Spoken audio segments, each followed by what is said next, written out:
Spaceway by the Beetlejuice Hotel, mapping out constellations of the place I know so well, sifting through the system for the piece that knows my name. Endlessly I list them in the master game. Welcome to my world. Welcome to my only world. My head is full of space junk, but your words are coming through. I'm riding on space junk, and it's bringing me to you. Bringing me to you.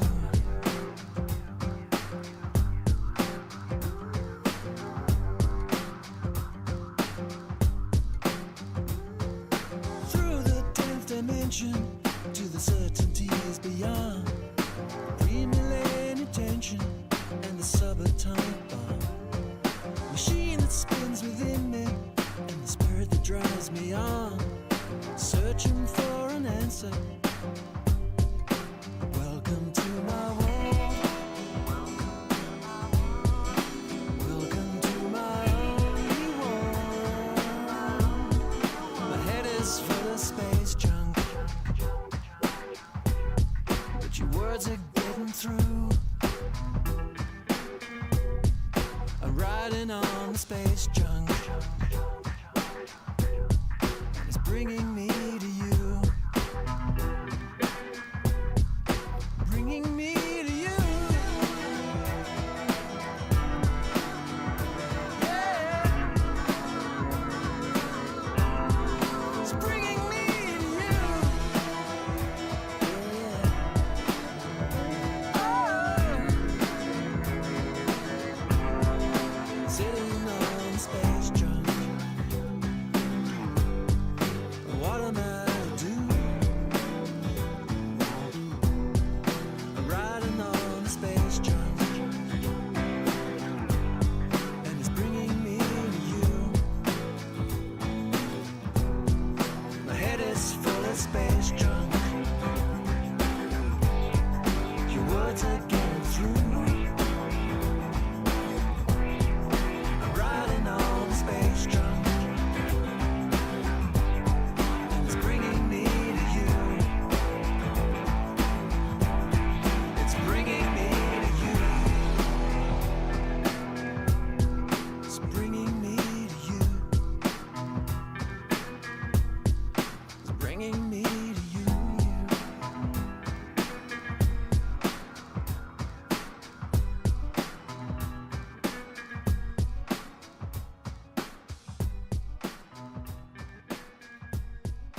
All right. All right, gentlemen. Let me get some shit together on my end. Anonymous for $1. Which Persona girl's pussy would you eat out while she's on her period? For sure, Mitsuru and Naoto. Kawakami in 5, Takemi in 5. I have a list. I have a whole list. Cult of Personality for $10. Yakuza 8's weird. Some lines are definitely localized, but otherwise the Yacht game, especially the mismatch minigame bikini outfits, Yokohama and Sega timing responses really were poorly thought out. Oh yeah, 100%. Because some of the shit people were touting around for like the rage bait I thought was kind of weird. Where it's like, hey, wait a minute, there's some shit there. Like context wise, it's not 100% bad. It's definitely something to where once you have the idea in your head, it's not getting out. But other than that, it's like, got Perfect Blue shipping in. Book or movie? I assume movie.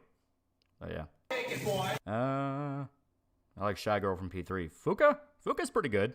I didn't really click with her the way some people do, but I understand why people like her.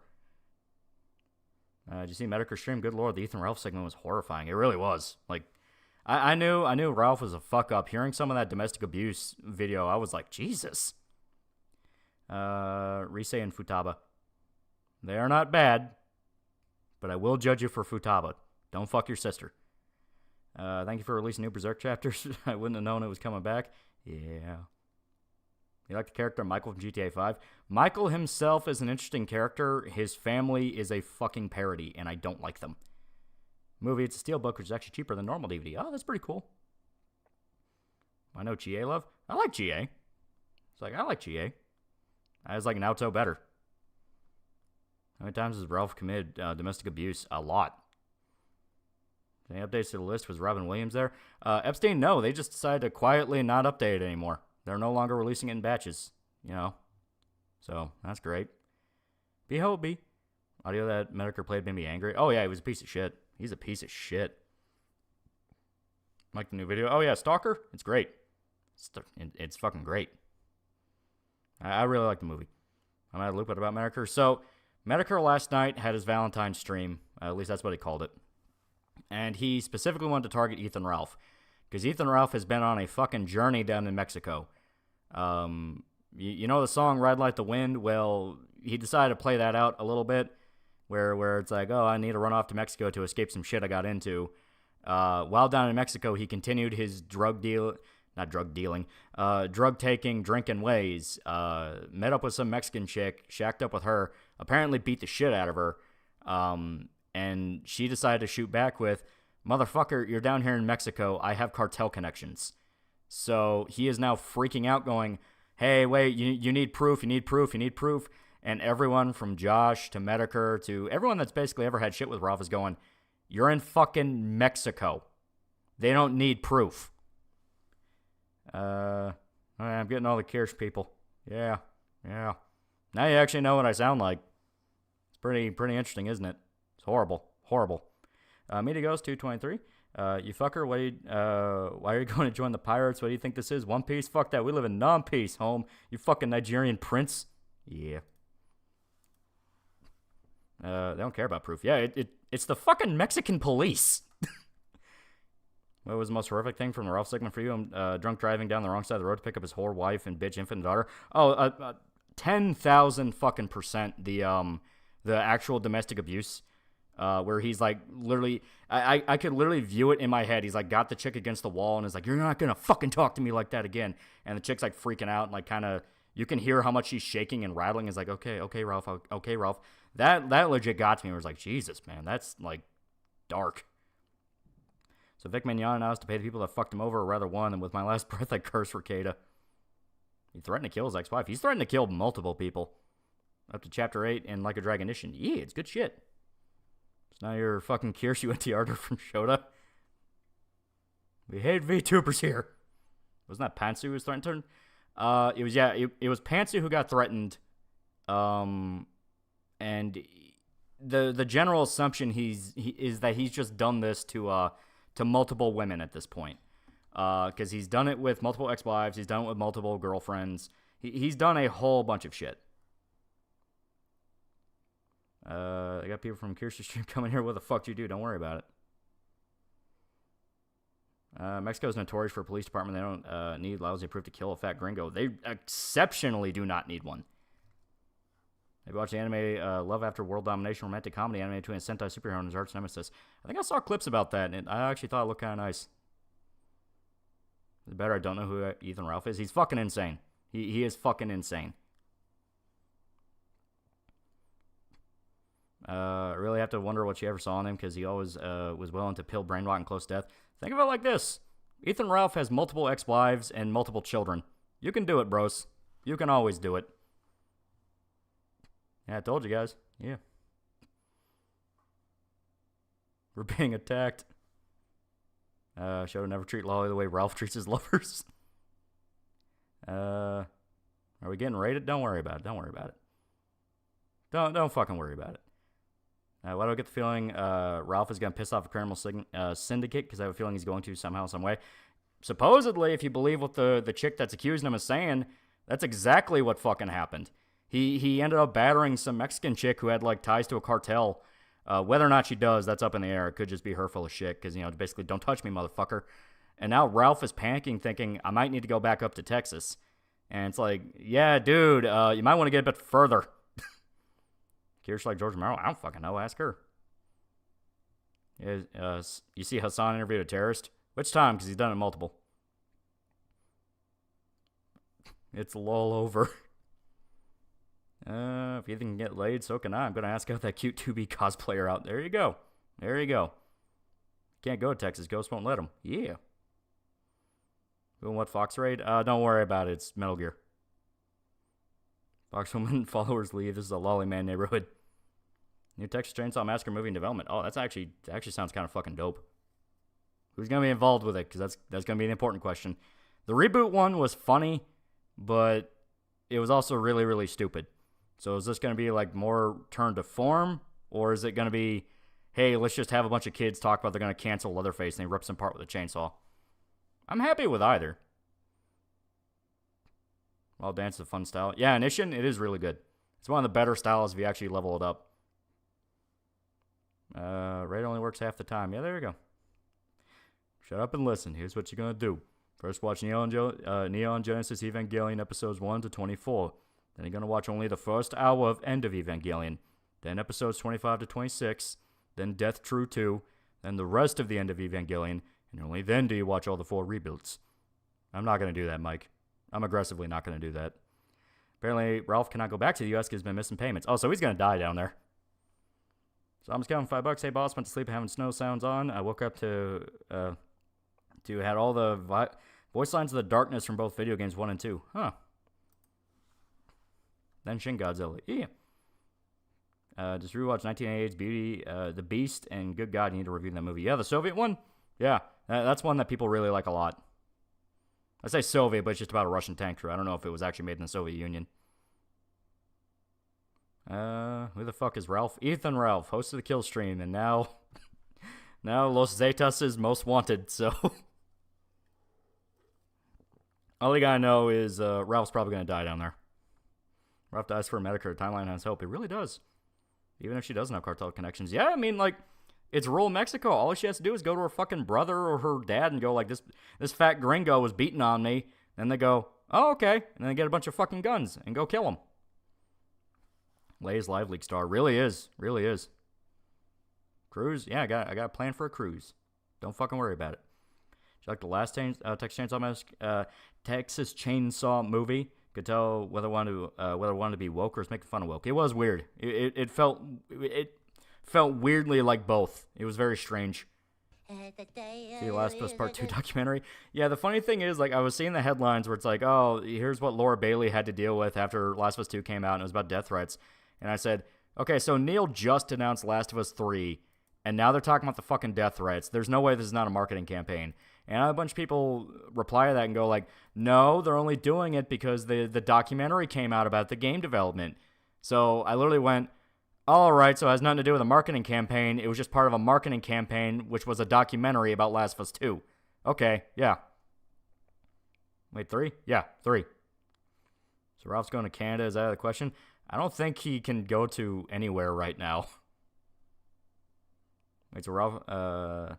Los Zetas don't exist anymore. He's in sieging territory, the most violent group in Mexico. Makes ISIS look like amateurs. Oh my god.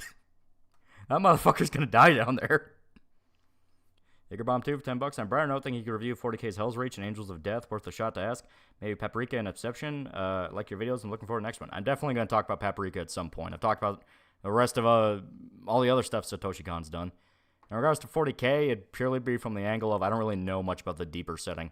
I know enough to not sound like an idiot, but the deeper stuff is where I'm like, I don't know, man.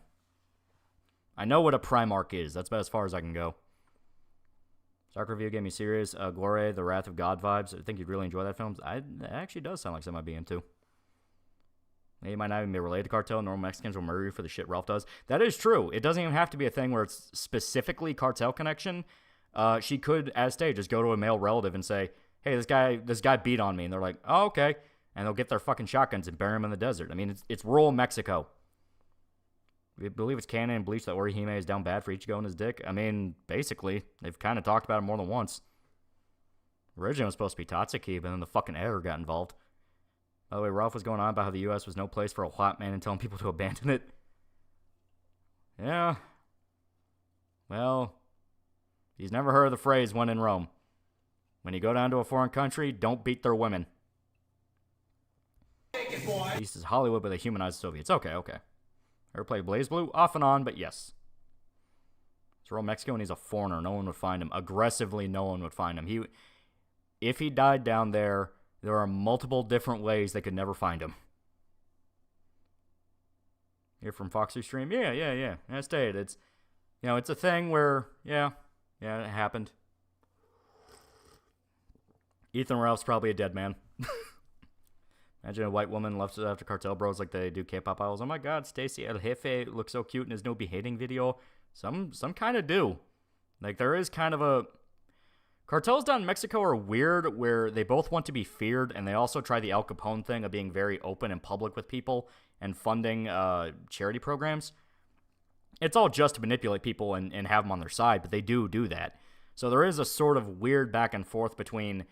Yeah, they'll absolutely fucking cut your head off, and they'll also get your kid through school. It's strange. Cartels in Mexico are very interesting. Aristide Kel for $3. Didn't know you streamed. Also, I only knew you from Brain Fox Damage stream. Hope your stream does well and your channel grows. I'm plus sub here. Yeah. I'm all over the place, motherfucker. I am everywhere. Did you know Anakin's playing Shadow the Hedgehog in Sonic 3? That, and they casted the chick who played Jane in Breaking Bad, and everyone's making jokes it's going to be Maria. So they have edits where it's like Walter White as Eggman saying, I was there. I watched her die. Sure, KF will find the cartel video of them killing Ralph. Not going to lie. It would be interesting. Should have 2 rules in life. Don't beat women and don't go to Mexico. Specifically, don't beat women in Mexico, too. Add that for a 3rd one. Managers in Stellar Blade. I'm keeping an eye on it.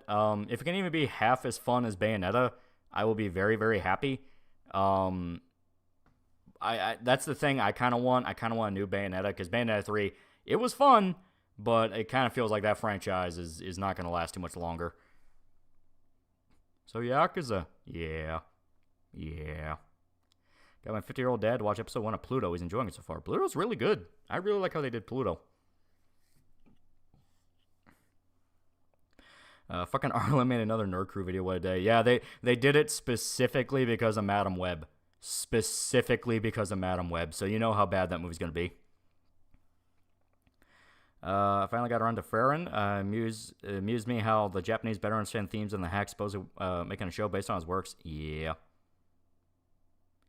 But if I don't go to Mexico, how do I get the most authentic copies of Dragon Ball? You can go to Mexico, just don't beat women while you're down in Mexico. It's really that simple. Does Kirsch know what kind of words we say on the stream? Don't worry about it. Let them find out. Interest in covering Metro. I really like Metro. I love to cover Metro. Sad thing is, the movie at the moment is kind of in a weird place because of the whole thing with the author being declared an enemy of the state in Russia. So,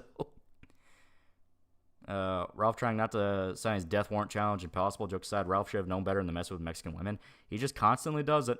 He shacks up with some new chick, beats the shit out of her, drives her away, and then, has like this vendetta against them. The thing is, as stated, with it being in with it being in fucking Mexico, that means it's not just the cushy California girls. It's girls that there is a legitimate possibility they have relatives that will fucking kill you. So, mommy issues, rage pig levels. Yeah, that is true. Stalker review gave me a series, Aguirre, Wrath of God vibes. I think you really enjoyed the film. Yeah, you said that. Fourth world, respect all Mexicans and their culture. At the very least, don't piss off the cartels. If you see a guy in a very flashy suit and he has a pistol on his belt, don't fuck with that guy. Your thoughts on the Metro VR game? I didn't know that was a thing. When you guys do the same for your sister? That is true. New Texas movie is going to be about a gay community being attacked by the Sawyers. You know what? That'd be fun. That'd be fun. Love the Stalker video, but why no Wendigoon mention? Because Stalker Shadow of the Zone is really going to be more of its own thing and kind of a tribute to the games. I wanted to keep it in the realm of like Roadside Picnic, 1979 Stalker. Keep it in more of the Eastern Europe sphere, that whole thing. Thought you were starting at 8:30. I'm late. No, you're good. You're good. I'm always weird with the times. Bird for $10. Have you seen the movie 30 Days of Night? Definitely one of the better vampire movies to come out. Definitely mog shit at Last Voyage of the Demeter. Yeah, 30 Days of Night's fun. It's a lot of fun. You weren't kidding with Dmitry being an enemy to Russia. Ignore Ralph for a sec. Latinas are sirens to men. I know how insane Colombians or Latina maids can be from anime. That ain't stopping me. Just don't beat them. That's all you gotta do. Don't hit them. I'm playing the original 2008 Dead Space game right now. Should I play Remake 2? Remake's good, but you'll appreciate it after beating the first game. Play the original, then touch Remake. Could see Maria get shot in the movie. Let's fucking go. Did you ever watch Project Aqua, an older anime from the 80s? I have not.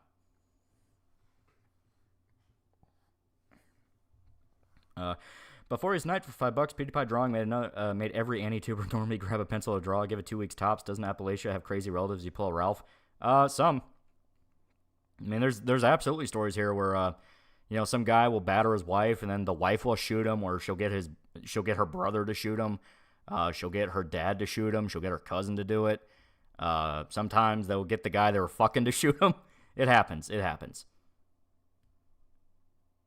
I'm playing the original Dead Space, and holy shit, why didn't nobody tell me this game was good? Because it's fucking good. Latina cosplayers on a whole nother level. They make me act up. Josh got pissy over PewDiePie drawing anime. Again, Josh is a retard. In regards to anime, Josh is just a retard. He's one of those where every take he has about anime makes me think, oh, he just takes the Family Guy jokes at face value. I get he has PTSD from managing 8chan or whatever the fuck, but like, motherfucker, get over it. Who's Josh? Kiwi Farms. Null. You guys sleeping with your wife? I mean, you're kind of obligated to. Josh is wrong about anime. Oh, yeah, egregiously. As stated, every time he makes a take about anime, it aggressively feels like he just cannot get over what happened with 8chan. And it's like, I get it. Every guy that posted Loli on 8chan turned out to be a pedo and all that, blah, blah, blah. It sucks, but at the same time, the people currently bitching about it in their own way are not exactly any better. Not Noel, Josh's real name. No, Joshua Moon. That's his name. How are Dead Space 2 and 3? I only played OG. 2 is really good. 3 is very flawed. Culper Snipe, $10. Maria, in my restless dreams, I see that town. Green Hills Zone. You promised you'd take me there again someday, Shadow, but you never did. Well, I'm all alone there now, in our special place. FF7, yeah. So for those unaware, I have been going through all the original Final Fantasy games. I went through 1 to 6 for the OGs, and now I'm in the 3D era with 7. I have played 6 onwards a lot. I really like Final Fantasy 6. I really like 8. I really like, games like that. Yeah.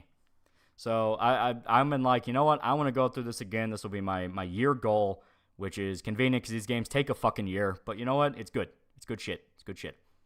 Me on my way to find a Yakuza GF. I'm going to fucking die. Just don't hit her. Literally just don't hit her. Play FF13. I have 13 bought, and I have FF13. It's on Steam. So I I have that there. Though, not gonna lie, I'm a little annoyed we didn't get an HD remaster for consoles. Because I like having them all on one platform, and I have all of them on my PS5. So, you know what? Where's Blitzball? That's 10. You say FF7 is the gateway game in Final Fantasy? Oh, yeah, by and large. This got a shitload of people in the Final Fantasy. This still, to this day, is kind of what people think about with Final Fantasy. Because there's a lot of aspects to it that really are different if you played the older games. Playing on streaming any of the Stalker games in the future, I definitely wouldn't say no. I know we would have problems doing it on the Tuesday with Shota, but, like, I can do it on my own. You got an idea about a Stalker-type story or game or story set in post-apocalyptic Appalachia with all its cryptids? No, it's not Fallout 76. It'd be interesting. You know, Appalachia has a lot of really cool aspects to it. There. It was most of this game that got me into Final Fantasy. Yeah, as stated, this was a really popular one. This is one that got exceptionally big. Was one of the big titles for the original PlayStation. And, yeah. Yeah. I gotta figure out how to play it because I've been playing this on my own with PS5, so obviously the controls are a little bit different. What's your favorite GTA game? San Andreas. Rip Carl Weathers. Yeah, fucking legend. Carl Weathers, Apollo Creed himself, fucking dead. 116 coming to PC. I heard within like a year? Yeah, there we go. Vice City for me. Vice City is really hard to turn down. Vice City's really fucking good. San Andreas and Vice City just back to back. They were fucking legendary. What's the most fascinating part about space? For me, it's the stars and the unknown. Not gonna lie, it's the aliens. You know, it's like aliens. Because it's like what? Law of probability. Or no. Yeah, it has to be law of probability. Law of probability states that any non-0% chance in infinity is guaranteed to happen. So, Earth existing means that just from our very existence, it's a non-0% chance that a civilization can rise up on a planet. It needs to have very specific factors, but it can happen. So, obviously, with the universe being infinite, that means that, guess what? There has to be just guaranteed other versions of us. Stuff like that is very interesting. Now we gotta get the fucking... Sure, Carl Weathers died the other day? Yeah, he's dead. Like, he is gone. I think a heart attack got him. Go try to guess with aliens. Very true. Author of Metro refused to let them Americanize the movie. They wanted to set the movie in DC. Yeah, they specifically wanted to change a bunch of stuff. They wanted to change the name of the hyper-advanced race from the Dark Ones to something else, because the Dark One's like, oh, that could mean black people. And the author's like, no, you're not going to fucking do that. They want to change it to be in New York, which eliminates the whole point because it's based off the...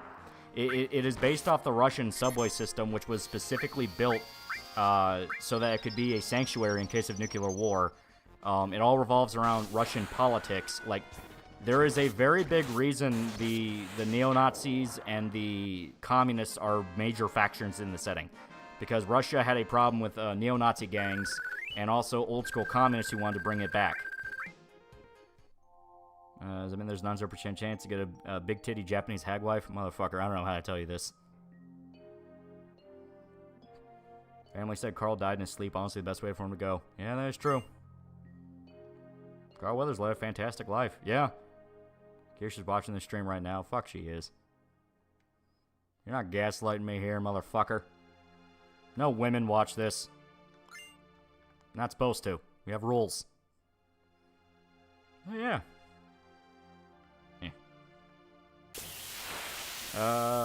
Metro would not work in America. It specifically wouldn't. There's a lot of factors around it that need it to be in Russia.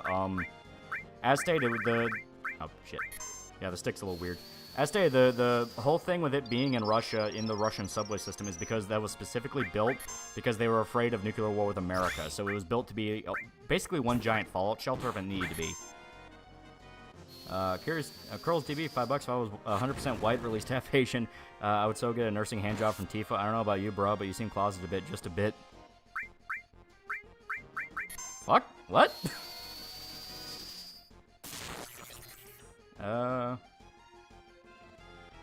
Zones for the boys. Yeah. Just make a movie around Sam going back to America or him exploring America. Well, it's like people want to see Metro because it's Russian. They want to see Russian stuff. God damn it, trying to get... The stick fucking me up here is not going to be great for ATB. Only other country that could do that maybe is London. With their subway would be iffy but doable. Maybe. France Metro, Poland Metro, Italy Metro are interesting. They're all concurrent. Yeah. So almost going $2 you're paying on Lost Planet. I missed Bug Wyndham. It was fun. There we go. I haven't been paying attention at all to the fight. But yeah, no, Lost Planet was fun. It was basically Monster Hunter with mechs, which, you know, that's pretty dope. Project Akko was loaded about daughter of Superman versus the daughter of Iron Man, then Alien Invasion. Oh, okay. America make the Fourth Reich a joke, make the Red Line sympathetic comments. Exactly, like that's the problem. The reason the Russian perspective matters so much in Metro is because, you know, the author in particular, because he grew up around the time the Soviet Union fell, he was intimately aware of, like, the reality of it. He knew what the Soviet Union really was. So that's why the Soviets are the nefarious bad guy in the setting. That's why, obviously, the twist in Last Light is that they dedicate a whole segment to the Nazis, then you find out they're not even the bad guy, they're just jobbers. Cripple off for $10. See how a lot of people are complaining about how lame the MonsterVerse movies are dumb, how Japanese Godzilla movies are so much better. A lot of people clearly don't know the franchise. Yeah, it's always been like this. It's like there's always been a mixture of dumb, fun Godzilla and more serious Godzilla. I mean, that's kind of what made it interesting, and that's why, honestly, the thing they're doing now is kind of a good parallel market where you have really drunken, fun Godzilla where you're like, fuck yeah, let's do this shit, blow shit up, King Kong gets a big, you know, electric axe and that kind of shit. And then, you know, Shin Godzilla and Godzilla -1 are a lot more thoughtful. They're a lot more focused on the tragedy and how it affects people, the factors that could lead to Godzilla, that kind of thing. If they want Metro and NYC, why not make their own movie that takes inspiration from Metro? Yeah. That's like, you literally had a bro that was a Nazi, and I fucked with it. No, he was not a Nazi. He was undercover for the Soviets. I remember that guy. And he also fucks you over. Kirsten Joy for $10. I love Metro. It's nice to see grounded, very gloomy take on post-apocalypse. Any idea why Dmitry Glukhovsky is being hunted by the Russians? He was very, very outspoken about not supporting the war with Ukraine. He was very much, no, we shouldn't be doing this. This is wrong. So the Russian government deemed him an enemy of the state. I'm not even kidding. He had to run to Poland, I think. Metro in America would just be Wasteland 2 as a shooter. Yeah. Well, like, and the big problem with it is also the fact that, like, as stated, the Russian perspective matters so much to the story, because if there was, like, a faction of Nazis that rose up in like, American Metro, people would just be going, like, what the fuck? Like, how, like, what? This is taking place in New York. There were no, like, roving neo-Nazi gangs in New York. Well, in Moscow, that is a problem. That is an actual thing. There are white supremacist gangs. And in Metro, with society being collapsed and everyone being forced into the stations, the neo-Nazi gangs are able to kind of literally live out their Reich fantasies. That is word for word from the book. I'm going to check Streamlabs right here. But yeah, word for word from the book, they're able to play out their Reich fantasies. Space Bird for $1 was playing FF1. Luckily, I remembered the blind hag and gave her the magic eye and healed the Elf Queen. Where do I go now? Besides past dungeons, to collect goodies and pray for my brother. He's going to Africa on a mission trip. Remember to get the rat tail so you can upgrade your jobs. Big Pussy Ben Shapiro for $1. You like Final Fantasy VI? I like Final Fantasy VI. We are not the same. In all seriousness, this just reminds me of Spoonie's Final Fantasy reviews. I miss you, Spoonie. Please come back. Hope all is well. Curls DB, $5. That was my only meme of the one night. I'll be nice to you. Now, Lolly, you're my favorite YouTuber. Can I give you a little bit of shit, though, bud? I was more just confused. Ah, damn it. I say the stick wants to fuck around. Metro is written from a Russian perspective, same as Blood Meridian from an American perspective. Yeah, exactly. It matters, you know? It matters specifically with how the setting plays out and what they go for. You watched James' stream yesterday? If so, thoughts? Yeah, I watched it, and I stayed. Holy fuck. Ralph is insane. How you liking P3R so far? I have not bought it. P3R, the intro I saw from the stream last night, seemed okay, seemed basically word for word. I have heard about more stuff they cut out. They cut out like half the social links, like with, you can't choose your club anymore. You get one choice for the clubs, which is like, that sucks. Obviously the beach scene, and then there are other subsequent scenes that have been changed since. So to me, it's like, I'll pick it up and it's like $30. Because, I mean, I have Persona 3 Portable. I have You know, I have emulated versions of FES. I can just play Persona 3 if I want to. Neo-Nazi gangs would work better in Midwest, but there would be a bunch of raiders from the Nazis protecting rural farms. Well, at that point, if it's in the Midwest, you can't have the fucking subway system, which is the entire point of Metro. Remake of 70 doesn't even have FES. Well, FES just includes the answer. Like, it's just basically an enhanced version that includes the answer. I think changed around some of the gameplay. And yeah, they talked about how they're going to do the answer as, like, DLC. Which, I don't really give a fuck about them doing the answer as DLC. No one gave a fuck about answer back in the day. They kept one track and, they kept the track in Art Club and removed the other ones. It screams that we did this because of voice social links. Yeah. Which is like, we didn't need voice acting for every single thing. Having just the partial text or text boxes works fine. There's still segments in the game that have partial text boxes or things like that. It's like, we didn't really need that. FES also adds personas. You know what? You're right. Yeah, it also added a few. Easier persona fusion, weapon fusions. Yeah. I like Metro Exodus, but it's disappointing there's no Metro in my Metro game. Yeah, you being on a train was fun enough and kind of a little wink, nod. I would like them to go back to the Metro, though. It's such a cool setting. It's so unique. Like, you literally have bullets as currency. I need manual skill inheritance. Yeah.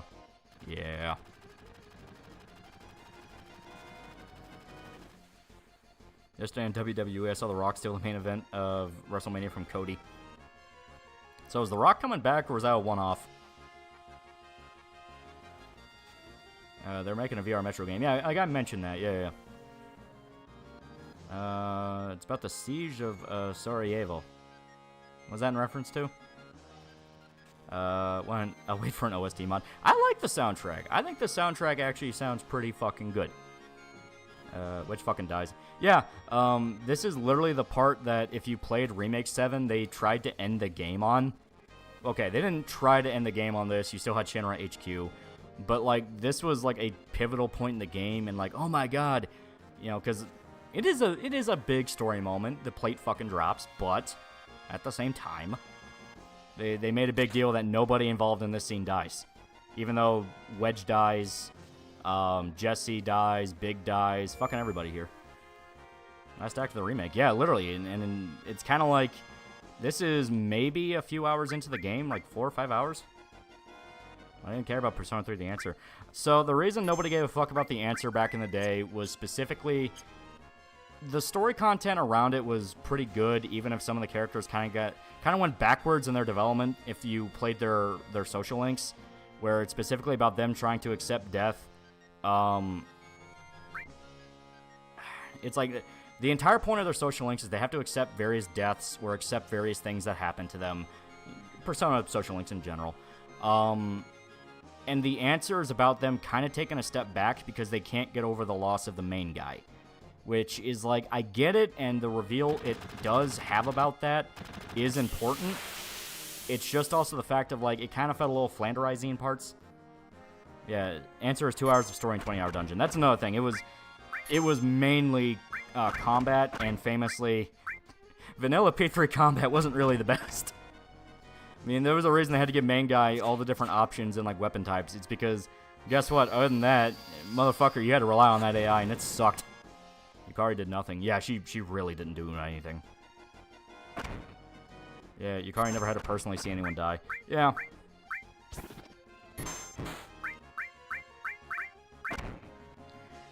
Filthy Frank Boys, no one cares about your robot fanfiction. Played FES because of the improvements to the main game, and the answer was there for Psychos when a 20-hour dungeon. Yeah, that's basically what it amounted to. Carlos Batista, $5. Speaking of aliens, if we keep looking for Earth-like planets, we'll find us. I just want my big titty alien GF. Yeah. I just hate how she unloaded on Igus like that. Like, really? Yeah, it felt a little Flanderizing. It's like there are parts where I'm a little like, man, really? That's on Andre Sapowski. Dude really seems bitter about the games being better than the books and fucking himself royalties. Oh yeah, everyone knew about that for a while. Andre was kind of an annoying asshole. I call him Andre because I have no idea how to pronounce a fucking Polish name. Need Vita to play P3P. You don't. They have done re-releases on consoles and PC, so The thing I liked about P3 was everyone had an arc. Answer had those arcs regress a lot. Yeah, that's also why I'm kind of like not the biggest fan of it. And all the people going like, oh well, if no answer, no buy. I'm like, listen, nobody was this loyal to the answer. It had cool reveals. The reveal of what happened to the main guy is really cool. Other than that, it felt very iffy. The only one that really didn't get flanderized was Junpei. Kind of solidifying that he was like the one with the only consistent arc in the entire game.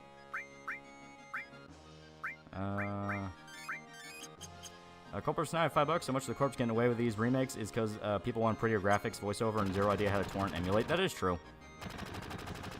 I was, you liar. You're the liar here, good sir. No one cared about the answer. American Metro, make everything make sense to take place in America, would make its own thing. Yeah. Also, if anyone from the Rage stream is here and they don't know about Persona spoilers, plug your ears. I probably should have said that before talking about a lot of Persona spoilers, but fuck you, game's like 20 years old. Only The Rock is coming back to wrestle Roman and Mania. Only thing I can assume is they're gonna have Roman beat The Rock, kind of like how he beat Undertaker. So he gets to beat all the legacy people, which is like, maybe. Oh yeah, and Jesse's super dead. We're playing the answer. I'm not playing it again. Them tags him because wiping out all out slaps. Yeah.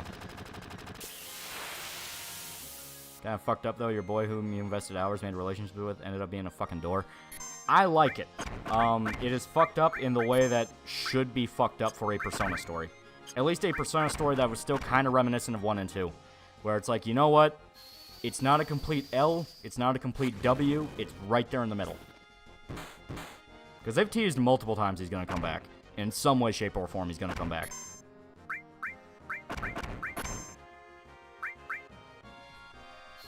Thanks, Law. I know you can play the answer. Now you can skip the answer, but meaning to play it. Just look up the cutscenes on YouTube. I mean, you can play it if you want to, but just be warned, it's a 20-hour dungeon.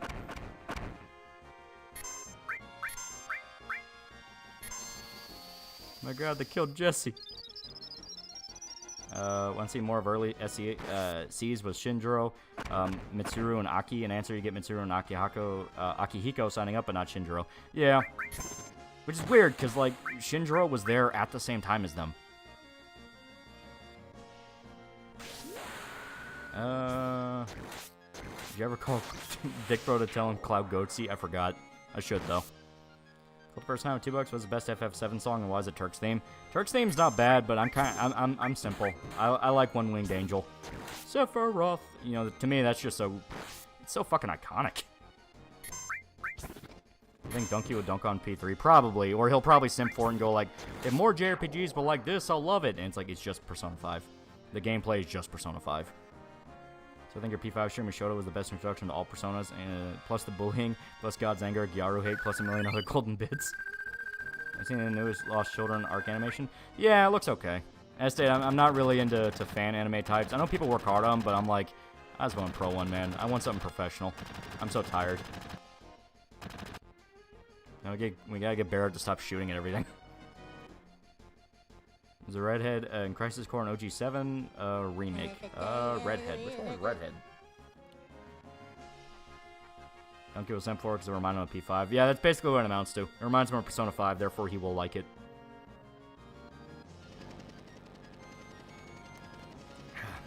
One Winged Angel is Ina's name in it. Yeah. When does Barrett keep all that ammo? Don't worry about it. It's made of materia. Literally, probably the best explanation you can give it. You know any AKs or Eastern Bloc guns? No. Yeah, no, my dad has an AK, but I don't have one yet. I say yet, I don't know if I'll really get one. Okay. More important than attack the barrier. Ah, damn it. Infinite ammo points at headband. Yeah, there you go.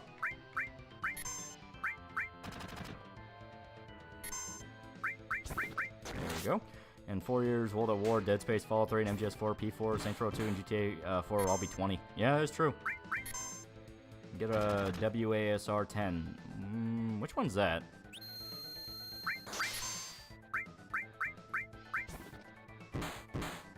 Why is he so bad at swinging the sword? You have to understand, Cloud is a very, very, you know, he's doing his best. Zach's in his head fucking everything up. Then get Midwest Industries to out-furniture it. Yeah, I'll do Tifa, fuck it. Did that shark from Suicide Squad really turn into a Green Lantern? What the fuck? Yeah, they do a joke scene where, he tries to put on the ring, and he can't control it, and he ends up manifesting a shark, and the shark tries to kill him. If I remember right, that's the context of the scene. It's like a little joke scene. Yeah, Megamind sequel looks worse than the original. Well, not surprising. Did anyone really want a Megamind sequel? Lost his handler, Zach.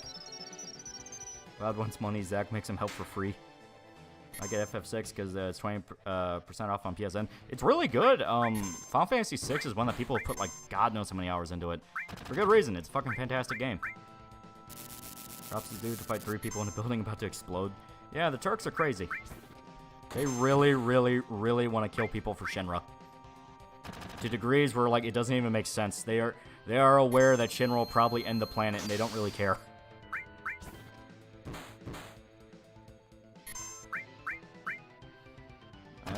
Making a Megamind sequel? Yeah, they just announced it. So it's like, eh.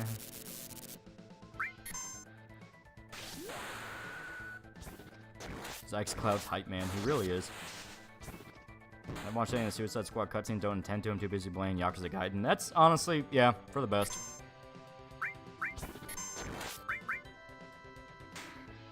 Turks are muscle for Shinra. Yeah, I say, they just really like killing people for Shinra.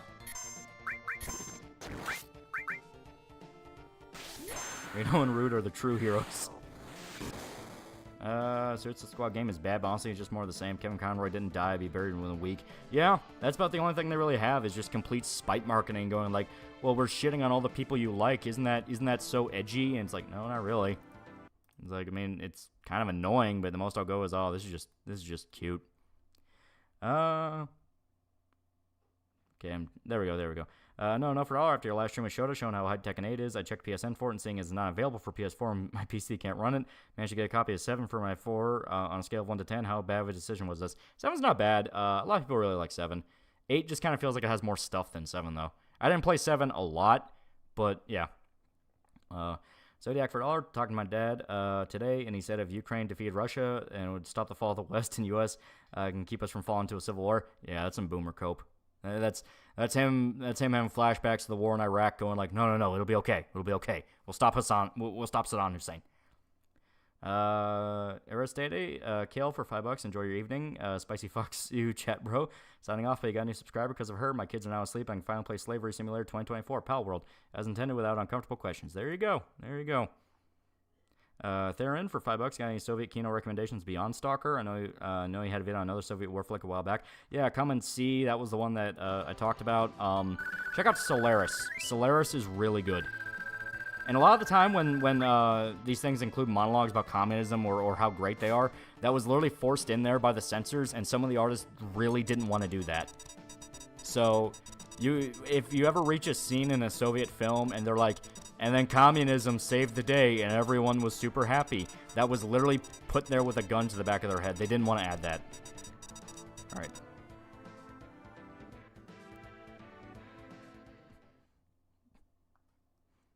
Found out JP version of Ace Combat 3 is branching story paths, including a terrorist one that really makes me feel bad for, too. Yeah. Ace Combat 3 has a lot to it. We get the round table materia. I'll try to get it, but that one's always weird. There's a lot of, like, hidden material in this game that I always end up walking over just because I always forget the conditions to make them spawn. I forget what triggers a story moment that makes me not able to come back to an area. And on top of that, some of them are just down to random chance.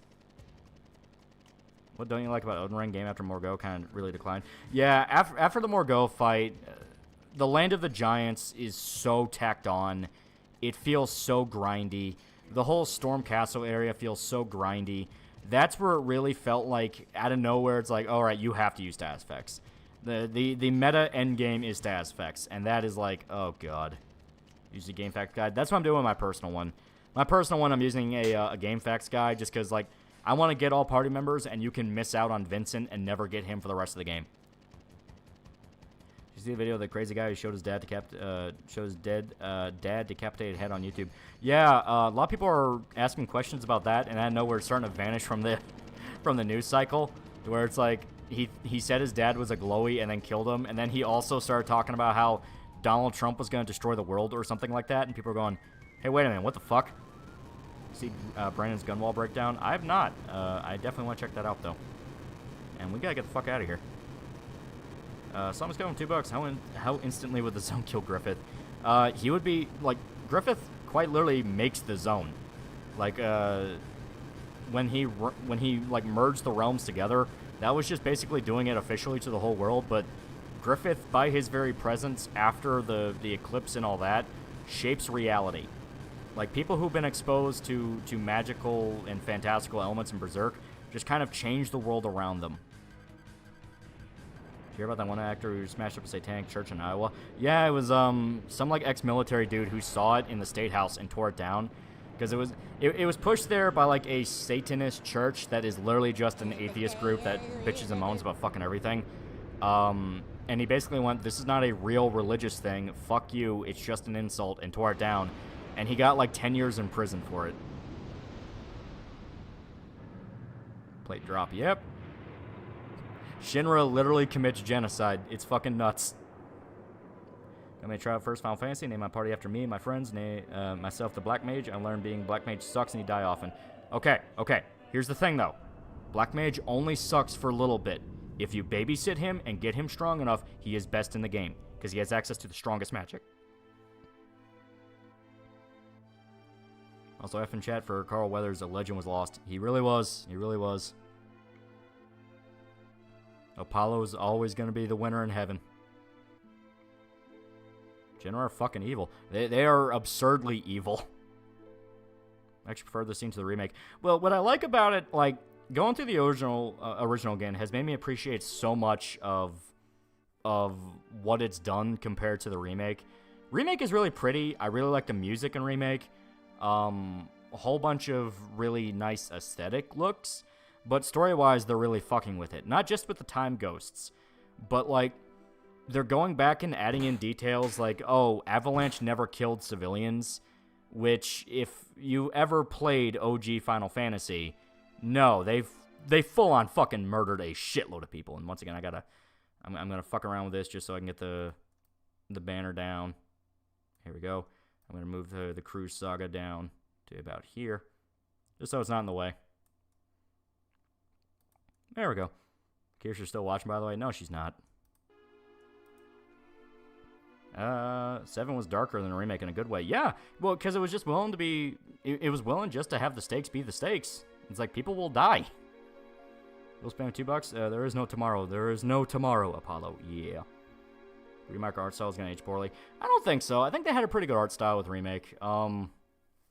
It's really nice looking as stated. There's a lot of really pretty moments and a lot of good...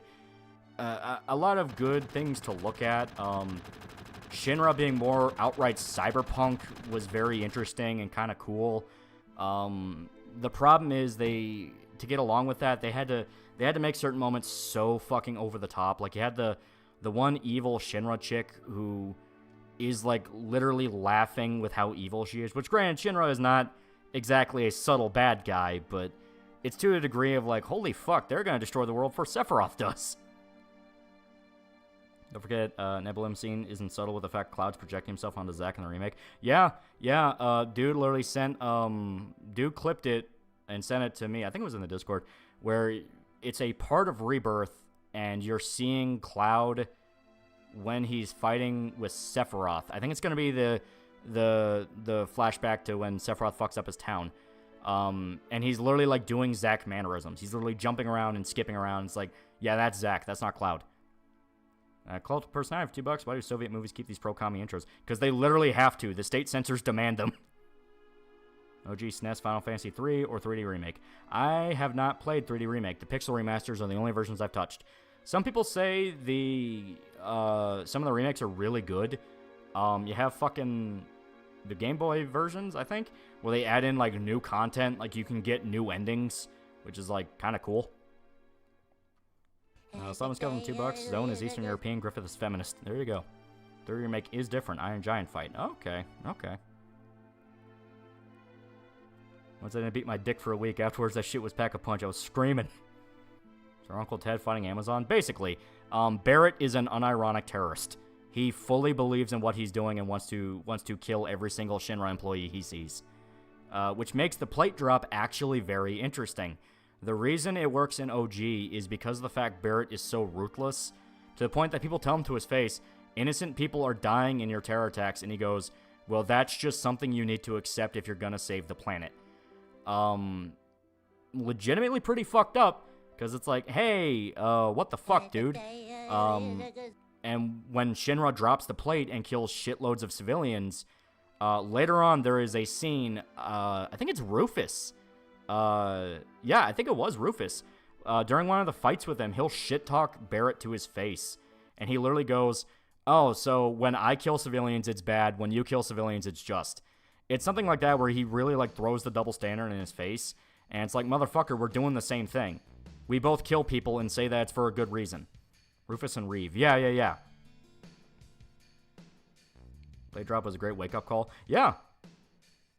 That's why it's so good, and that's why I like the fact Avalanche is more morally gray. Because Cloud's not a true believer. Cloud's in this because Tifa, and he's in it for the money. And later on, he's in it because Aerith. He is specifically there due to the fact that he was promised a bunch of money. He finds out Tifa's involved and is like, well, I don't want Tifa to die, so I'm going to help out. Eco for $1. I heard something that the Sephiroth and Rebirth is the same one from the original game who time travel. That true? Honestly, it would not be surprising. There's a lot of weird time shit going on. No for $1. So trying to get characters in arcade mode and managed to get my first victory against Heihachi. Then got my ass handed me instantly by a bitch throwing a tiger at me. Yeah, Tekken's great. Griffith is a rapist, therefore he is automatically male feminist. It's the joke from Gintama where it was the fucking what's his face's like guy, the bald guy who always goes, I'm not a pedophile, I'm a feminist. He's in it for Tifa and he's inside of Tifa. There you go. Sephiroth is from post Advent Children. He looks it. He's like, Jesus Christ, some Advent Children shit going on there. Really didn't like 2001 Space Odyssey. I heard Tarkovsky made Solaris as a bitch smack to Kubrick's 2001. If that's true, I really want to see it since I enjoy his other movies. Yeah, specifically, Tarkovsky made a statement of, like, he doesn't like Western sci-fi movies because they focus too hard on trying to sell the concept to the audience instead of just letting it be about the people. Where it's like, listen, we all know this shit's not real. Why do you care about making people think it's real? Which, honestly, is not wrong. Which favorite of the Stalker games? I'm simple. Shadow's Chernobyl. That one feels, to me, the most no bullshit. The other ones kind of feel a little too, like, I don't know. There's just kind of a coziness to Shadows. It's the one with the most direct plot. It's the one where it's able to pace out discoveries of the setting in the best way. You know, it takes a while for you to even see mutants. That's what I like about it. The other games kind of feel like they're trying to rush you into it to try to recapture that feel of like, no, but you remember this, and I don't know. Thoughts on P3R removing the choice in the alternate versions of the chariot and fortune links? Yeah, I talked about that. You don't get as many clubs, which does suck. It does suck, and it's like, man, fucking Persona 4 Golden kept that. Fucking Persona 5 didn't have that, but the reason they really didn't do that is because the confidants themselves were different, and Persona 5 was its own game. So it's not like, hey, here's this 20-year-old game we're gonna remaster and then remove half the fucking social links. You know, the whole goddamn fucking point of the daily schedule in Persona. Well, personalize my playthrough. Exactly. It's like it lets you have your own, you know, interpretation of how your main guy is. Because Persona 4, you had the choice between Drama Club and Trombone Chick. Little tiny trombone girl. I heard some rumors of like, oh, they removed Trombone Girl from the remaster. That's not there. And then I went through and was like, no, it's still there. What the fuck are you talking about?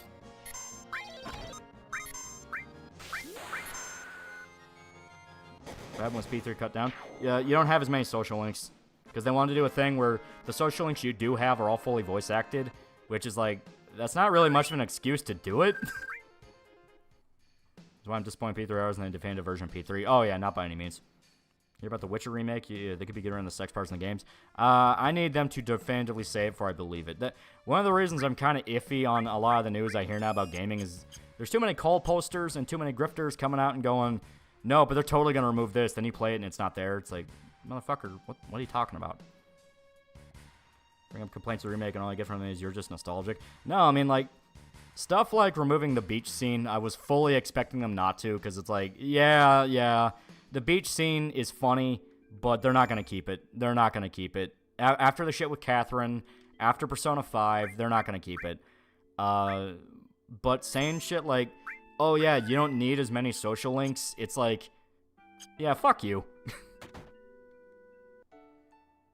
So should I play P3R for the OG game? I say just pick up Persona 3 Portable Remaster or find a way to emulate FES. That's the definitive Persona 3. What's a good place to watch anime? Ask because I hear 9anime comes and goes, so I want to know what's available. Anawave. Anawave.to, which is literally just 9anime again. If 9anime goes down, Anawave is always up. What's your video on Stalker on the Stalker subreddit? I got a whole 6 Reddit points. I won $20 on the producer credit. Fu and Moko are playing MGS2, and I can't wait for the reaction of Hal and Emma saying they play pretend couple. Yeah, that's gonna be interesting. Anyway, Anywave, and using ad block. Yeah, if you're watching pirate anime, you always have ad block on. Honestly, just have ad block on in general. Oh, for fuck's sakes, they brought back all the OG cast for Persona 3 except Vic for minor roles. Yeah. That's one of the reasons why when I inevitably pick it up for like $20, I'm going to play it in JP, because fuck you. Fuck Young, yeah. Am I misremembering this? I thought the clubs in 3 are the same link, just what club are you actually doing is different.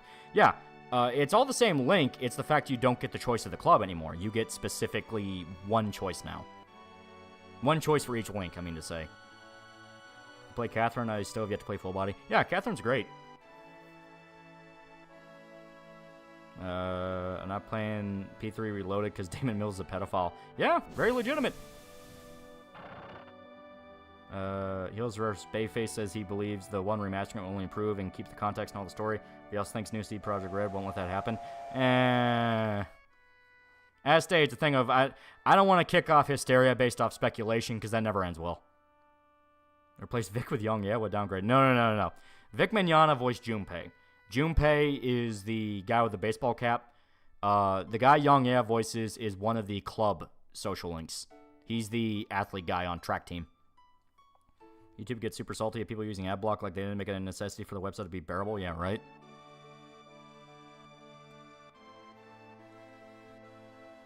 Who is pedophile? Damon Mills. Look him up.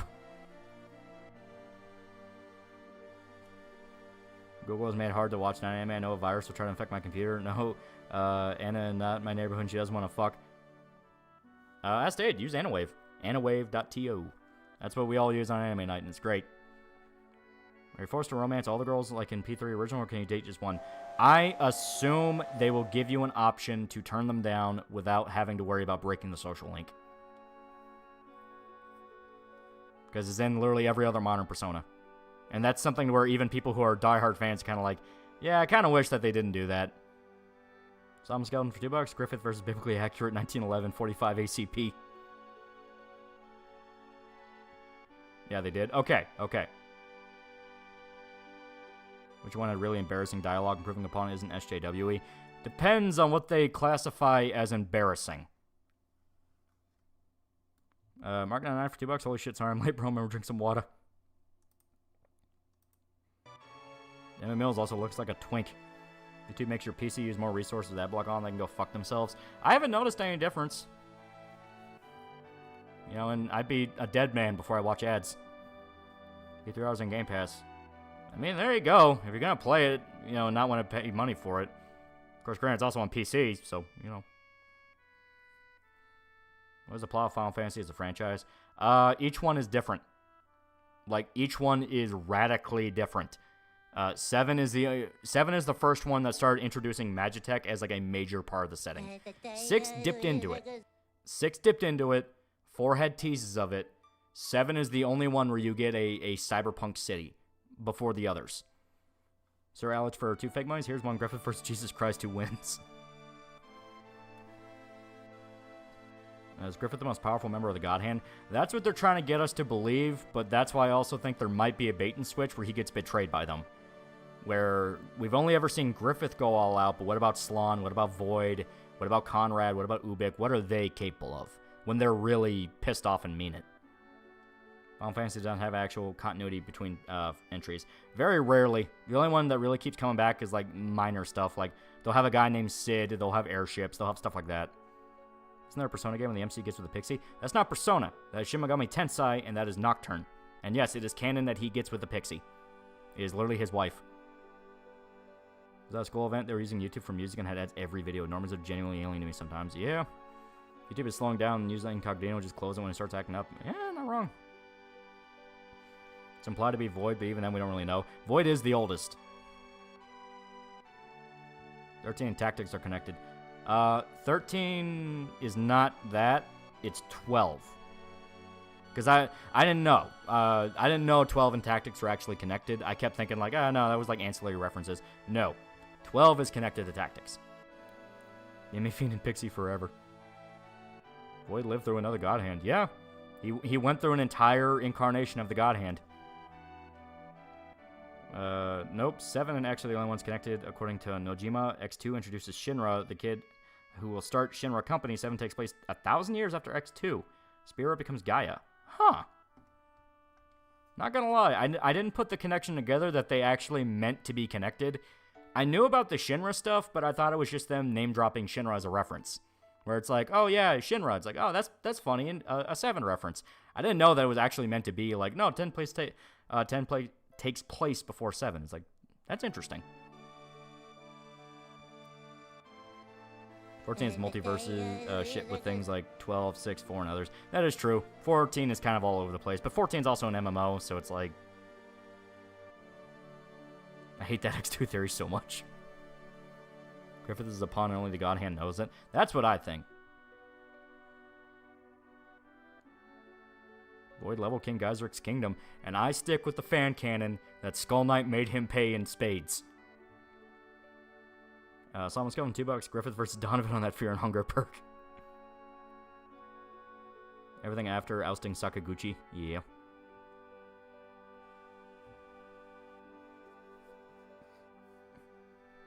Humanity will permanently end world hunger, cure cancer, and colonize the whole solar system for Persona 3 because any kind of definitive edition.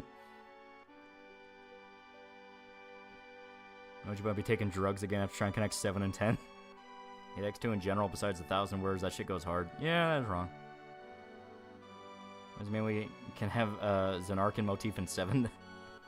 Is Crystal Chronicles connected to anything? I didn't really play much Crystal Chronicles, so I really don't know. Berserk Saga ends by reviewing Miura's other manga. I plan on talking about him, yeah. Whose idea was it to recruit Slán? That is the question. Akiguchi, bring your games to console and come back as a rock star. Her question is, how did the old God Hand members die? I'm sticking with fan canon. I fully accept and will never budge on the idea Skull Knight killed them. Because that is just so fucking cool. The idea that an undead warrior king got his revenge on 4 of the godlike beings that fucked him over. How can I resist that? How can I resist that? Can 7 work on PSP? There's been ports to PSP. Have you seen the theory that the God Hand members cycle out after a certain amount of time? Yeah, I think the theory is, it's like, I'm trying to remember the exact wording of it. Basically, the eclipse that specifically creates a God Hand comes every 216 years. So the theory is that's usually how long a God Hand lasts, if not a little bit longer.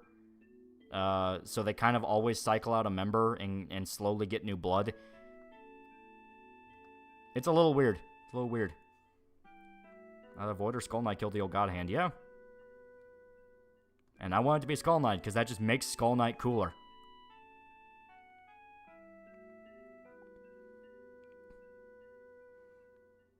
Tell me which hand do you fret with. Yeah, it's fucking great.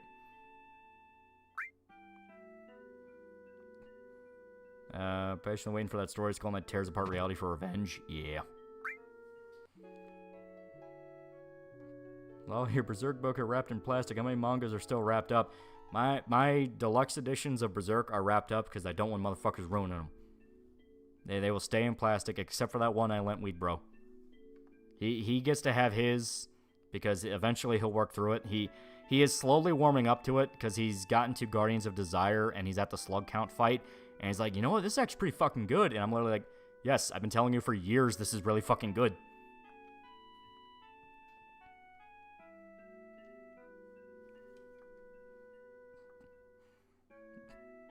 X2 was just Yuri baiting. It kind of was. Crystal Chronicles is the reason I never got deep into Final Fantasy because it was the first one I got access to on GameCube and it was fucking awful. I know some people have really strong feelings about Crystal Chronicles. I didn't really hate it. What would you do if you got a girlfriend one day she unwrapped the Berserk mangas? I wouldn't have a girlfriend anymore. I'd have a corpse. You think Skull Knight unintentionally went along Griffith's plan? I think he definitely has something going on.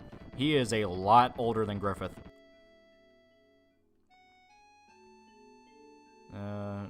Scene where you have to massage LeBlanc. How the slug count defies apostle nature and not sacrifice a daughter. They still have free will. They're not specifically told to be evil. It's just the fact that the idea of evil and the God Hand trust that they will be evil more than they will be good. That is the way they operate. They just bet on human nature, and a lot of the time they are right. So that's why you can have upsets like the Count and like Guts be a thing, where they genuinely didn't expect it. They're just kind of guessing that humans will be evil. If the Skull Knight did kill members of the God Hand, that leads more to the idea Skull Knight didn't make a mistake in his attack on Griffith. That's what I think. I'm operating off the idea Skull Knight's really fucking cool. Recently, that the most successful athlete in the world lives 3 hours away from me. Guy won over 1,000 competitions. Well, there you go. Those slug counts cooler than Zod? I think so. Why didn't Skull Knight just kill Griffith if he knew he was going to be a God Hand? Because that's not how it works. You have to let certain events in time play out, and you can only change minor details. The way they explain it is the event itself will still happen, you just change details. But if you change enough details, something will change.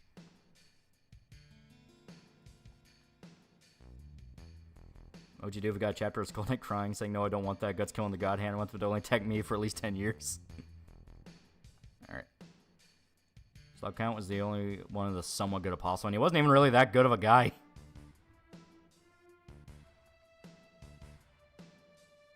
Okay, I gotta remember how we get to the wall market.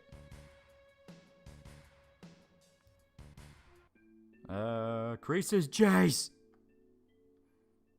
Like Doctor Who and canon events. Yeah. It's literally...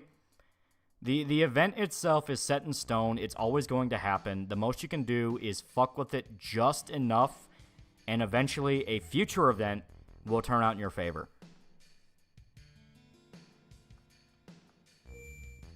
He just loved his daughter. Yeah. Man just loved his daughter. Grunbelt and Zod at least have some level of honor. Yeah, Grunbelt kind of feels more like a poser about it, because he was still absolutely willing to murder Flora. I mean, Zod was too, but at least Zod is like, yeah, that's still kind of in character for Zod, though. So postponing the inevitable. It's not really postponing the inevitable. It's, doing just enough. Okay, no, I remember where to go now. I'm being a dumbass. It's doing just enough in each situation to where eventually the story changes. It's changing one story in it's changing a single word in a sentence and doing that over and over and over again until the sentence becomes something else entirely. Zod went there for Skull Knight, he even stated himself. That is true. He wasn't there to kill Flora, he was there to fight Skull Knight because he knew he was going to be there. Vagrant stories connected to tactics in 12, I believe. Okay. Kentaro Miura's a fucking genius in writing stories. The interesting part, if you look up a lot of the interviews about it, and kind of how he did his process, especially with how Mori's talking about it, a lot of it was seat of his pants. He was just like, I came up with an idea for a chapter. And it's like, you know what? That kind of fits with the whole philosophy of it, where the event is repeated, but he changed just enough details to make it fresh. And then from there, just kept doing that. It's like, that's interesting. Checked out solo leveling. Not bad so far. I hear people really like solo leveling. Eventually I'll start it, but you know, I have to get over my hatred of Koreans. Movie vids and streams. Yeah. That was Barrett tie his shoes very hard. What do you think happens if someone rejects being an apostle or god hand? They probably die. A lot of the time when they're in a position to activate a Bailet, they're about to die.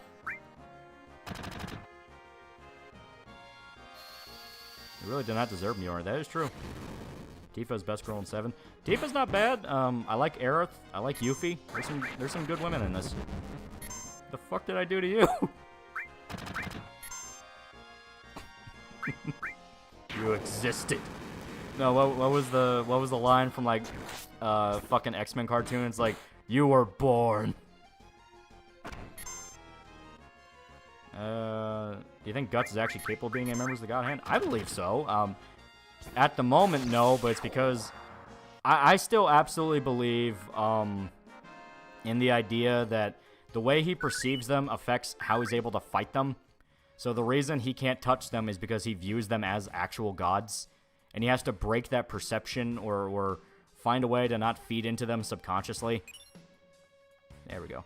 That's actually a very useful one. Yeah, I'll give it a Tifo. Why not?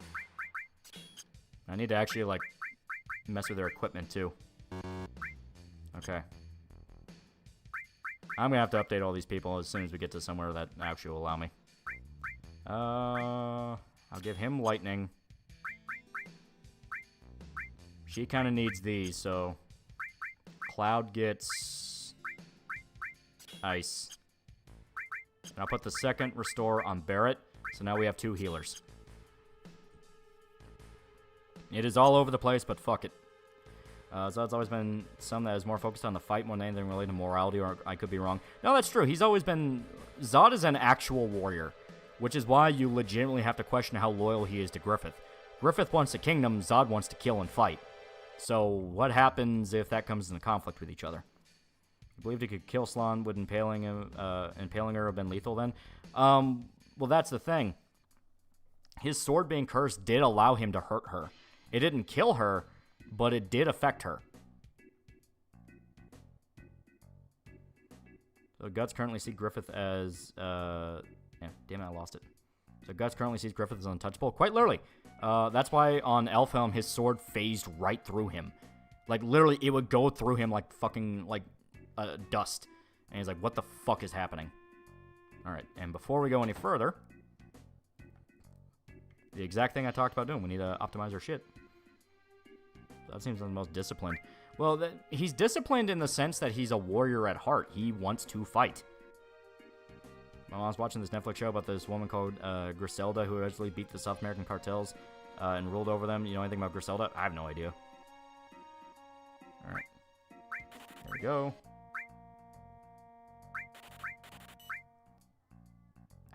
Not much point in buying the Titan Bangle. Okay. Do I still have enough money? Okay, I do. I have plenty of money.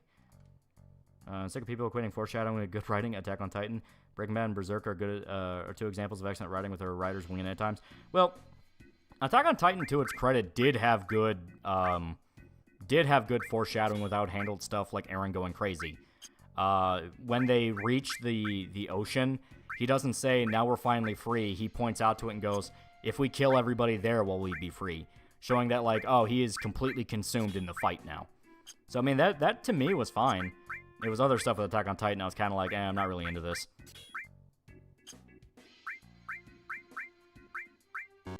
Yeah. I'm pretty sure... Yeah, there we go. AOT, incredible foreshadowing, that wasn't the problem. Yeah. Was Guts cutting a piece of Griffith's hair, him actually getting through just a bit, or fucking with Guts? I think it was him getting through a little bit. I recommend her the act of killing, but she wants to watch the Netflix Goy Slop. I don't want to ruin her night for her. Yeah, I mean, it's fine. I just don't know anything about what she's watching, so I can't comment on it. I mean, there are female cartel bosses, so it's not like impossibility. Does the Archer Apostle have any semblance of honor? Irving, we just don't know. He was pretty tight with Sonya, though.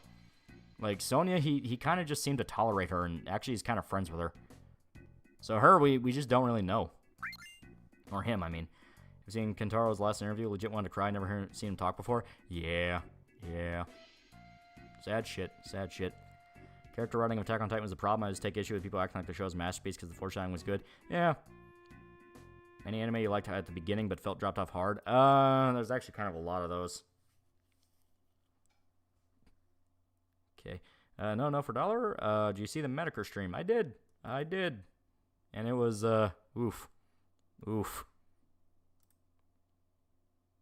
Curious to be learning about Berserk this stream. Eventually I'm going to get some fucking VTuber to read it. I'm tired of only Redditors reading it. It's like I'm tired of fucking child molesters and communists like in Berserk, like fucking Vosh. It's like him dropping like, ooh, it's like in Berserk. Genuinely made me fucking gag. It's like, oh god. Was Kentaro friends with Oda? All the big mangaka are kind of friendly with each other in some way. Some are a lot more than others. Because, I mean, they're top echelon guys, and they kind of share back and forth advice. So, yeah, I mean, it makes perfect sense. I don't know how tight they were, but they, at the very least, knew about each other. Willfire 54, $5. Really hope to see Guts have a Warhammer 40k Goblite moment. And yes, I know you doubt the reference. I doubt you know the reference, but I bet some people around here do. Somebody's happy. I believe there were Framo Cartel bosses. The context of being a Netflix series with a true story of a girl boss makes me doubt its legitimacy. I don't fucking know. A ratio of people only watch a Berserk video and a new Berserk reader. It does happen. Oda's tight with Watsuki. Yeah, Oda's tight with a number of people. Famously, he was tight with Rurouni Kenshin guy, and that's why every fucking person and their mother has to go, well, don't you know Oda's friends with a pedophile? It's like, yes, I know about Rurouni Kenshin guy. Yes. Akira Toriyama's the big reason Tite Kubo got Bleach out. Yeah. Max Payne beat Max Payne. Pretty good game. Yeah. Skull Knight's most metal. Locust is the most chrome. Wash is the kind of person Berserk would criticize. Conviction was not really a condemnation of religion and just people at large.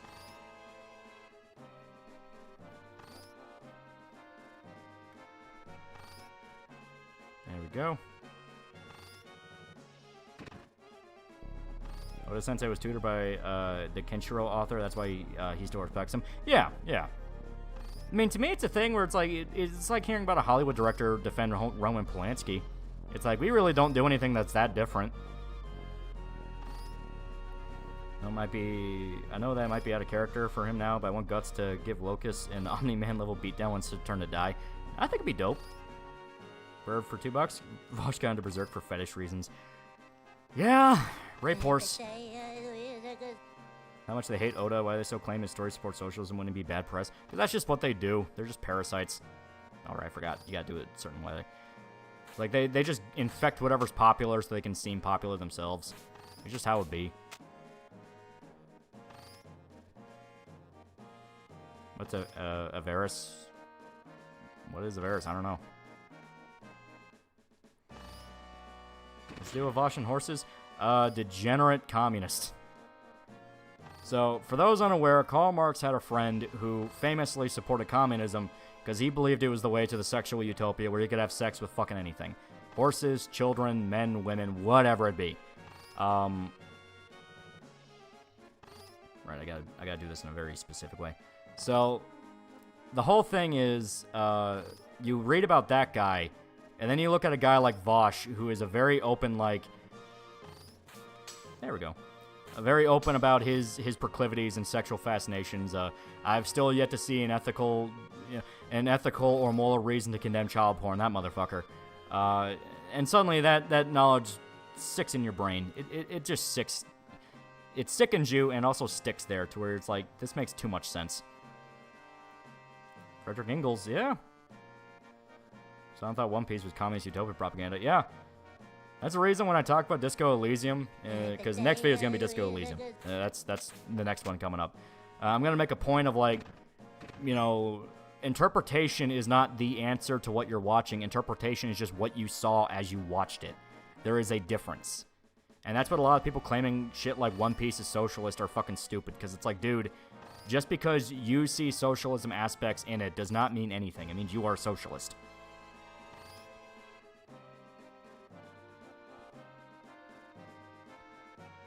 Vosh should become an apostle of sexual fantasies. Yeah, the Hellraiser thing. Vosh admitted to molesting a gecko. Yeah, a poor gecko. Let's Go Elysium's just a schizo-ass game. That's what makes it good. It's good because of the schizo. Oh, shit. One Piece with the Straw Hats restore 2 monarchies. Yeah, it's like, they make it very, very obvious what the theme in One Piece is. It's literally freedom. Shit. Fucking Luffy, as his, like, Super Saiyan form, becomes a literal god of freedom.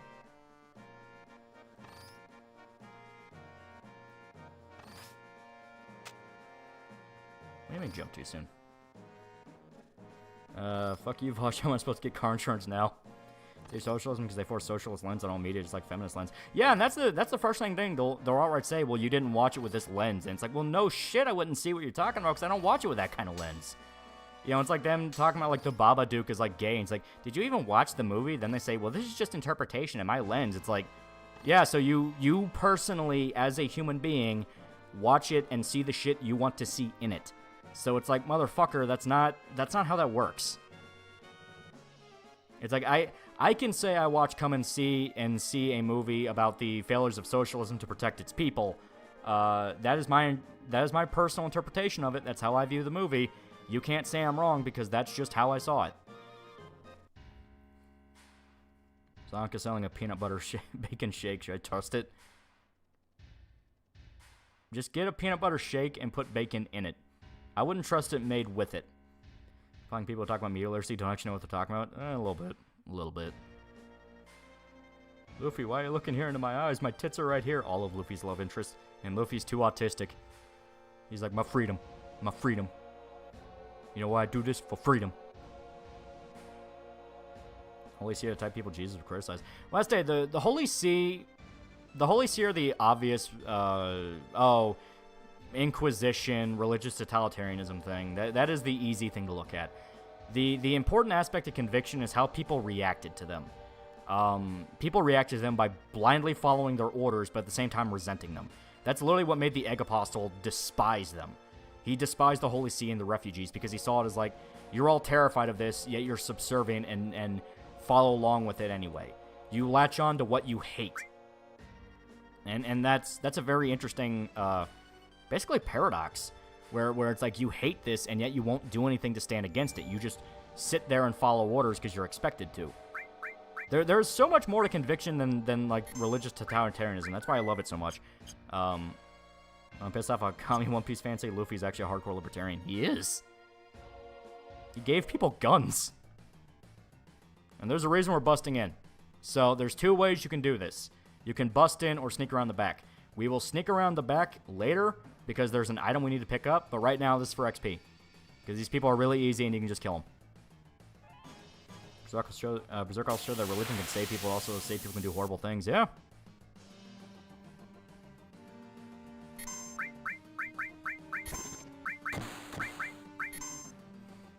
Are you playing, are you gonna dress up as a woman again? No, we're past that segment. Now we're at pure kill 'em all. Common ideology for horrible people to see themselves as good and everyone who exposes them as the devil. Basically. One reminds me of how certain people try to say FF7 is an allegory for resource exploitation and climate change. Ain't mere literacy great? Well, I mean, it's like the environmental aspects are a part of the story and they do exist. Shinra is polluting the world. But it's also just kind of a larger... There is a larger plot going around. Because once you get to the Ancients and Sephiroth, environmentalism doesn't really matter anymore. I remember watching a channel called Stoneworks that did world-building videos, stopped after a while because he said viewing history through a Marxist feminist lens is important. Yeah, it's like, they admit this is just a lens. This is just how you look at stuff. Then they say, well, that's important, as if that's the answer. You know, that is the answer to media. No, it's not. That's just one way of looking at it. There's a lot of others. Smack Tifa's ass. Yeah, the remake doesn't give you the option to invade Shinra. Yeah. As stated, remake has some ifs where it's like, Michael Kirkbride, ex-Elder Scrolls writer, said that the Thalmor are going to win and are correct, even though they are supremacists and kill billions of innocent people. I'm selling skeleton $2. I'm having a Normandy moment, a goggle. Once you get the one-winged angel, Sephiroth turns from environmentalism to biblical. Quite literally. It's like, yeah, I mean, Mako's important and don't pollute the water, but, like, that motherfucker's gonna kill us all. Those bedsheet ghosts were integral for the remake.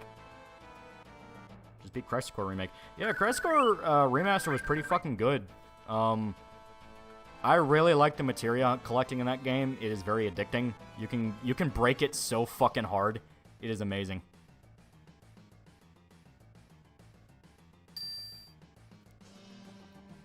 I've seen Joel Javier Curious George video. I've not.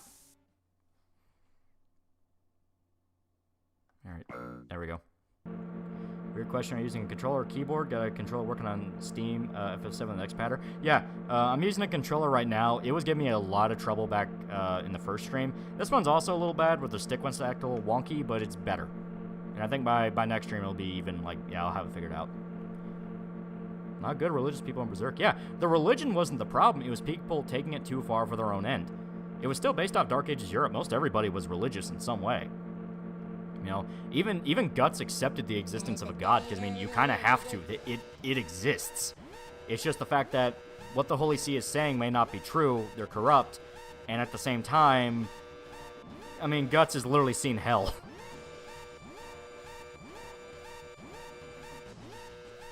Alright. So you see a second response that Vosh made on Pippa and is still focused on the obvious joke as the reason still accusing Pippa as a Yahtzee. Oh yeah, I heard the clip of it and that motherfucker copes so hard. Where she went like, yeah, I don't really give a shit if a horse fucker thinks I'm a Nazi. And just goes, well, I mean, the horse fuckers have the best opinions, just the greatest opinions. And it's like, oh, that is just pathetic, man. That is just pathetic. Is this Roblox? You fucking zoomer, this is the PlayStation. You like Joel Javier Curious George video, message of the video is similar to what you've been saying for a few months. It's still a comedy video. Alright, I might check it out.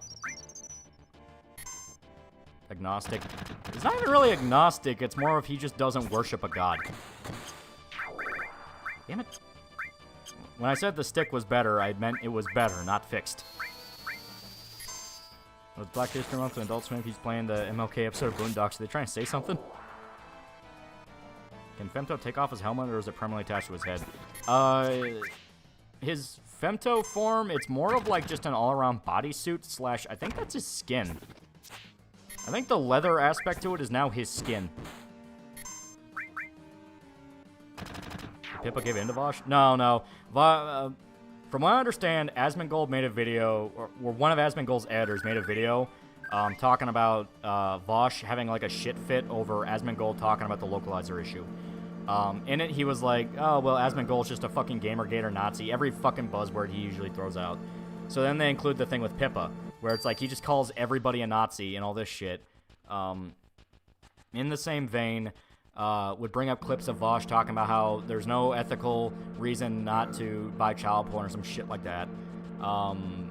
Basically just showed, yeah, Vosh is a piece of shit. That saw God and said, fuck you. What's the best PlayStation console? Probably PS2. PS2 had, like, some of the greatest games ever made. Granted, you can say the same about, like, every generation, but PS2 had the most. Does Femto form make Griffith PP have a built-in condom or make it BBC? I'm trying to think of what would be the most unsettling. I think it juts out like a spike.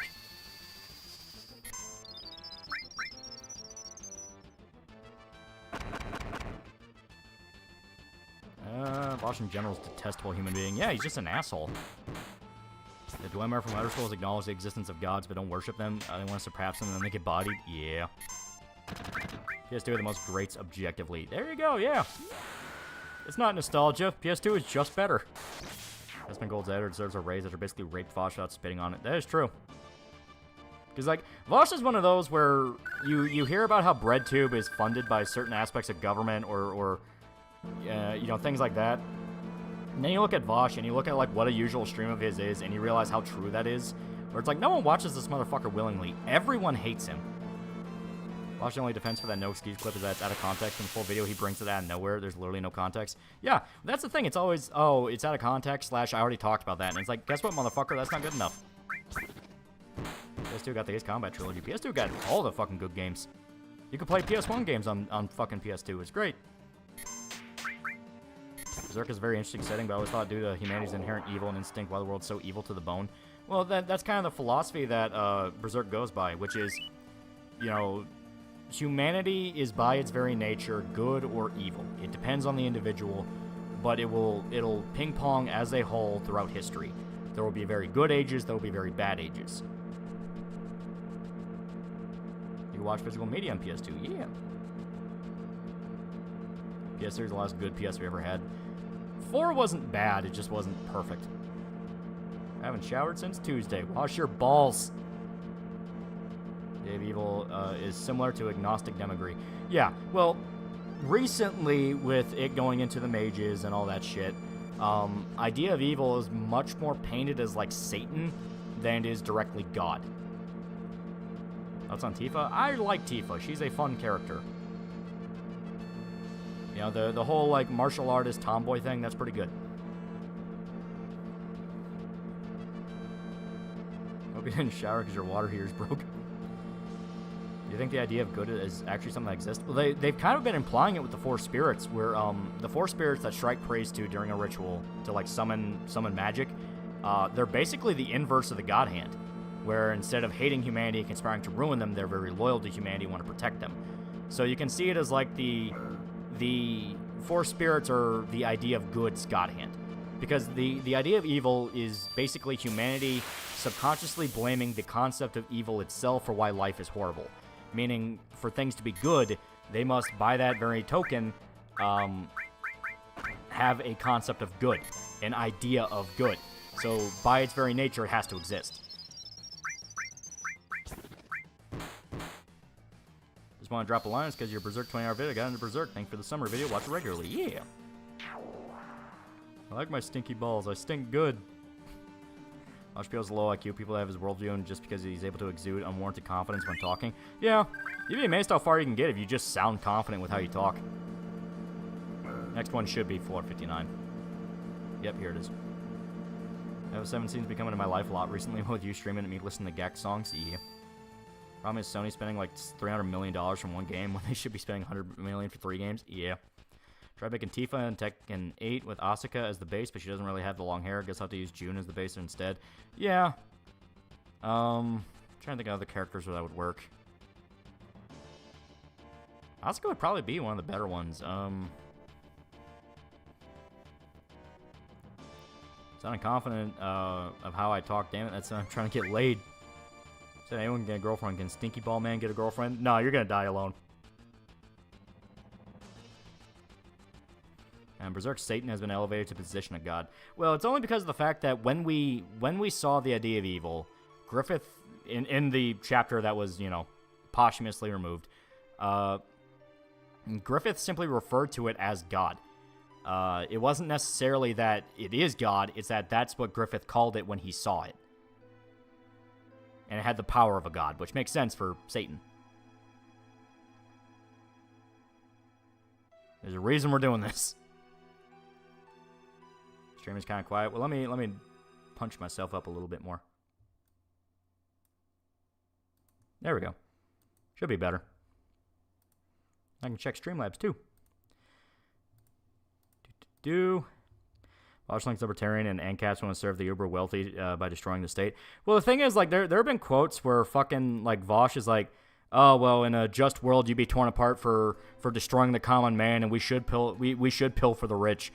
And all I can think is, motherfucker, you live in California in a wealthy-ass neighborhood to rich parents. You are such a fucking fraud. It's like he doesn't mean a goddamn word he says. It's more communist grifter shit.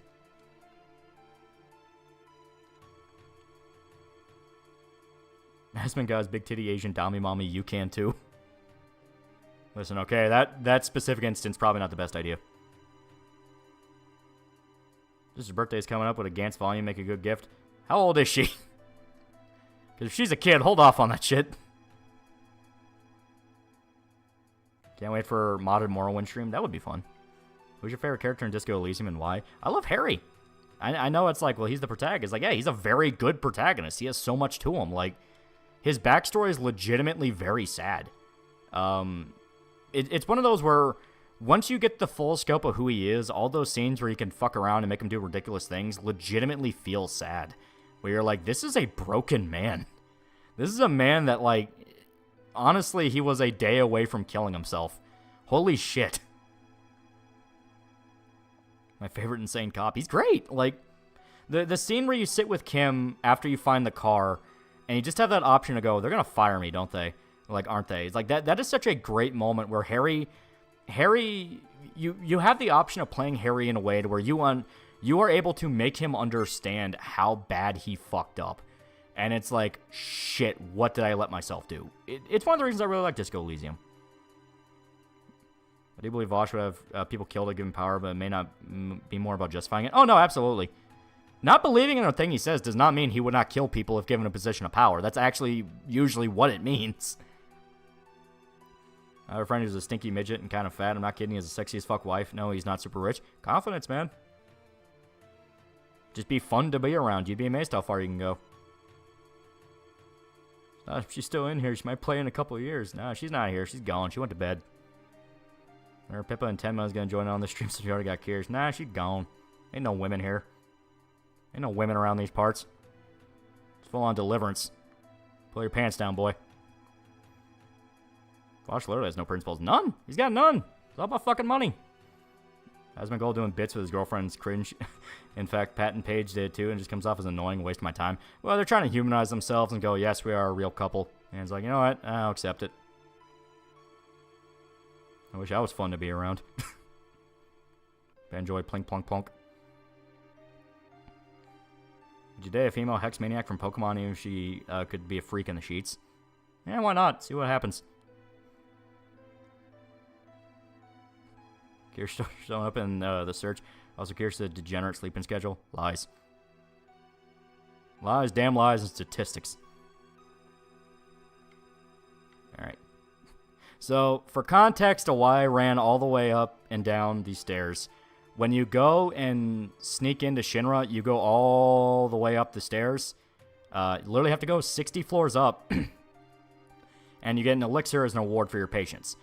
If you just take the fights to get there, which as stated are easy as hell, because by the time you get to the game, but by the time you get to this point in the game, you're not quite over-leveled, but you can more than handle a lot of the mobs in Shinra HQ. You can just come up here to floor 60, and then just walk down and get the elixir and come back up, and you don't have to worry about fights on the way.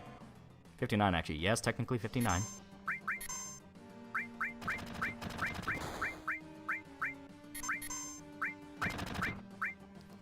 I mean, Karl Marx was born with a silver spoon and was about 3 letters from Marx's father, roasting Marx for saying things he said. That is true.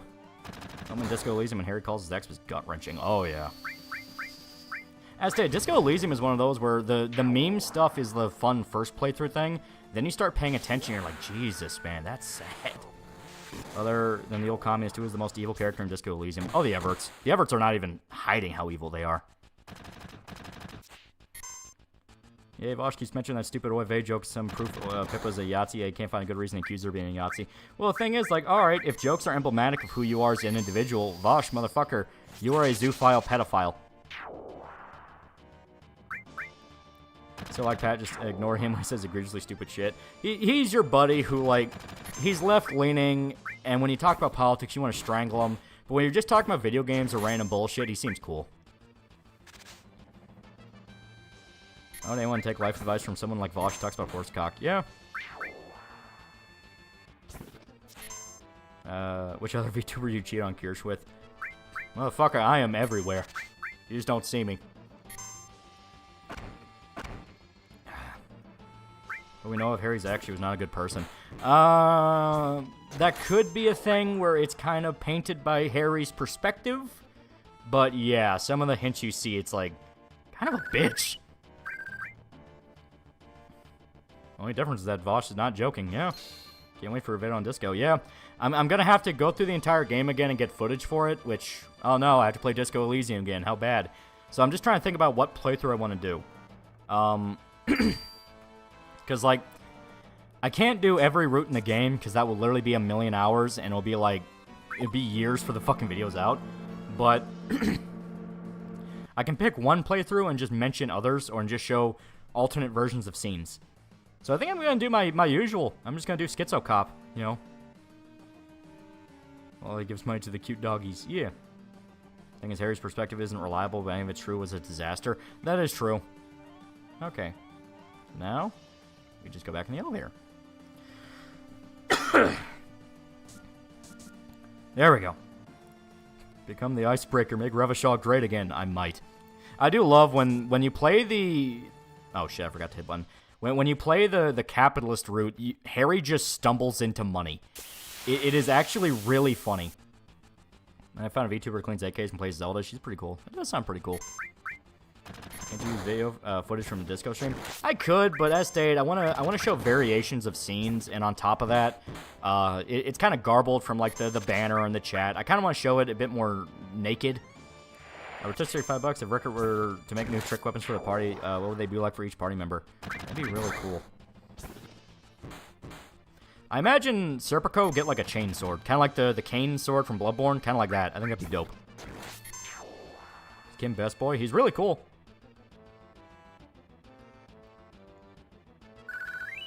I mentioned a company got bought by another company, so you're not really supporting the ideas. People are so hesitant. Yeah, I'm going to mention it.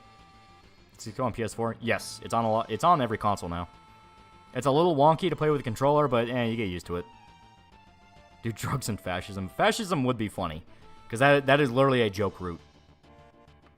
The best part is, like, if you do fascism, you can still coincide it with other political philosophies.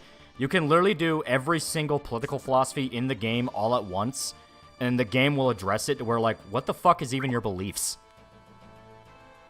Oh, damn it, I hit the first floor again.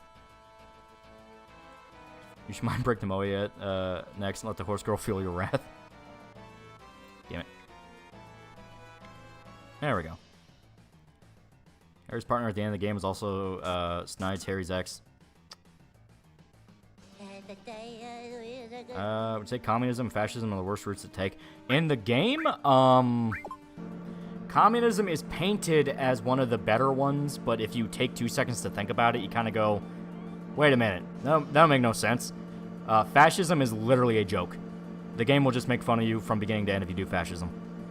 Play Apology Cop. Apology Cop's pretty funny. Apology Cop, Super Cop is like really fun, because that is you living up to every stereotype of a Hollywood cop ever. Is there an apolitical cop run? Yes. And it is also a legitimate route to do apolitical.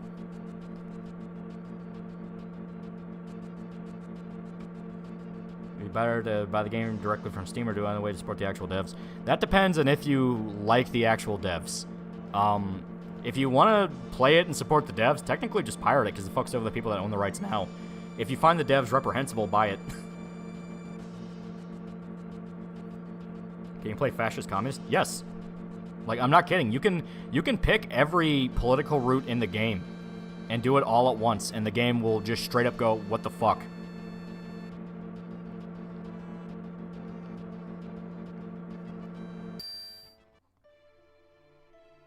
Getting Sword and Riku in level 99 was such a grind and chain of memories, yeah. Fascist run lets you hang out with Measurehead, which is worth it to me. What's the coolest thing you've seen in the Schizo Cop route? Because some people have not played Disco Elysium yet, I want to be light on spoilers, but a lot of elements in the game that point to the supernatural, the game will at first make fun of you.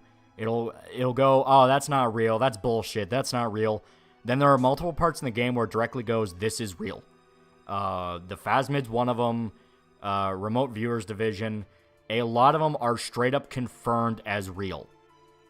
So to the point of like, the first dream Harry gets is literal proof of the Remote Viewers Division, because it will not make sense on a first playthrough. On a second playthrough, you will immediately spot what it's talking about and going, holy shit. Like, Harry is actually psychic.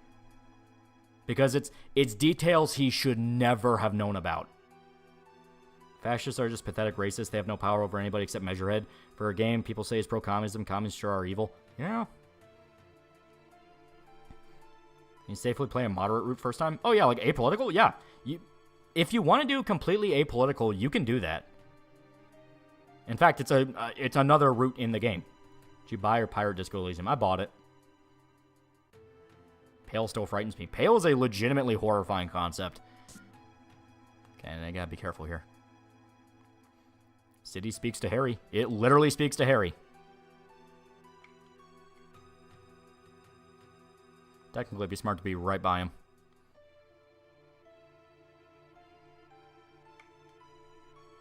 This segment's a little tricky. You don't have to worry about failing it too much. That was the people project shit onto things they never actually played. Yeah. What was the remote viewers division again? Psychics.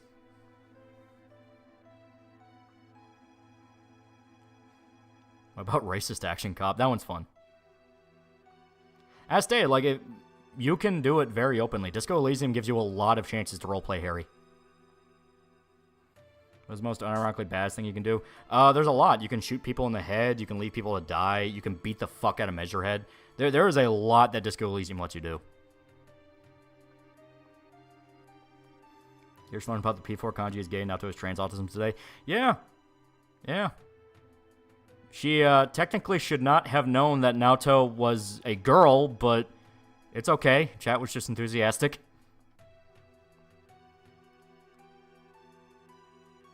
These are an organism. Traffic is blood and breath, regardless of how annoying it is. Yeah. You can give small children drugs. Yeah. Playlist seems to associate with not letting go of the past. Yeah. Not letting go of the past. The decay of humanity and kind of never being able to accept the world falling apart. That kind of thing.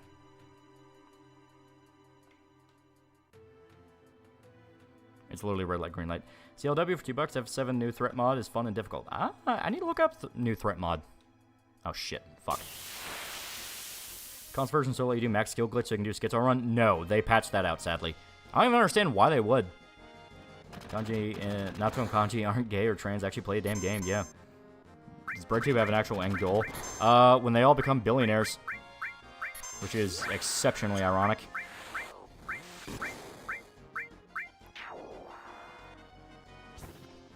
Excited to play Persona 4 Golden. It's very, very good. Every Persona game has an intro that's like 3 hours long. Just stick with it, and you get to genuinely very addicting gameplay. Oh, shit.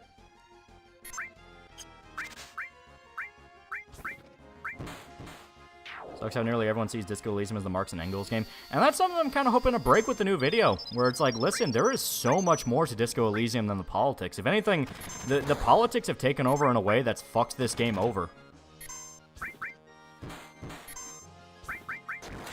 Avoid the dub with Young Ya and his posse. He's not in Persona 4. In Persona 3, yes. That dude just groped Tifa, don't worry about it. How often is Shota beat you in Yu-Gi-Oh? We don't really play Yu-Gi-Oh! Shivers and Esper Ducoul are clear signs of Harry being psychic. Duke can literally hear the world speak to him and give him perspective he'd never know. Fuck's sake, his Tide talks to him. Yeah, there's a lot of hints in the game towards the supernatural. Once again, it's something where you kind of understand how unreliable a lot of the voices in your head really are in the game. The intro of Modern Persona is the fucking worst on replays. Yeah. I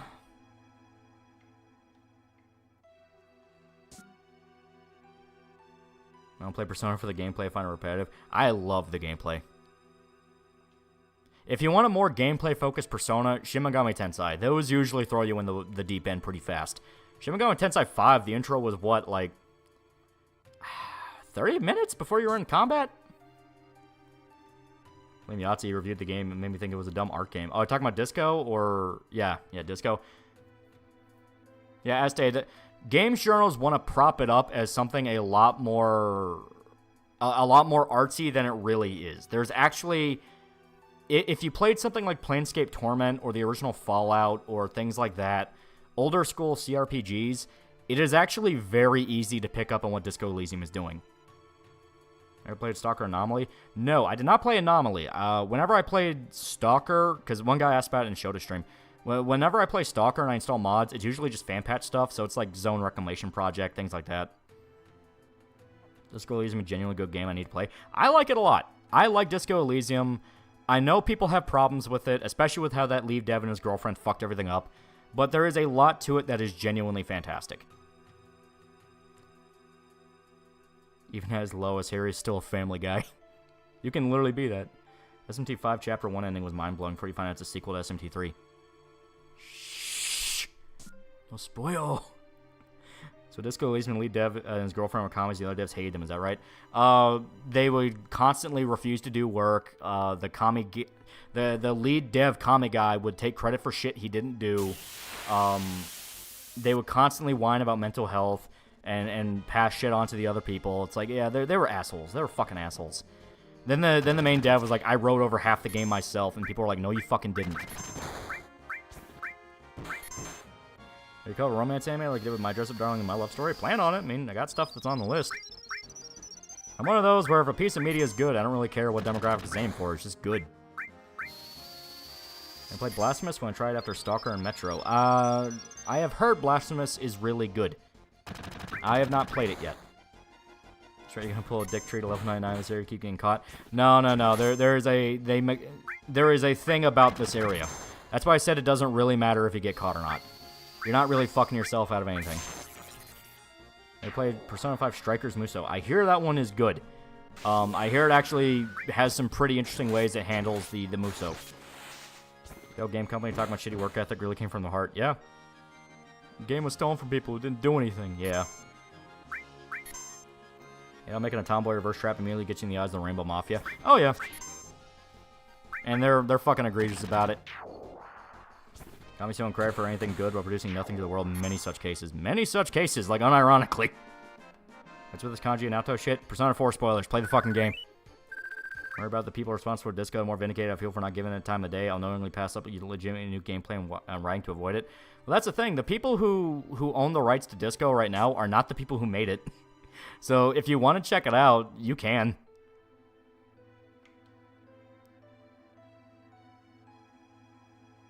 Braden4141, $5 if I want to mess over the main dev, I should buy it. As stated, what happened with the studio involved with Disco Elysium was they were taken over in a hostile takeover and bought out. The lead dev, though, the commie one, and his girlfriend, all that. Girlfriend was fired. Lead dev was thrown in an insane asylum. I'm not even kidding. They were about as fucked over as could get. So if you want to play the game and not worry about giving money to people you hate, don't worry. They're not the ones who own it anymore. Plus, fuck it, he said, she said. Yeah. And maybe I'm biased, but I'm just going to believe the commies are lying. Because if you read the book that the main dev wrote that takes place in the same setting as Disco, it's fucking awful. That's where you get lines that literally say shit like communism is the solution to the Pale. Where if you know anything about the Pale in Disco Elysium, that's basically going, no, but capitalism is how you solve it. You look at him and go, are you fucking stupid? On a horror game with a secret ending where you marry the ghost woman, this is it. This is peak. What happened to the lead dev that caused him to be put in a insane asylum? Well, he was just a typical communist. Mentally unstable, manipulative asshole. I met an honest commie, and I used to be a socialist, not being hyperbolic. Yeah. Well, I hope P3R gets mods for the OG voices and cast, OST and voices. Though if anything like P4 and 5, though I'm cutting more offensive stuff. Probably. I actually like the battle music in P3R. I heard some of it. I thought it was pretty good. Like the all-out attack theme was like legitimately pretty fantastic. Another time, Batman vs Superman, Public Enemies, where Lex Luthor forced himself to be into Amanda Waller and kiss her. Bro, gotta have his chocolate. See, Square Enix is one of the devs part of Sweet Baby crap. Yeah, as stated, it's a thing where if you pay attention to the companies getting involved with Sweet Baby, they specifically are companies that have had major economic issues. Sega lost a shitload of money because of hyenas. Square Enix has been losing a shitload of money because they bet everything on Marvel's Avengers and NFTs. They are getting involved with Sweet Baby as hope that their investors' investments can pay them off, and it's just not going to fucking work. That's not saying, like, give them money so they don't become woke. It's more the fact of, like, they're going woke because they've been losing a bunch of money from their own fuck-ups. Remember I used to hang with lefties in high school, and they all ghosted me because one gay guy didn't like me? Yeah, be how it be. Wasn't Chaz a good representation of communism and speedran all the way to Warlord? Yeah. And if you play Disco Elysium, Chaz kind of reminds you a bit of Revoked. There we go. Yeah, fuck it. We'll just get it over with. This fight or the next fight, it should be clear. How many years do you think it'll take for ESG finally goes away? That depends. ESG, in its very nature, is kind of an economic bubble. They are all relying on speculative marketing. Speculative marketing is basically, well, I promise you in 20 years you'll have this amount of money. That kind of thing. Very, very common among economic bubbles, by the way. So right now they're trying to bridge shit. The bridge shit where they're like, oh, we're gonna take these concepts into practice and we're gonna do things with them. We're not just gonna talk about it. And the first question I had when I heard about that with Bridge was, I legitimately went, what the fuck does that mean? Like, what the fuck does that mean that, like, you know, you're going to put these into practice? Like, because they're already doing that. They're already hiring more minority employees. They're already pushing out more marketing, talking about this shit. They're already aiming products towards them. The fuck does that even mean? Because if it means, like, oh, more commercials with like, gay and black people, it's like, but they're already doing that, and it's not making them any money. So it's a little bit of a definition of insanity thing of how long can you do this dance over and over again and just expect it to work? Remember having FF16 didn't see the amount of copies Square Enix wanted? Yeah, because they had, like, insane fucking numbers for it. They're like, oh, it needs to sell, like, 100 million copies. Oh, shit, I hit the wrong one. Okay. Don't worry about it. Argent Warlock for $2, as the Great Razor says. Go broke, get woke, croak. Yep. Ah, fuck. I'm doing this too much by reflex at this point. Yeah, she's literally just a massive scam that unfolds on itself. Yeah. Failed that sequence so many times, game just said, fuck it, move on. Yeah, that one's always tricky. Because it's... Having Cloud move there is easy enough. Having the party members come is a little bit trickier. But if you fail it 5 times, it just lets you go through. You don't even... It's not even a thing where, like, you miss out on an item. You just go through. So even the devs were kind of like, yeah, that part sucks. They don't care about money. They'd burn the world down to bring about the one they desire. I mean, you can do that. You can ignore money. You can't ignore the consequences of ignoring money. It's like, okay, motherfucker, try it. No, for $1. Playing Disco Elysium had a black guy telling me to accept CRT, and on the other hand, my lower intestines told me to be a fascist. No, I'm not a fascist, but what am I going to do if I decide to stop dealing with my shit? So decision made. Josh Moon said that the 5 trillion number lost is fake. Null is one of those where I'm like, it depends with him. Okay, so this is going to be interesting.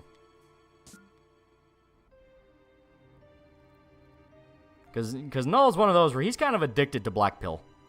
He kind of wants everything to be falling apart to kind of justify him running off to Eastern Europe. It's like, sometimes he's right, other times I'm like, no, that's not what happened. Swear to God, Sweet Baby Inc. rapes infants and sells them some Jeffrey Epstein-ass motherfucker. Okay. I did not... Fuck, I forgot a step. I forgot a step. Okay. So we gotta go up here.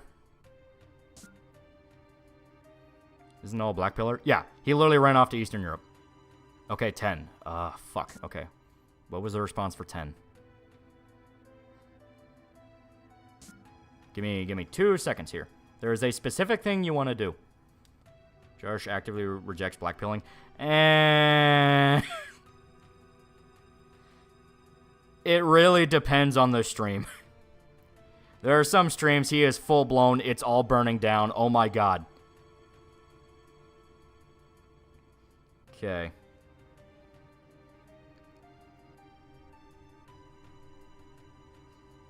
Okay.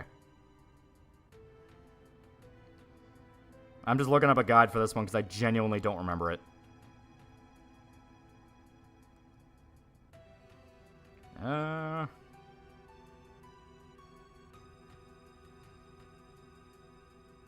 Okay. 10. Okay, Mako. So, you have to guess the password for what he... You have to guess the password he makes up in order for you to receive a very powerful materia at this point in the game called Elemental. If you put Elemental on a weapon, you can then link an Elemental materia to it, and the damage of that Elemental affects the weapon. So if you put like fire materia on the Buster Sword and it has elemental materia next to it, it will now do fire damage. It is very, very helpful because there are enemies that specifically are weak to certain elements. And there is a boss in this where that will come in very handy.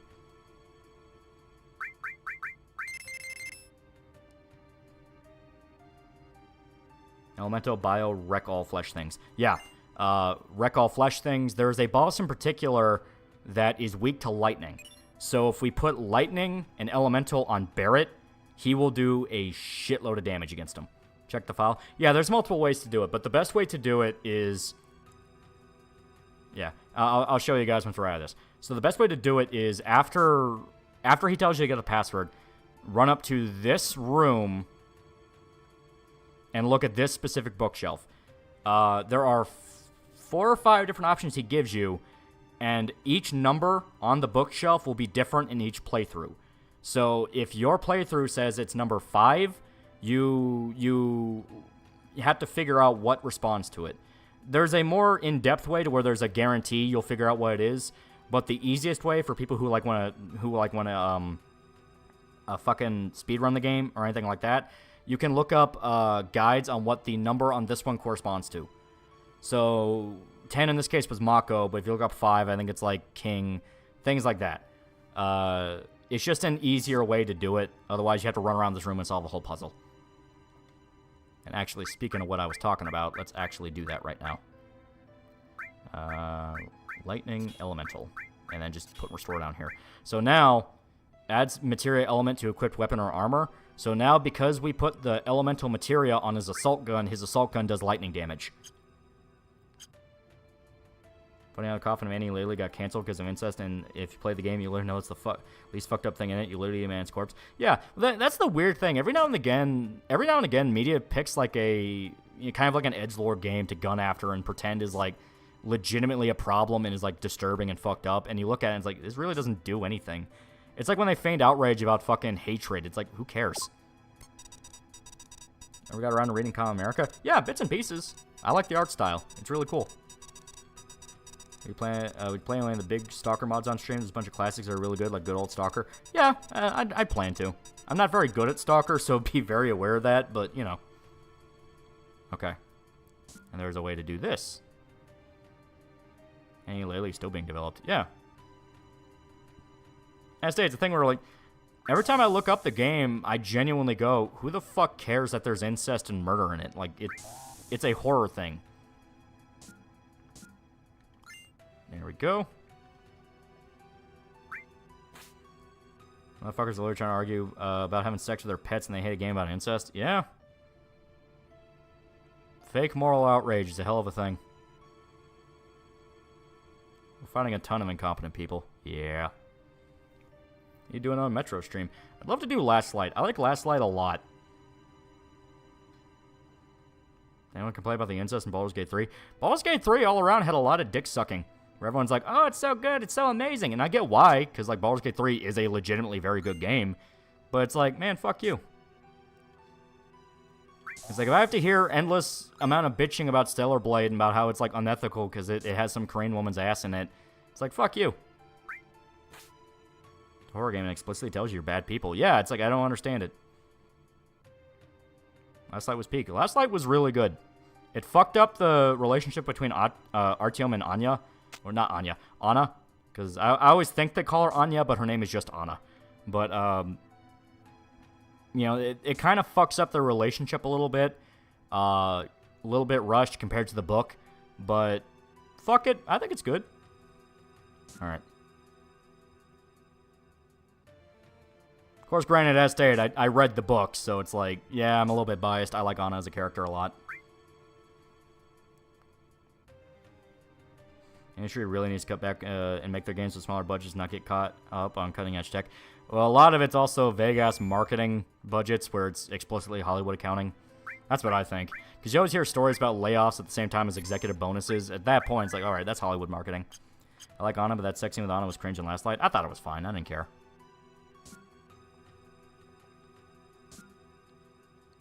I mean, you know, they thought they were about to die from a Soviet bioweapon. Give them a fucking break.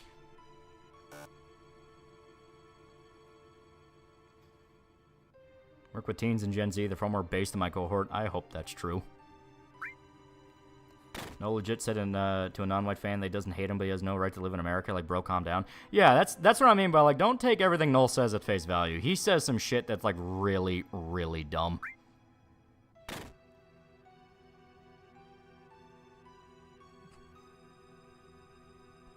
Exodus Anya was better. Yeah. Yeah, because they just said fuck it and just got to the point with their relationship. Aren't you a Zoomer? I reject that accusation, good sir. Alright. I I forgot if I'm supposed to do this over and over again, or if I got it the first time. Let me take a look. Because it's supposed to give you something.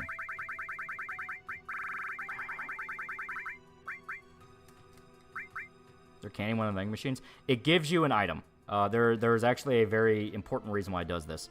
Okay.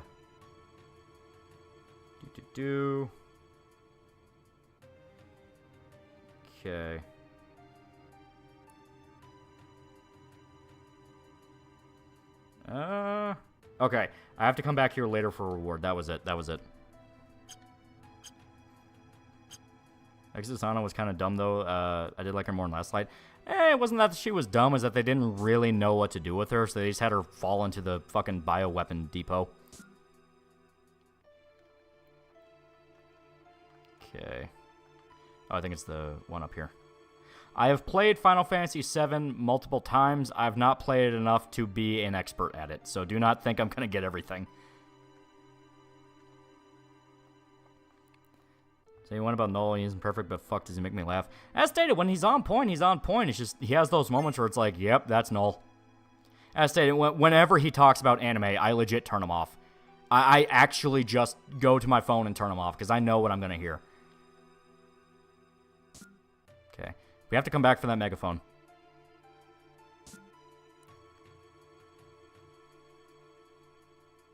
I honestly think the guy overreacts about anime at this rate. There's just those moments where he just spurgs about something, and it's like, who the fuck cares? Alright.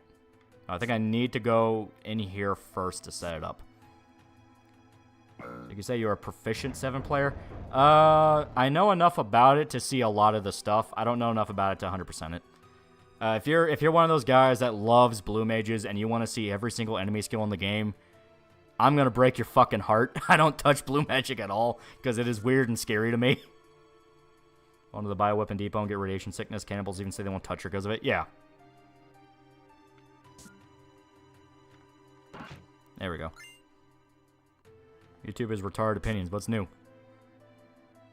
I mentioned, that's me when you talk about AOT. Yeah, there you go. Don't mention Infinity next to his proximity triggers his anime image board PTSD. I actually unironically think it's a form of PTSD from the fucking days where he was managing that image board. Because, yeah, looking at child porn's a traumatic experience, so seeing that in relation to anime will just fuck somebody up and develop a complex. Random question, thoughts on MF Dune? I don't really listen to him. You gonna stream Final Fantasy X? That would be a fun one. Me and Shota, and I found out Dick Bro recently also is part of this party. We all actually think Final Fantasy X is overhated. We genuinely think it's overhated. There's some pretty redeeming parts to it. Blue Mage seemed weird. Blue Mage, to some people, is like the reason they get into Final Fantasy. They love blue magic. Because, in its defense, it's really fucking cool. Have you played the Blue Mage in 14? Questline's a nice 5 reference. Yeah, I know they had to completely balance missions around Blue Mages to be different, specifically because they're powerful as fuck. People hate FF10? Yeah, a lot of people hate FF10. And you saw the damage Barrett did there, right? He's in triple digits. That's because the enemies we're fighting are weak to lightning. A lot of the enemies in Shinra HQ are specifically machines, so lightning is very, very helpful. What will blue mages do?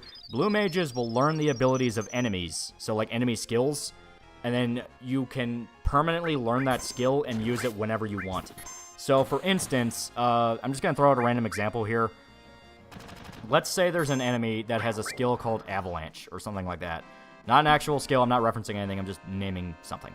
So, Avalanche is an advanced version of Earthquake. It does a fuckload of physical damage, and it hits the entire party. If a blue mage is hit by that and survives it, depending on the game, most times you have to survive it, they can now permanently imprint that skill onto themselves, and in every other fight for the rest of the game, they can do Earthquake themselves, or Avalanche.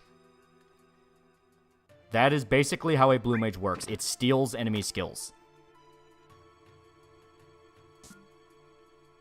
I love enemy skill. Yeah, Final Fantasy VII, they have a materia that references it called enemy skill. That sounds awesome. People love blue mages. That's on bosses that have one-hit kill moves. If you're gonna do it, give us an obvious telegraph, an obvious counter, or have it be part of a story thing. Alright, we need one more. There's a lot of thoughts on the War Arc and Attack on Titan. I didn't really get into AOT. Blue mages are like Ditto from Pokemon? Sort of. Enemy skill run. People love doing that. You can do enemy skill runs. Final Fantasy, I think 3 introduced them. Yeah, I want to say so. You have to wait a bit in order to be a blue mage, but there's others where you can just become a blue mage from the get-go. Strago in Final Fantasy VI is a dedicated blue mage. That's on Pluto's ending. It's a little bit rushed. It kind of has to, you know, stretch it a little bit too far, too fast, but I like it. Blue mage runs, Jesus Christ. Yeah, that's an actual thing. Final Fantasy Percent was the first game with the blue mages.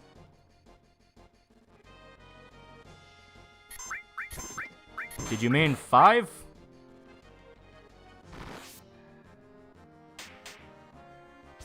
Yeah, it was Final Fantasy V that introduced blue mage. Okay, yeah. I was a little bit confused. Like, is Percent a spin-off that I don't know about?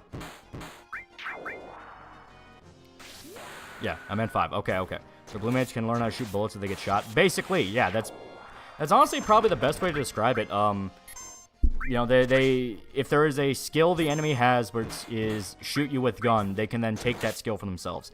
It's very specific skills. It's not like they can take every single skill an enemy has. It's mainly stuff like boss attacks. It's mainly stuff like strong enemies and certain types of enemies. It's things like that. Can't be worse than all white mage run. Oh no, if you have a all blue mage run, you can steamroll a lot of the game pretty fast. Gao from 6 was a cool way to implement blue mage. Gao and Strago, they were the dedicated blue mages. Gao was a bit different where he already had a library of enemy skills. Strago was the one where he was just directly blue mage. They literally call him that.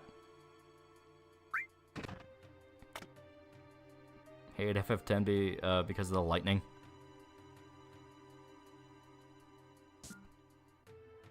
Why do healers suck? Because you're supposed to babysit them. There we go. Some games have more busted blue mages than others. Yeah, as stated, Final Fantasy XIV specifically had to go out of its way to give blue mages alternate versions of missions because they're pretty fucking broken. Blue, black, sage, white, red mage. Red mages are good if you want to have a healthy collection of magic and at the same time not have people die. Because red mages are basically a mixture of warrior and mage. So they're able to equip a lot more they're able to equip a lot more equipment and stuff like that. What'd you do with Guts is just Carl. That's funny. Blue mages steal magic, right? Yeah. Or that's in the rule 3 when it comes to boss fights in games, for example, Virgil from DMC3. It's usually pretty cool. Stories that pace it out right usually end up being pretty fucking good. I've seen Venture Bros movie? Yes, finally, after a long amount of time, I finally sat down and watched it, and it was pretty fun. It was pretty damn fun. Red mages are basically clerics. A little bit, yeah. I think next 7 part would include Genesis. I don't know. I really don't know. I assume so? But they outright said 7 they're going to split up into like 4 parts. So we really don't know how much they're going to fuck with it. Red mage can also use black and white magic. They can. Once again, it depends on the game, but they can get kind of advanced. Final Fantasy 1, red mages could not learn the most advanced forms of any magic. Like, they could learn up to like tier 6, but you had to have like a dedicated white mage or a dedicated black mage to get up to tier 8. That's from the best of my memory. Gear shape left? Yeah, because we're talking about Final Fantasy. Girls aren't allowed to hear about that shit. Culper's not at $2. You said P3 hours of wait for sale. What about Yak 8? I'm also putting that one under wait for sale. There's a lot of microtransactions involved with it. And for a $70 game, go fuck yourself. Alright, I'm gonna have to Here, I'm just gonna... I'll put it up here, and I'll put the banner right down here. What they're talking about is pretty important. Auron in the world of Spyra alone elevate Final Fantasy X to greatness. I like Auron a lot. Auron is really fucking cool. He's just samurai guts, and I love him. Trade-off for not using higher tier magic was red mages could fast twice a turn. Yeah. Also, as they had more defensive stuff. They had more weapons. There was more shit red mages could do. So they all had similar amounts of depth. It's just different ways.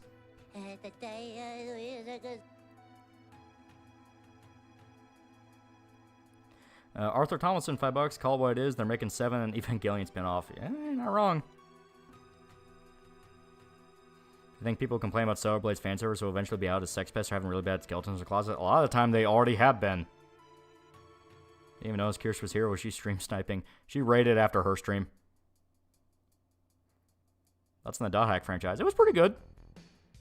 I didn't get super into it like a lot of people, but it was pretty good. But you know, Lolly, we have to increase prices because companies will go bankrupt if we don't. Yeah, that's the same fucking lie. I'll remind people that it was outed that HBO literally made fake accounts to defend their shows. And if they did it, everyone else did it. Rotten Tomatoes was outed as literally taking payments for good reviews. When are you going to get Kirsch and Shoto together? I believe in Shoto not fumbling, and Kirsch is super autistic. They're a great match. Remage is good depending on the game. He was great in 1, and 5 he is in 5. He's bad in 3. Not the worst in 3, but yeah, nowhere near as reliable. Nowhere near as reliable. Is your voice cracked? Yeah, if I talk a lot, my voice cracks. It's weird.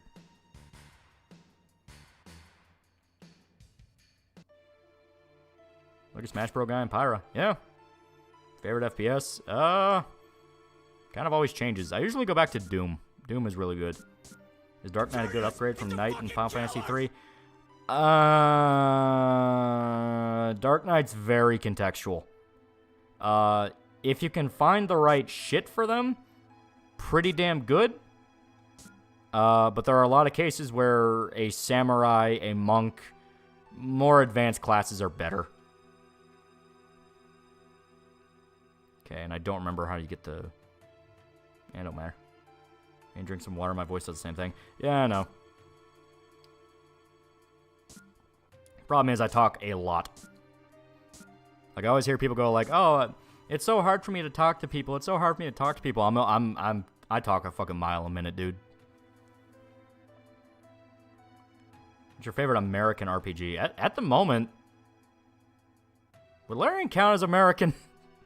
Because I'm going to say, is like, at the moment, if we're going to go Western RPG, it'd probably be Baldur's Gate. Yeah, Baldur's Gate 3 is really fucking good. I also found Blue Mage very situational and hard to use. Could never make the most of it because it just confused me. Yeah. It's one of those you have to know exactly what monster to get at what specific time. And I'm going to go back and try to get the shit that... Because I think we're at the point now where we can get it. I don't remember the criteria for it. Okay. There is a part where you will not be able to come back here, and I always get paranoid about when. Because the megaphone is a certain party member's very, very, very good weapon. Beat Final Fantasy 1 yesterday. It's pretty peak. Not fucking doing the extra dungeons, though. Yeah. Don't know how to use Blue Mage. As stated, it's a very, if you know what you're doing, kind of thing. My ass is heavy. Finally, a worthy opponent. The battle will be legendary from another guy who can't shut up. Laren is Belgian. He just broke my heart there. That explains all the sex stuff. Goddamn French. Fallout 2 is one of my favorites. Yeah, I tried playing some of the older Fallouts. It's one of those where I felt like a monkey fucking with a calculator. I didn't know what I was doing. I just hopped on KF and saw the deal with Vic Mignon now owing over 300k. What the fuck? Yep. Thanks a lot, Ty Beard. You fucked that man into the dirt. Okay. Oh, okay. No. I remember now. I know exactly the period of time. As soon as I saw the prison cells, like, yep, I already know exactly when to go back. So, we are pretty damn close to a scene that stuck forever in my mind and was one of the reasons why, when I played the remake, I got so pissed off at them showing Sephiroth so much. That's why you get a real lawyer. Well, you make sure you babysit your lawyer as much as they try to babysit you. That's in the PS1 reverse survival horror game Galarians, where you're the monster and have to survive. That sounds kind of interesting. Your American RPG is PSRL1. I like it when it blows stuff up. Aerith's getting stabbed? No, we are still a few dozen hours away from that shit. Actually, I think more. Because Aerith dies at the... Spoiler, Aerith dies. She dies at like the 40% mark of the game? I kept thinking it was later. I kept thinking it was like the 60, 70% mark, and I was talking with Shota. It's like, no, it's like the 40%. I was like, really? Was that early? Talking about the jailbreak scene? Might be the jailbreak scene. Wasn't Ty the wrong type of lawyer for that case? There was kind of a mixture of things that went wrong. The big thing that fucked them over was specifically, they had all the evidence and records of all the people that fucked with Vic, flat out admitting they fucked with Vic, intended to fuck with Vic, and would continue to fuck with Vic. If they submitted that to the court, that would have been irrefutable proof of conspiracy and that these people are trying to ruin his life. Ty Beard wanted to do a thing where they would input that at the last possible second in order to give the defendants, because Vic was suing them, less time to counter it. They would have to rush to find a response to all this.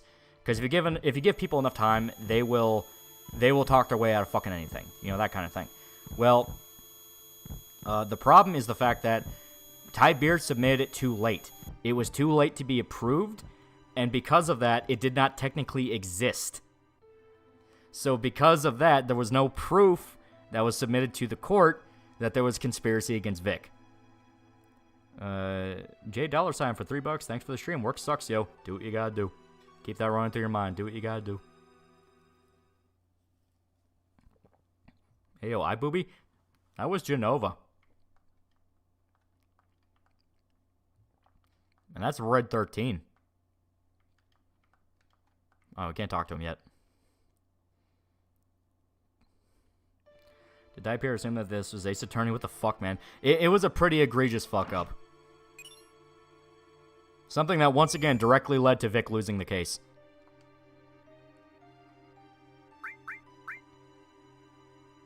Is Vic fucked forever? My hope is he can appeal it. He just needs a better defense team. He needs a team that isn't shilling for live streams and actually mean to win.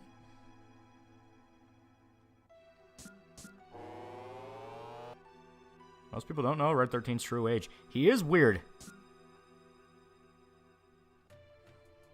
He had to retract them, but couldn't resubmit it. Submit then unnotarized because the dead long past. Yeah. Not quite. He submitted on time in the first place, but he improperly notarized critical affidavits that never need to be notarized, and Monica's lawyer caught on, so he had to retract them and resubmit them unnotarized for a dead long past. So that is still kind of a case of like, dude, you should have watched that. You really should have watched that. It's like, shocker, he was a lawyer paid specifically for a case. You don't get to be lazy. Maybe it wasn't a laziness thing, but the point is, the buck stops with you, man. Aerith was a weak-ass bitch that couldn't take one little stabbing. Disney Star Wars woman can take multiple stabbings from a lightsaber and walk it off like a real girl boss. What do you think of Jujutsu Kaisen? It's just not really for me. I tried it. I mean, it's okay. I kind of prefer stuff like Dorohedoro, though.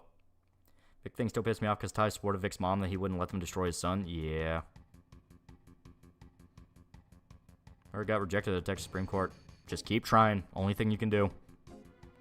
My bright side to all this that Monica and Marky aren't getting a lot of roles, and the Click and Funimation are losing their influence via talent poaching. Yeah, and the fact that everyone knows who they are. It's like, even if they won that battle, they kind of lost their own war in a way, because everyone views them as fucking monsters.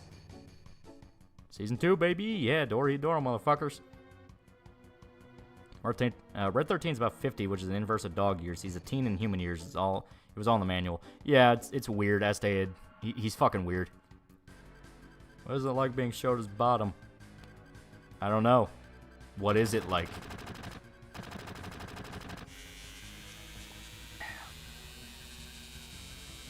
really thought he could save a race by getting a dog to fuck a girl. Listen, okay, Shinra's not really full of the brightest people.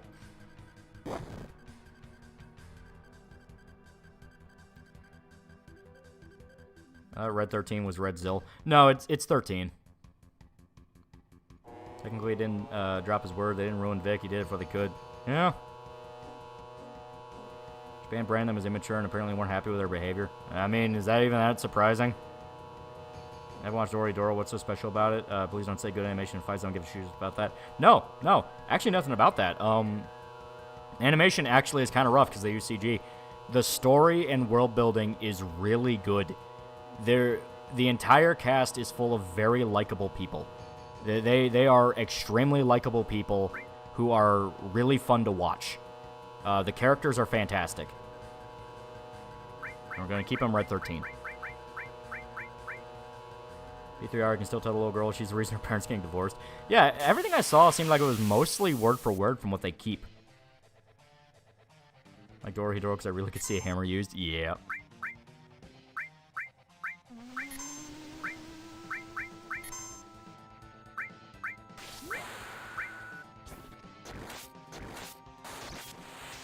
Okay, I picked the wrong guy. Who is Red 1 to 12? He is specifically called Red 13 for other reasons. He was not originally a Shinra product.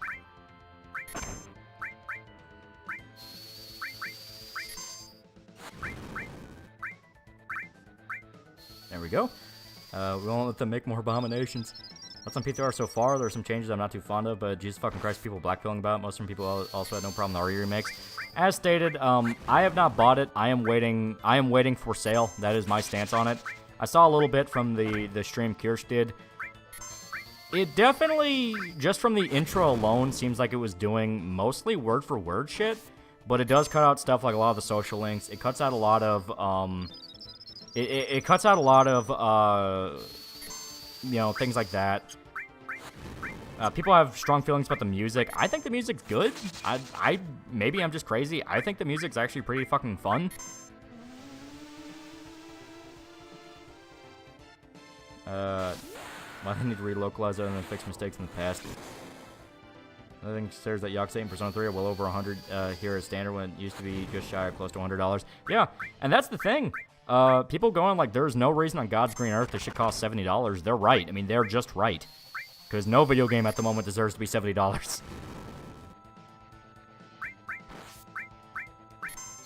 I'm really happy I put fire materia on all these guys.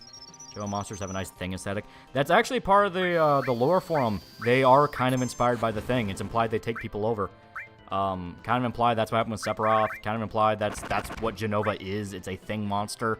Because there was rumors for a while ago there was going to be a sequel to 7, kind of like how you had 13-2, 10-2, things like that. And it would have been specifically about fighting Genova. That never got made, so there's a lot of theories right now that is why they're doing Final Fantasy VII Remake, so they can go back and make it to where the reason Sephiroth shows up so much is because he's not going to be the main bad guy, it's going to be Genova. Which is like, I'm not against that, but at the same time, Sephiroth's role in this is so fucking cool. Please don't step on that. Honestly, gaming right now is at Fat Elvis stage. That is true. You know, you still get to hear some fucking hits, but man, Hawaii did a number on them. Stingy for 5 fake monies. Thoughts on going hitchhiking alone through Japan's countryside? I didn't do it, but when we were in Japan, we ran into people who did. We ran into some backpackers, and they were actually really cool.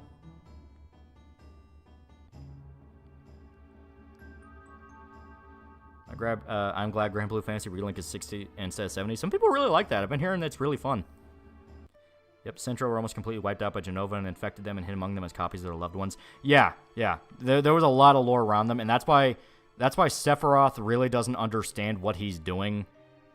He thinks that he can resurrect the Cetra and do all this shit. Like, Sephiroth's plan gets pretty fucking in depth. And when you factor in the fact that like there's literal thing monsters involved here, it's like, I think this motherfucker's getting manipulated. So it's like fighting Metroid Prime a little bit. Reckon there'll be 7 seeds equivalent in doubling where show has to be redubbed due to localizers butchering so bad the rights holders sue them. Oh, I definitely think so. Because another thing to mention is, like, yeah, Sega's talking about, you know, embracing localization and crap like that. But a lot of the JP themselves, a lot of the actual, like, people who play video games in Japan are learning about localization. For fuck's sake, they've now gotten people to completely rethink Final Fantasy IX, where they're going like, hey, wait a minute, that's not what they said in the JP version. What are they talking about in English? And they've gotten people to realize, holy fuck, Final Fantasy IX might have actually gotten sabotaged in the West. That's something that can spark up. Now, granted, classic nothing ever happens, but, you know, enough pushes and even a stone will fall down a hill. Good, Tekken 8 localization's all messed up. I haven't noticed anything too egregious with that. It might just be sentences that are structured weird, but it wouldn't shock me. It's a modern game. Seg162 for $10. Worst part regarding Vic, mass memory of those details fading fast. Some are taking advantage of that to invent fictions about Vic's supposed guilt. Weebs often will lie anyhow to win internet fights. That is true. That is true. That is the sad part. Like, it's kind of a misconception when people say the internet never forgets. That's wrong. The internet has fucking Alzheimer's sometimes. If you're in even the most, not even most, if you're in just a slight amount of niche circles, you will start noticing it where shit will just vanish off the face of the earth. Like, it seems like every month there's an overnight indie success so there's hope for the gaming sphere. Hell, I've considered it since Power and Lethal Company. That is true. That's why I'm not a pessimistic person or like it's so over. There's a lot of cases where like, no, people are able to march to their own beat. Internet has dementia sometimes. That is true. Alright.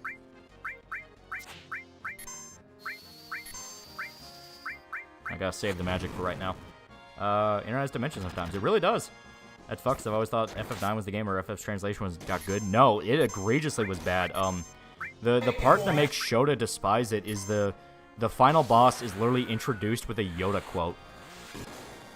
Isn't it racism to edit someone of a different culture or race's work because you believe they're a superior writer to your country and beliefs? Yes! That's why, like, whenever I say shit like, hey, call these people out as racist, I usually get people who are like, well, you don't want to become like them. And I have to explain, you're not. Because that's not what's happening. You're not calling them racist because it's convenient to get people to not like them and get your side to win. You're calling them racist because that's literally what they're doing. They quite literally view themselves as superior to another culture and race. It is actual racism. I mean, that's what it comes back down to. You're not calling them racism as a way to win. You're calling them that because they've shown at every step they are. Weird question, but who's the hot chick with the fur coat cleavage in 10? I see a lot of Roll 34 of her. You might be talking about Lulu. Did she have black hair? Colonizers, yes. They genuinely believe Japanese culture is inferior and they need to ruin it. Her Persona 3 localization made Yukari more aggressive and mean-spirited compared to her Japanese version. Yeah, she's been like that for a long-ass time.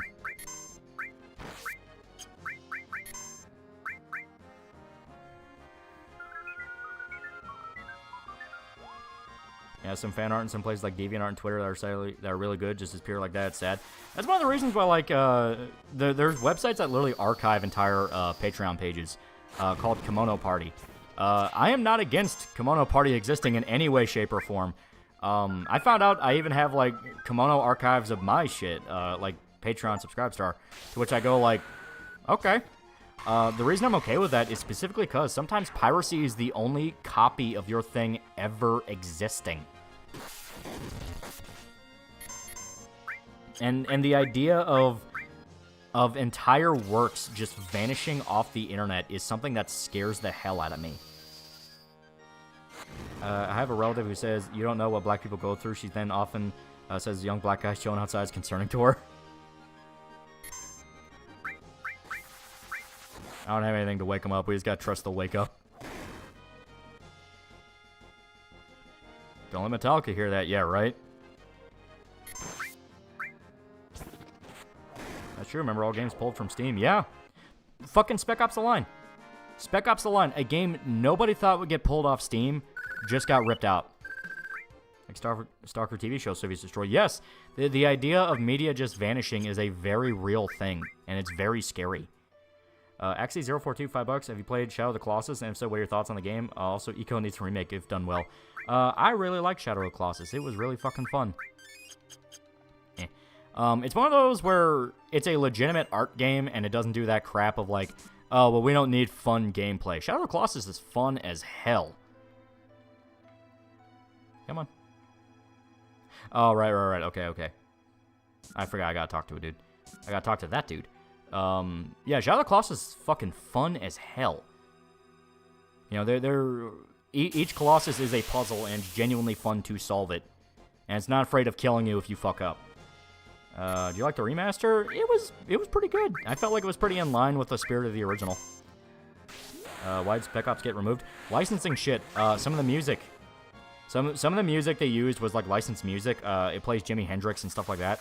And they couldn't come to an agreement, so they just ripped it off the store page. Thad from the Cool Kids Club for $5. Is it fair to say piracy ranks second to physical copies in terms of media preservation? Very much so.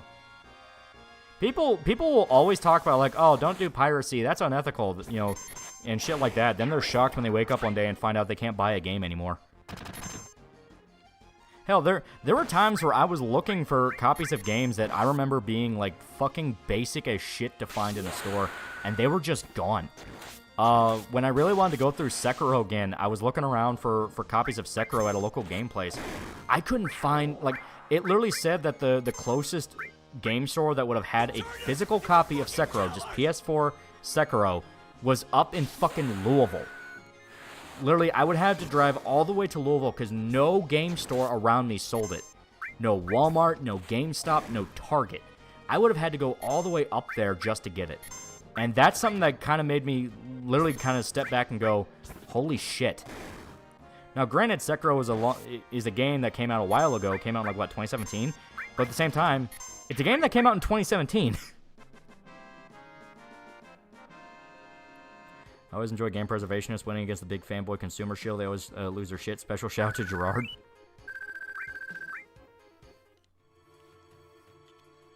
That college humor video on JRPGs is awful. Yeah. Last Guardian was a letdown for me. I love both Eco and Shadows, but Last Guardian was boring. Yeah. Monster had really cool effects, but that was about all it really had. All it made me go is, I want to fight that thing. It's only 7 years old. Yes.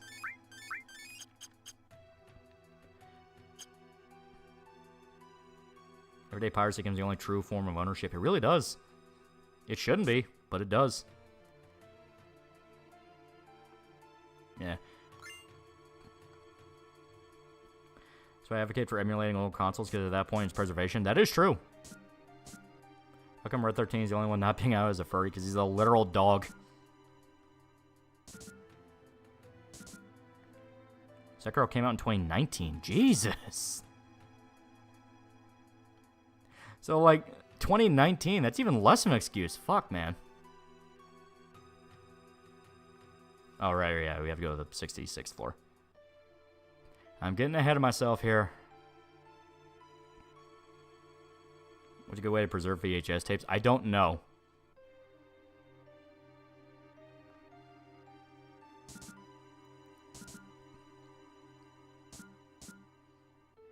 Here we go.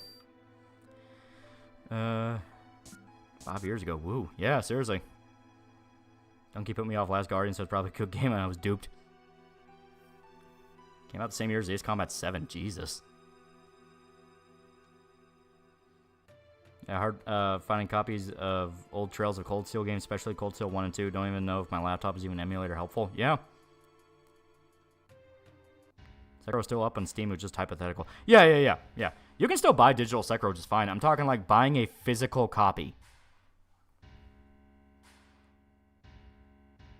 To be fair, Sekiro was very popular. Maybe they ran out of stock and didn't bother filling in new ones when they bought it. Maybe.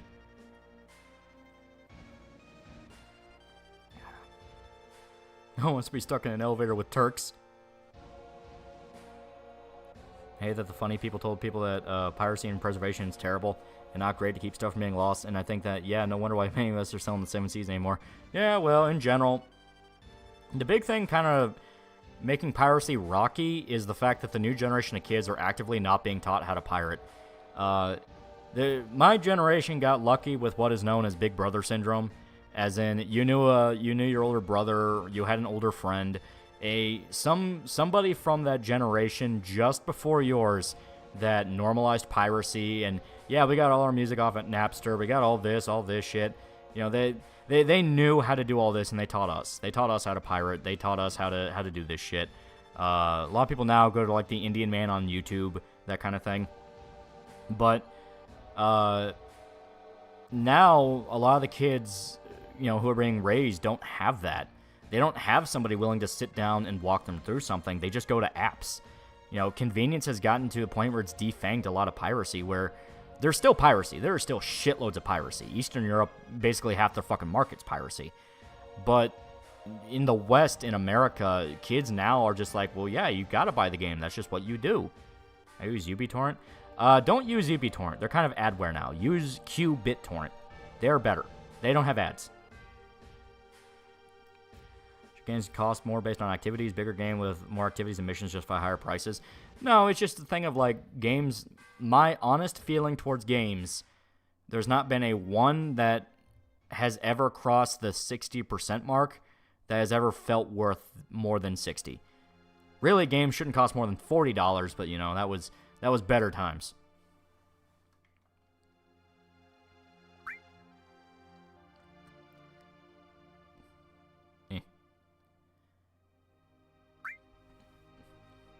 A lot of young people don't own or use a PC. Yeah, it's all apps. It's all smartphones. That's all they need. Emulator Wiki exists. No excuses. But people need to know Emulator Wiki is a thing.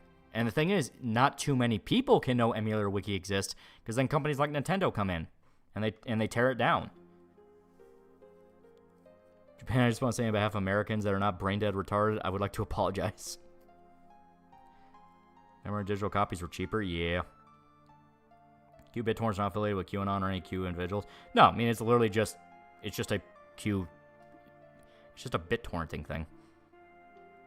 Game preservation's been fucked by the retro buying market. Pokemon game for nearly $100, Jesus, yeah. 2% of users use AdBlock. That is true. Not a lot of people even use AdBlock. No, I mean, if you're watching on TV, that's one thing. It's kind of hard to jailbreak a TV to have AdBlock, but still.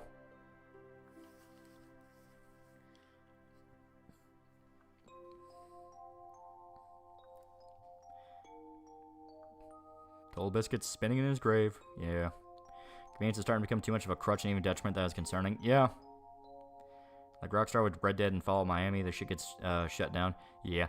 Well, and kind of the hilarious part about it is, really, piracy is more convenient. You still have the big downloads. It's just whether or not they're legal.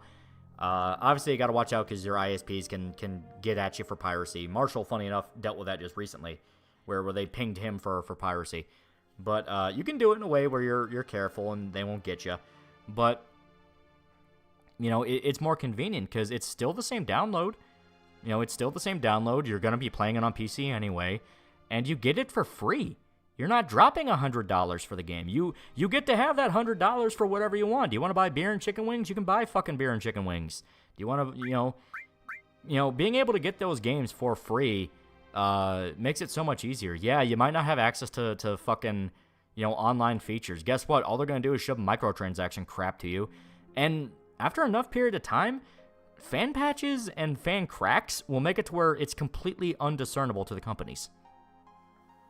Hell, so there are some torrents that rip out, like, really fucking nasty DRM that can fuck up your computer. How to avoid getting pinged from pirating? Just don't do it too much. Don't do it too much. Don't seed for too long. The people who are able to seed and do it consistently are fucking heroes, because they risk it all for us.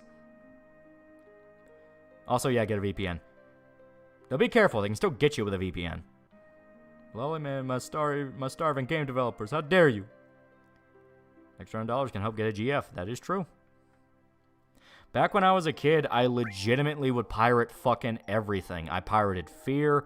I pirated Evil Genius. I pirated Black and White. I would pirate any fucking game I can get my hands on.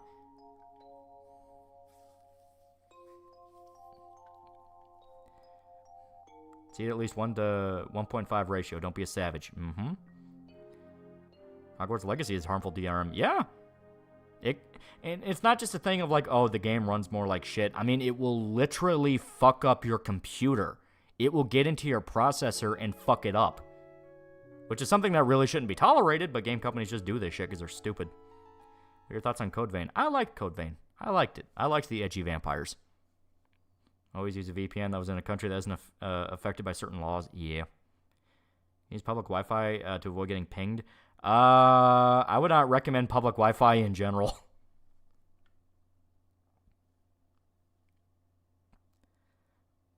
When I was a kid, we had the R4 DS chip, and you could use to play pirated games on DS. Yeah, fucking people are able to jailbreak their switchies and get games super cheap, or just straight up pirated. Axie042, $50. Fumeto Ueda got screwed over by Sony with Last Guardian. He directed Ico, Shadows of Colossus. Sony barred Ueda from finishing the game. No, literally, they didn't let him in the building. It left Team Ico to pick up the pieces. Oof, that's actually kind of fucking sad now.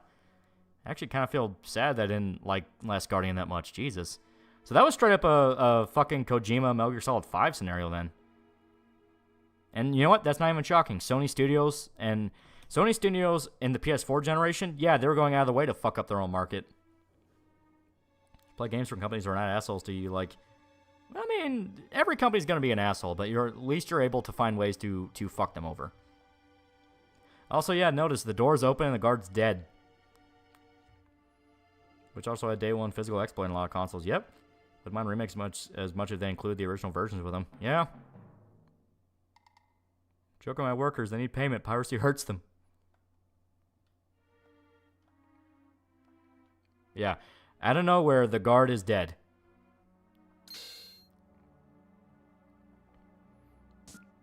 I powered a lot up Power and other games I really enjoyed. Yeah. You save the money for games that you genuinely feel deserve it. Granted, you're allowed to not always be 100% with that, because, I mean, there are times where we buy into the hype and we're like, ooh, but I really want to play that, you know, that kind of thing. I pre-ordered fucking Dragon's Dogma 2, because fuck you. I grew up playing Dragon's Dogma, motherfucker. I'm allowed to...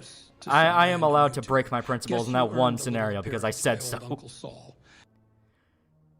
Who killed the guard? Oh, you will see. You will very much see. Just be careful, Nintendo will chase you down. They will chase you down. That's why you be smart. So I could put DRM in the fucking art book and soundtrack of Persona 3 Reload. Jesus.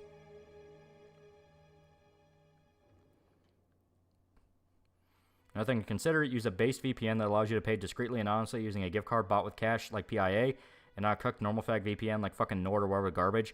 And yes, use a third world country that isn't monitored on VPNs too. That is true. The VPN I use is Tor. I use Onion Router, which, yeah, it's not 100% secure, and the CIA own it. Fuck it, it works for one of my needs. I'm not trying to burn down the government. I just want to play video games. And, yeah, get, like, Google Play cards and shit like that. Pokemon Piracy is movies and TV and a lot of anime. Yeah, I'm pretty much the exact same way. Can't even mod in the old EST. Yeah. Literal EXE file for the music. Oof. I'll have to browse Lulu, Final Fantasy X, Rule 34. Wish me luck and have fun in the game. Had a coworker who defended multi-billion companies like Nintendo got mad at me for pirating Breath of the Wild. Nigga, the Switch hardware sucks. Yeah. Okay. There we go. So now, you notice everyone in Shinra is dead. Well, let me leave through the door. Ah, no. Okay, fuck. We still gotta wait a little bit. But yeah, everyone is dead. Did Nintendo swat a woman for drawing Dodinshi? I don't remember that. Any suggestions on how to learn how to pirate? It's very, very easy to learn on your own. So all you gotta do, get a software like QBitTorrent. That's the one I use now, just because if you use uBitTorrent, it's full of ads, and it's not great. Ends up choking downloads because of so many ads. But QBitTorrent's really good. Just go to Pirate Bay, look for a torrent with a skull, a little green or purple skull that's a trusted or verified user. Make sure it has high seeds. High seeds are people who are uploading bits of the file through the torrent, so it makes downloads faster for everybody else. It's peer-to-peer. You can download that. Obviously, download the torrent, and it'll pop as a little Tor file, and then you use qBittorrent, what have you, to open it, and then it'll start the download. It is really that simple. It is maybe a 2-step process. Also notice the boob eye thingy broke out. Don't worry about it. Who's the best golden saucer date? Barrett is the funniest. Biscuit had some really bad takes, though he wasn't a perfect consumer advocate. Oh, yeah, no. Don't rely on a single person to give you all your takes. It usually ends up with disappointment. It's like, what was the line from Synecdoche, New York? The more you know someone, the more disappointed you are by them. Even Chad from accounting?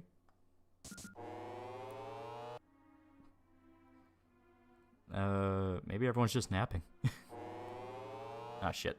I went sideways, so Genova's tits broke out of jail. If I remember right, I think that was just an arm of Genova.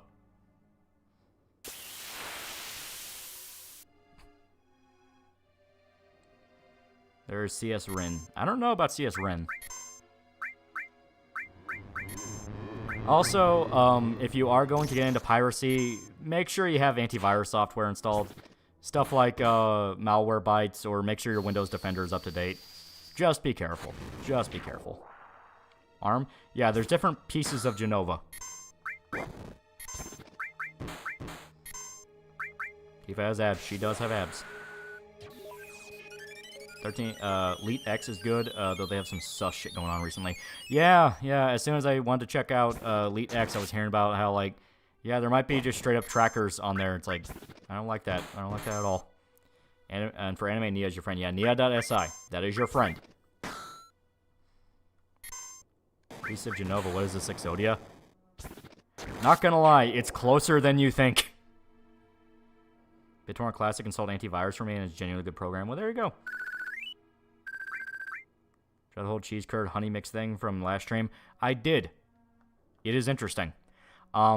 Maybe it helps that the cheese curds I used were...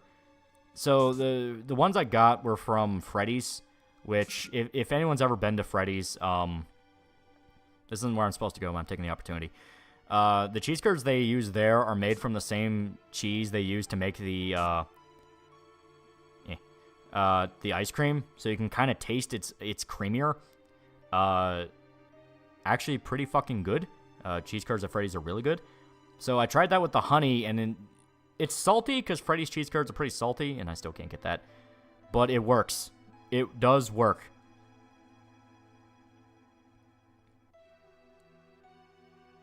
Fit Girl's trusted site and has some good repacks. Empress too. She's genuinely an insane person. Yeah, I heard some stuff about Empress. Yeah. Phrase is better than Steak and Shake. Oh, by a country mile. Do you like spicy food? Yeah. Not as much as when I was younger, but yeah, I like spicy food. Smash or Pass Genova. Not a very good idea, man. Okay. Cheese curds at Freddy's? Yeah. That's one that me and Shota get all the fucking time. They're great. Oh, fuck. I forgot to give Aerith magic. Okay. Yeah, that explains some things.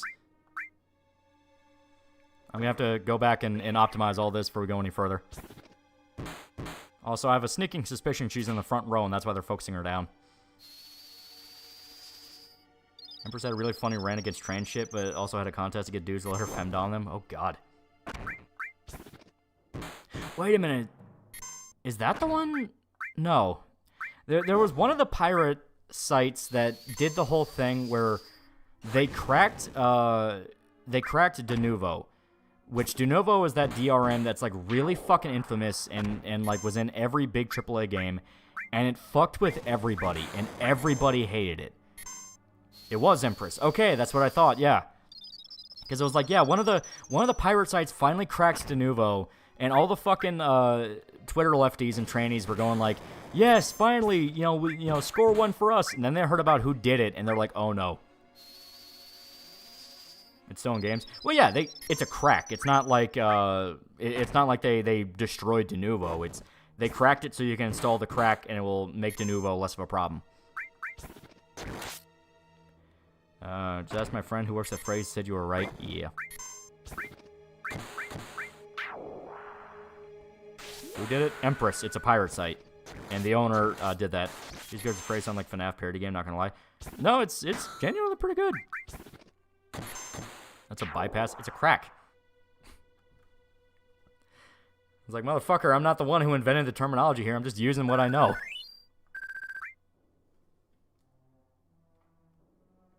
Okay. For game cracks of current release, sadly, the best resource is Crack Watch subreddit. Yeah. Alright. So I gotta fuck around with the materia here.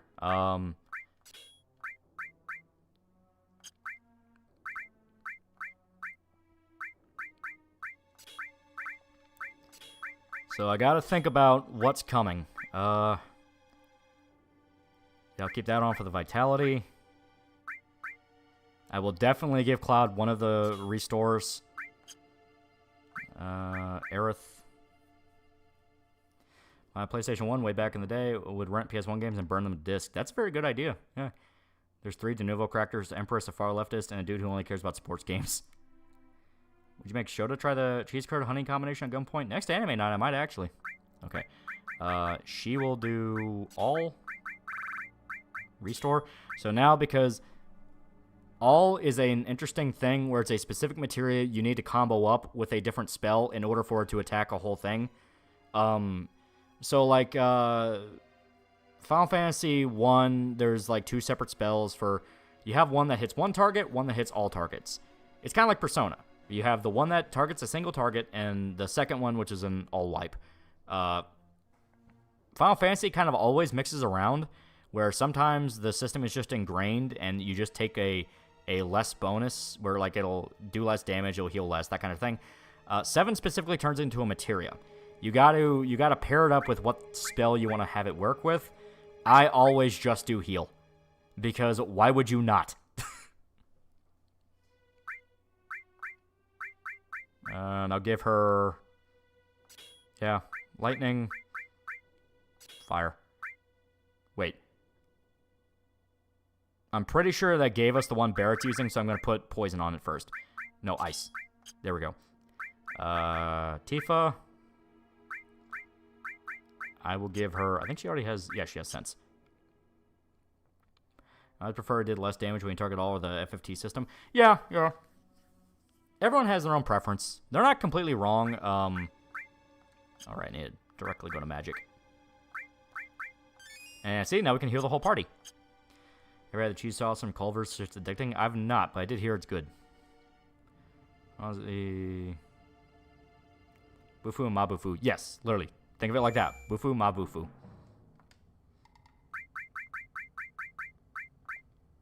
There we go. Can we get an F for Russian repacker grandfather Zetab? He died in 2021. All the piracy gods going down one by one. It's sad. Okay.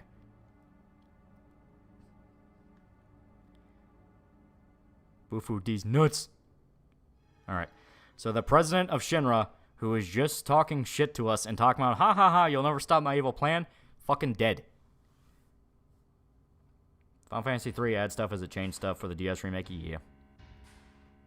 How many times have you played this game? 3-4 times.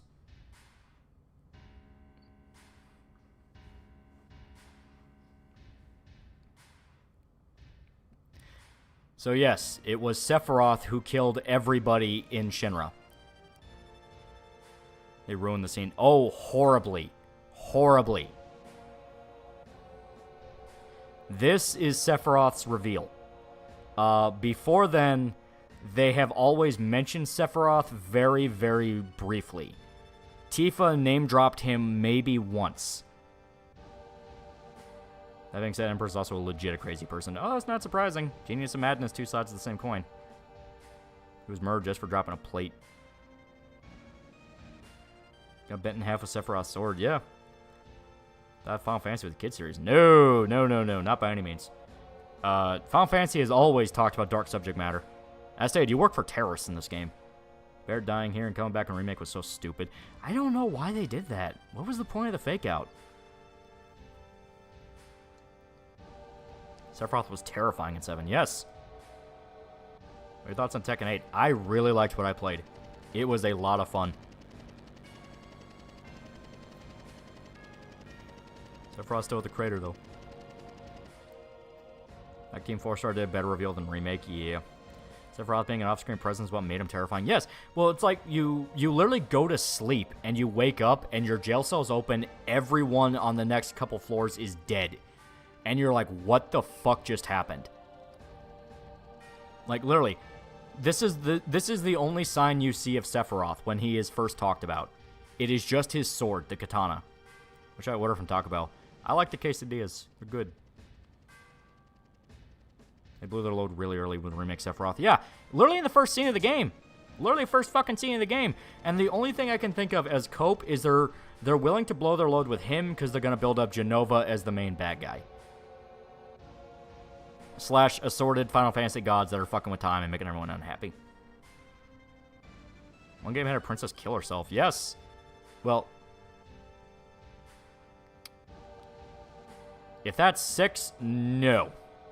No, not really. She tried. Let's talk about 15. 15 she did. It's weird.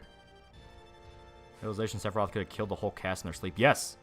It was Final Fantasy 2. You know what? You're right. You're right. And no, she was not a princess. She was a priestess. There is a difference. It was the priestess of the water temple. I remember that. Because fucking every fourth party member in Final Fantasy 2 died. Rufus just called you weird. You get to complete Jenova? That would be so sick. That's what I think. I think they're going to build up Jenova as the main bad guy in Remake. Kind of, Sephiroth still needs Cloud alive. That is true. Also, he just likes fucking with Cloud. That's Final Fantasy 3. No. Final Fantasy 2 is every fourth party member dies because they make a point of it. There was no Water Priestess in 2? No, she was in 2 because she was one of the ones that died.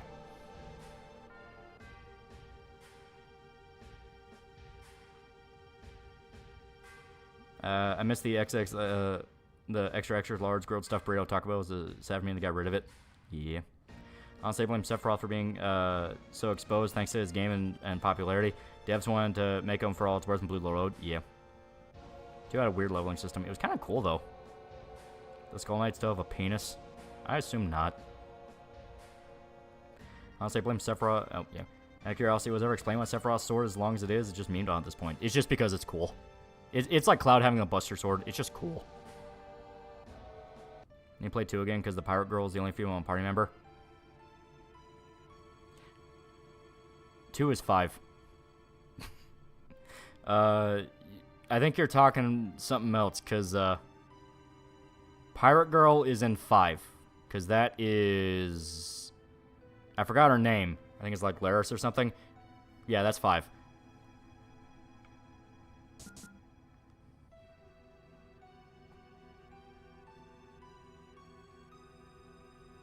Okay. I need to fuck around with this. Yeah, Ferris. Yeah. Yeah, that was 5. Leia was also a pirate. Was she? I thought she was just in the village with you. I don't know. Didn't Square make an actual remake of 7, but chibi? I think so. Okay. So, all restore, fire, ice. Okay. Barret. Give him elemental. Lightning. Sense. And cover. Red 13. I will give him restore and fire. Along with steel and poison. Because fuck it, why not? It's really not going to be it's not going to be very handy. But, you know. It was also a pirate. She tried to get you killed. She's probably on a boat to rob you. Oh, okay. You're talking about somebody else. Yeah. Yeah. You're talking about somebody else. I was confused. Like, the chick that's in the party with you? It's like, no. You're talking about... Yeah, you're talking about the pirate chick. Yeah, okay. I remember now. Because all I could remember was Ferris, and it's like, the fuck are you talking about? I'm crazy for thinking remake killed the art style, art direction. I think it looks nice. But I understand some people really like how rough it can kind of look. The phone chibi version with a shit ton of microtransactions. Oh, God.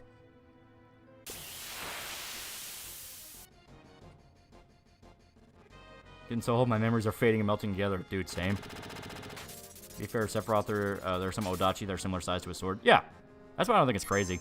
I mean, he's specifically trained with it really fucking well. Okay, and Berserk can just attack. So this is the boss I was talking about where it's weak to lightning. He is at a distance, so you cannot have people do melee attacks to him. So Barrett, have Barrett be the range guy, and everyone else lob spells. Just found my roommate went to jail. Was it for something cool or something sad?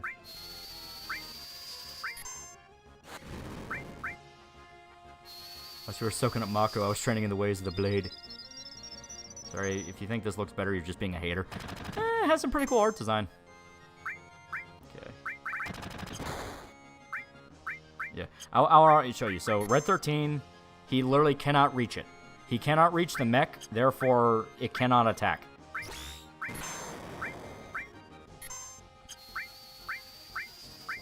But Barrett, since he has a gun on his arm, he can. I also want to get pizza. It's always so damn greasy. Yeah.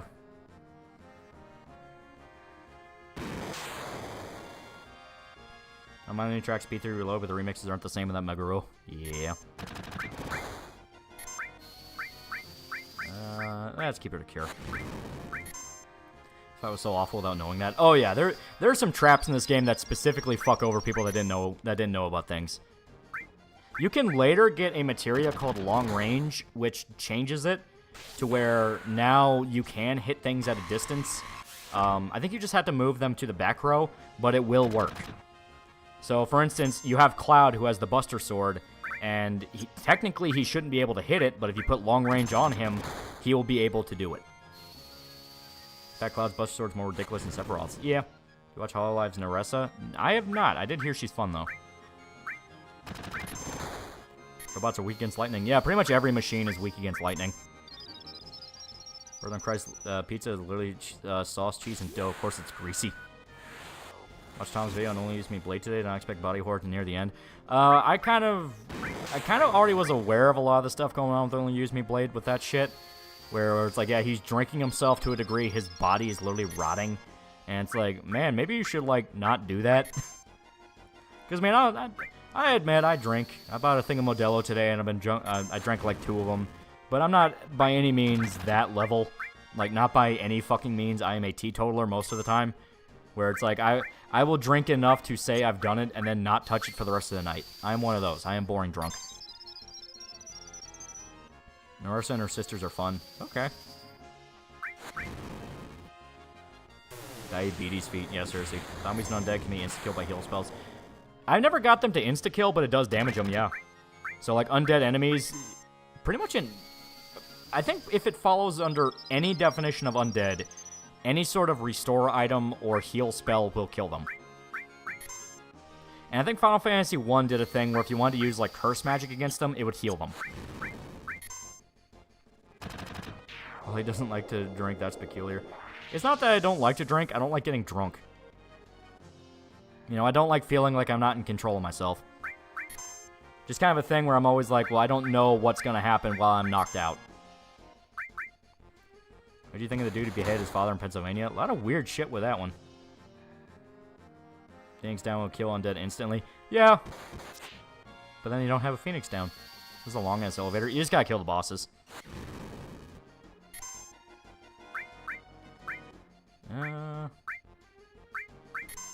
Trying to remember if there was a... I'm trying to remember if you can attack your party members and it breaks them out of sleep. I think so. Let me try it. Was a guy named Vlad? I think so. He didn't really like the Turks that much. Okay, it does. It does. So attacking your allies will make them wake up instantly. This Final Fantasy 2 also did a thing where if you use Drain HP MP spell on undead, you're going to damage yourself. Okay, okay, yeah, yeah. Alright.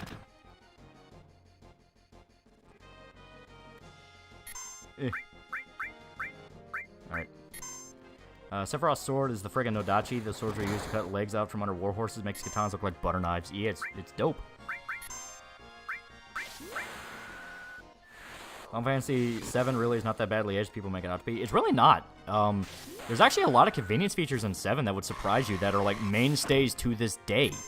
The fact that you don't have to, like, babysit your party members after they catch poison, where if you play any of the older Final Fantasy games, if your party member has poison, they have got to get an antidote or rest.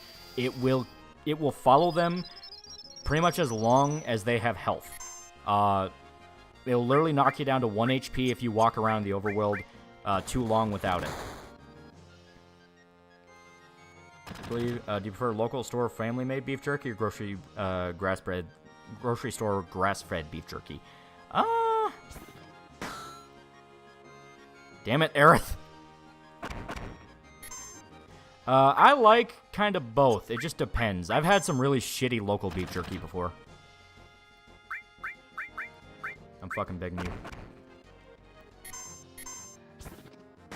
There we go. Woke him up. You think Berserk is kind of bullshit way to kill the God Hand, or is it not going to be that simple? I think they're building up a way to kill the God Hand. Okay, we beat the bosses. You ran out of antidote. Poison in 7 really isn't that bad. They kind of nerf it a lot compared to older games. Okay. So long as I have this right. Oh, right, it took off clouds. Okay. This is gonna be fun. It shouldn't be too bad. Cloud's at a good level for this. Talisman. Yeah, we're actually gonna need this right now. So, yeah, I don't know why it does this. It'll make you take off the materia from your other party members so you can set them up for Barret, Aerith, and Red 13. Because that boss fight is always Barret, Red 13, Aerith.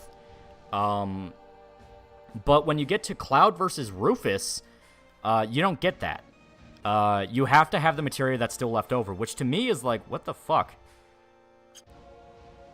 Press switch, aka square. I mean, I'm on a PC version, so I don't know if that's any different.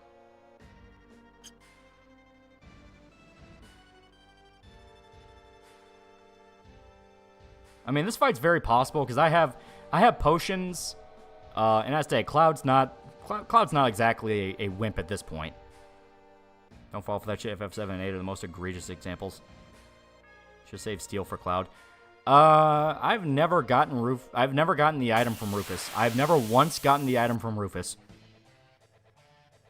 What platform are you playing this on? I'm on PC. That's how I'm streaming to you guys. So, do that one. Okay. So long as I babysit his health, it'll be fine. Also, target that fucking panther.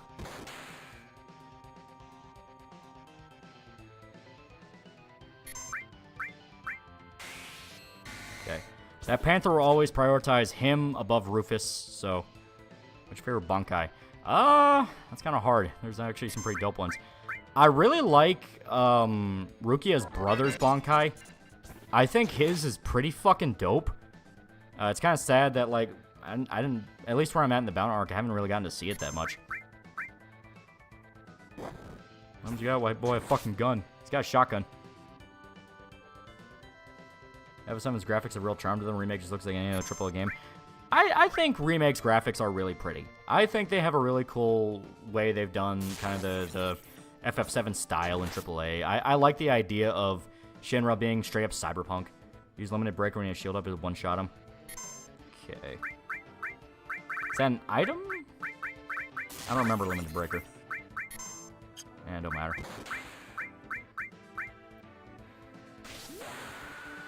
Sanka no Tachi is bitchin', yeah.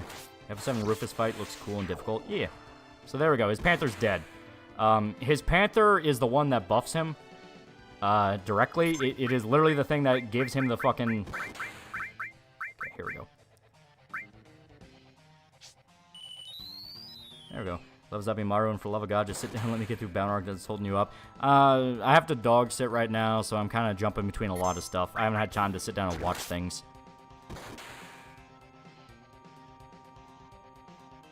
Kiddo's the illegal Panther pet, yeah. And now it's literally just beat Rufus to death. Because if I remember right, the Panther is also the one that summons the spells. Rufus just has the shotgun. So I can do 100 damage to him. He can only do like 40 some odd damage to me. Oh. Could Heihachi solo the Final Fantasy verse? I've seen muscular women showcase their strength. And yeah, there you go. He's fucking off. Let's pull up minigame with Tifa. Yeah. Byakuya is the backseat in this after the Soul Society arc. Yeah.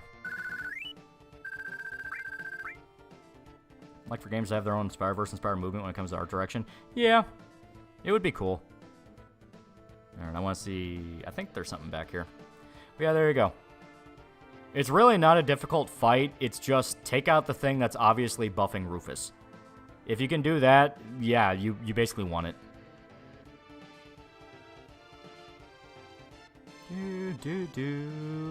This is the... I think this is the music that plays in 14 if you're riding the motorcycle.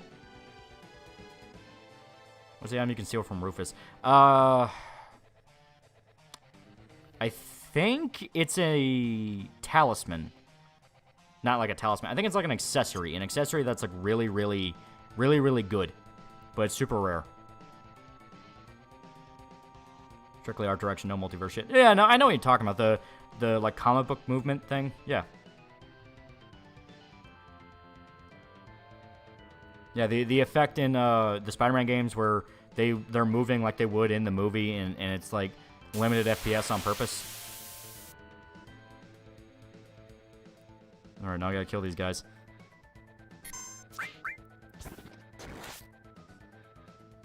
The one that plays in 14 is the one that plays the motorcycle minigame, Crazy Motorcycle. Okay, so it's just after this, yeah. I heard this music and I thought it sounded similar, but I think it's a little bit different. Where's Shota? He not here. He not here. We're doing solo. But then, I feel generally the art style of Final Fantasy has been pretty consistent since 10, character designs at least. Oh yeah, well it's all Nomura. Let's see, proper remaster would make character models consistent between combat and the overworld. Yeah. Homie fighting carrots, demon carrots. How many frames do you like in your animation? I like it to be as smooth as it can be. It shouldn't feel like I have a headache looking at it. That's kind of how I feel. Didn't know you can be so drunk you create entry wounds in your legs until today. Yeah. Molvod VPN is good too. Okay.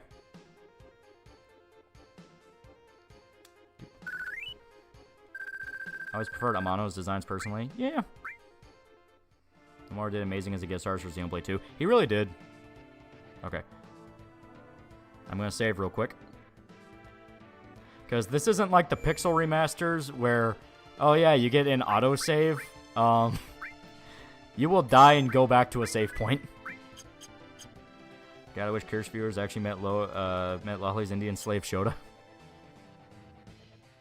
He's better in Legend.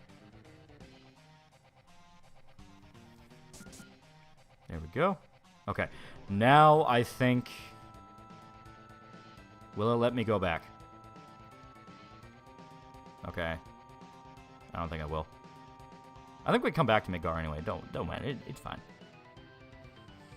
And like the hair faces of the FF7 remake characters. I thought they were okay.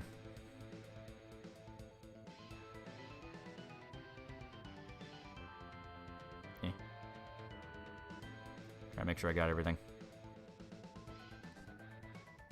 I think the faces look fine. The hair is just the PS4 not being good with that. Yeah. Everyone showed it was in every stream. Those are the good days. I think we'll get to fight all the weapons in remake. I hope so. Like I don't see a reason why they wouldn't include those as like super bosses. But at the same time, it's like I can understand people going like, "Oh, it's gonna be like one cutscene boss and that's it." It's like that would suck. That would really suck.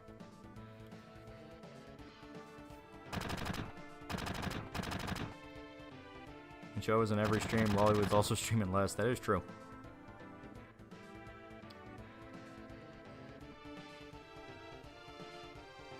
I can see why they include them natively. Money Broad DLC. Yeah. That would just be a dick move, honestly. Don't you come back after the Shinra raid? I think so. And I think that's where we can get all the stuff that we didn't get. Because this part's pretty scripted. It's like you have to leave. I mean, 4-disc of Final Fantasy VII Remake. Yeah, right.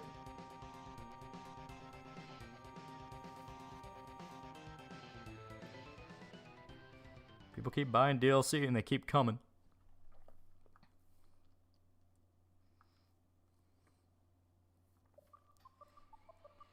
Yeah, this is the music. Yeah, here it is. See, they're not going to let save file transfers be a thing for Rebirth, despite the Dog Hat series did that back in the PS2 era. Yeah. Do you have any opinions on Has-Been Hotel? I can appreciate the effort made for it to exist.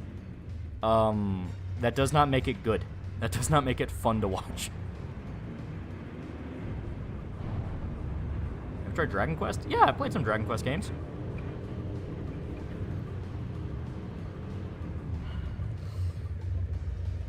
Fucking motorcycle. This was a thing they pushed all over the place in the marketing for 7. Cloud on the motorcycle. It's an ironic, like, he's so fucking cute. Your name Guts that because of the English word, or is it a coincidence? I think it was purely a thing where... Okay. This is gonna be interesting. Okay. Okay. Okay. So I still don't know what the switch button is. That's real fucking nice. Ugh. Okay, so we can only do this right-handed.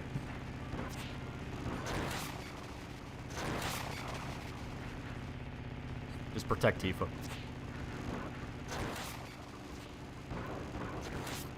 Yeah. This part's super scripted, so it's not like a big deal, but it is going to be one of those of like, oh man, that's real nice.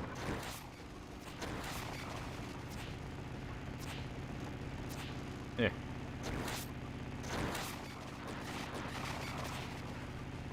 Yeah, Super Mario Kart. Oh, Super Mako Kart. Okay, I saw what you did there. Fuck you. Okay.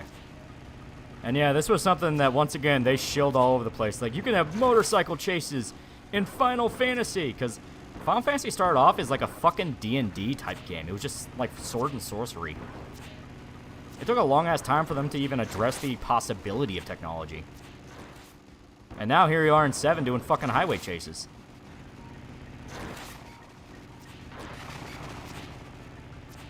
Ugh. Comes an arcade minigame for Golden Saucer. That's not even surprising, honestly. Last day, they really wanted to hype up the motorcycle. The motorcycle was the key to all this. It was a funnier character than we ever had before.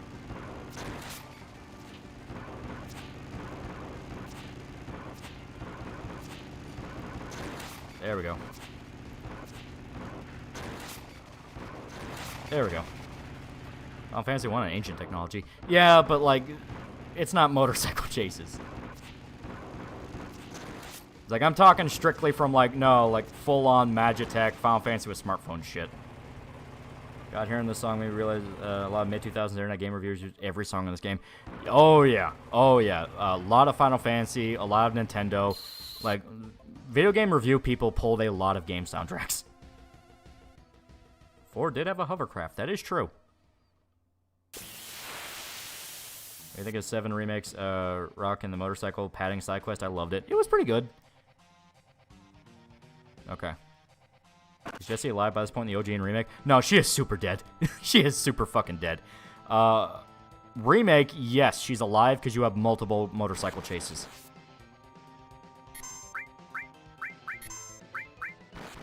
And in general, you gotta remember that, you know, they kept Jessie alive.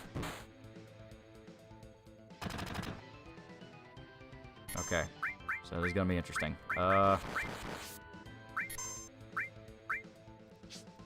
And remake arguably went a step further, giving you a cute girl riding on your back. That is true. As stated, Jessie was alive. Graphics. Okay. High potion.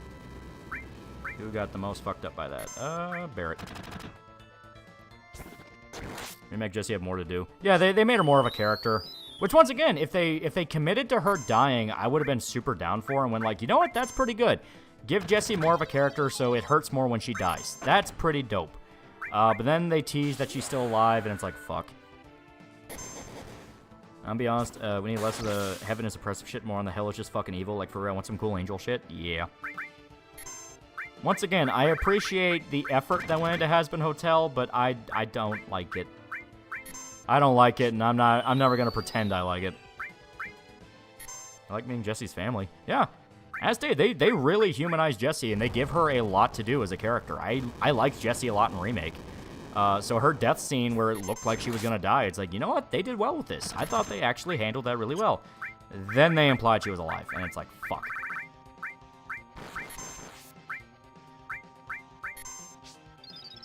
Jessie still owes me pizza.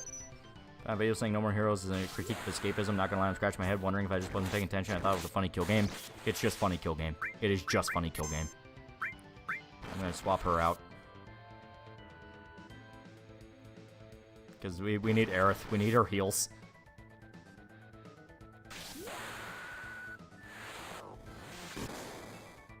Why won't you die? Plot armor, son.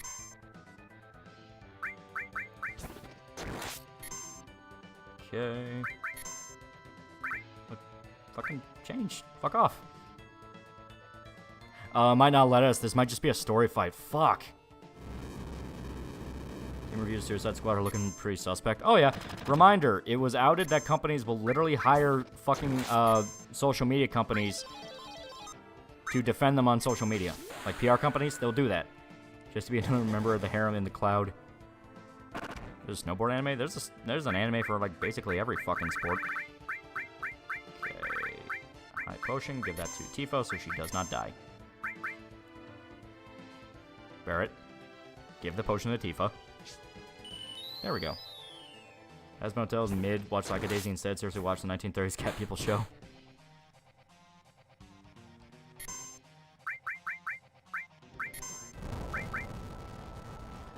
Is Cloud in the back row? No.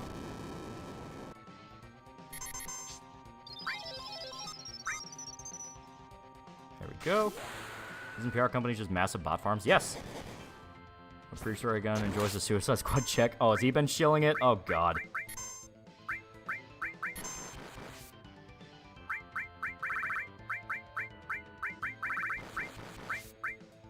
I don't want to use the elixir yet. I'll save it. If someone goes down, we have Phoenix downs. Jesse in Remake wanted to fuck Cloud. Every chick in the series kind of likes Cloud. I mean, every chick in the 7 series likes Cloud. Bahamut or Odin? Odin has metal as fuck concepts. Bahamut ends up just being more useful. Because Odin can kill entire waves of high-level enemies. Bahamut can nuke bosses. Okay, there we go. It's dead. Boss fight just jumped in. Yeah, we finished the Midgar section of FF7. True though, but redemption is from the heart, but maybe it ain't impossible if one is stuck in hell. If you're talking about Has-Been Hotel, I don't watch it. Bahamut, Neo, Bahamut, and Bahamut Zero, yeah. Quite literally, in FF10, he can one-shot a ton of bosses. Odin or Bahamut?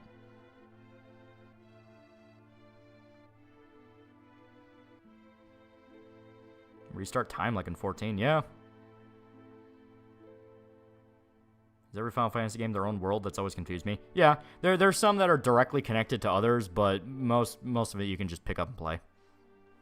Because Raygun might just be getting spit roasted by Tom Sweeney and some black guy at this point. Bahamut, Odin was replaced by Yojimbo. Yeah. I was gonna say, it's like, man. Whenever Bahamut shows up, it is legitimately a very big deal. Blood Grab's video on Has-Been Hotel was pretty good. I have not watched it. Shinra in FF10 is the same Shinra in 7. Yeah. Like Odin added effective death. Yeah. Yeah, Donald Duck is stronger than Bahamut. Shut up! We don't talk about Kingdom Hearts. We kind of talk about Kingdom Hearts, though. It's actually pretty good. Fucking when Jim was streaming last night and he played the fucking Kingdom Hearts music, it fucked with me so bad. The Kingdom Hearts menu theme, I don't give a fuck what anyone says, okay? Yes, Kingdom Hearts is a goofy concept. The lore is really convoluted. You know, it's like, yeah. All the fucking talking points. Kingdom Hearts music is fucking good. It is just fucking good. The menu theme from each of the Kingdom Hearts games is ingrained in my fucking brain forever, because it's just good music. Okay, but design-wise, also favorite summon designs. If you mean favorite summon designs, I really liked the way Ifrit looked in 16. I really liked how Ifrit looked in 16. He was fucking scary. He was fucking mean.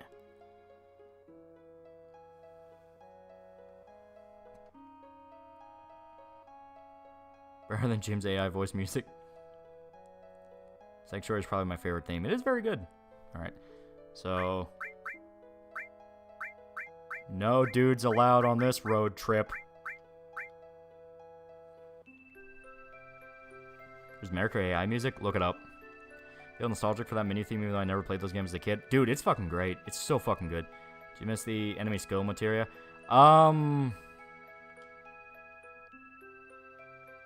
You know what? We might have. We might have. Fuck, I knew I was forgetting something. I said, 7 is a game I've played more than once. I've never had a 100% playthrough with this. I've always forgotten something. It's in Hojo's lab. Yeah, fuck, we did forget that. Fuck. Alright. There we go. Oh shit, yeah, and Barrett still has everything. Barrett and Ren 13. We need to hang on to that for now. If it was cool looking in 16, a real hero went around and killed all the genocidal maniacs. Okay. Yeah, we gotta wait. We gotta wait till we actually get the mechanic that will allow us to swap people out. Save's come to do the thing. You don't understand, I made one save file for this whole thing. We are fucked. Alright. So now... now you're actually in the overworld. Welcome to the actual beginning of Final Fantasy VII. That entire thing was the prologue. Time to restart. Yeah, enemy skill is best material. Yeah, I was explaining it where, like, it's literally the Blue Mage skill and people like it a lot. And then as we were going through it, I kept forgetting where it's like, wait a minute, how do you get that? How do you get that? And I think it was in the gym. There was something in the gym I was forgetting to do, and it's because it's hidden somewhere.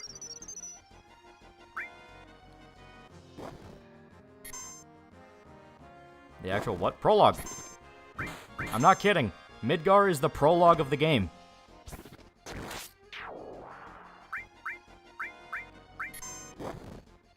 Seriously? Yes. Like, every Final Fantasy game... Ah, shit. Mantra Magic, damn it. All the icons and cool designs, 16 grew to look great. Yeah. Rotating your saves, Lolly Boy, sounds like Zoomerism. Can't relate. I've had the displeasure of having games with corrupted save data too much not to rotate.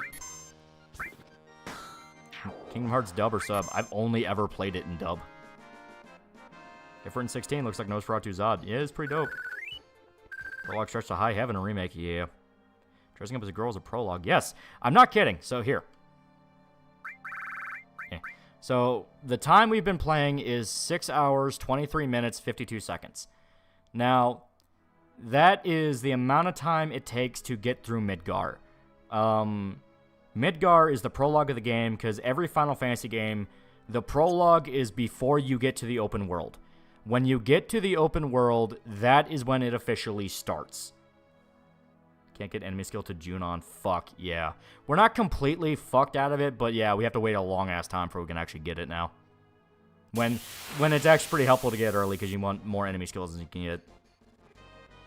Sorry, Halo Joel Osment's an irreplaceable sword. I agree. The JRPG's game's at least 100 hours. You'd actually be amazed. A lot of the older Final Fantasy games are pretty short. Final Fantasy 1's barely like 8 hours long. I remember how it takes Final Fantasy X to actually have a party in Aeon. Yeah. Isn't Kingdom Hearts supposed to be experienced in English like Resident Evil, DMC, Metal Gear Solid? I think so. There are people who disagree. Ultima's scary in 16. Oh yeah, Ultima's great. I love him. How long is this game? Depends. Do you want to do everything? If you want to do anything, if you want to do everything, 600 hours. If you want to rush through the main story, 50 hours? Maybe? Basically, anything you've forgotten Midgar can't get until the end of Disc 2. Yeah. You can still get it, though. Beyond, like, 1 or 2 things. Like, the farm is just going to become another 4chan story. Yeah. Alright, and we actually need to go there. So, say hello to Cloud's hometown.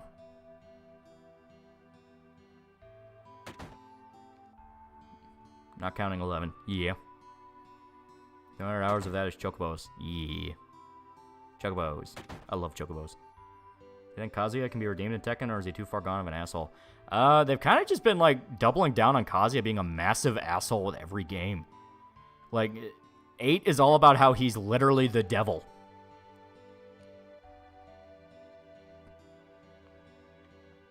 Not his hometown? Yeah, you're right, okay.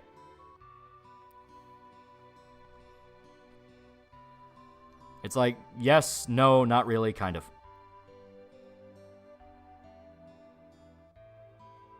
It's Tifa's hometown, though.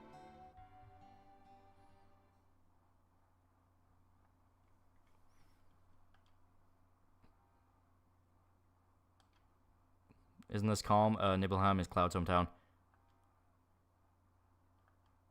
I just played it. Why do I have dementia about this game? I just played this, and I just got past the segment today. Why am I having dementia about this game?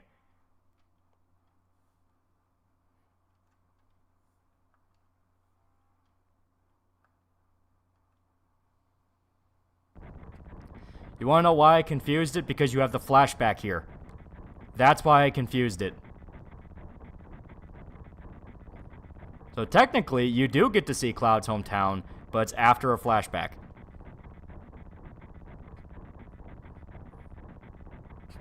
Your Alzheimer's is kicking in. Who are you?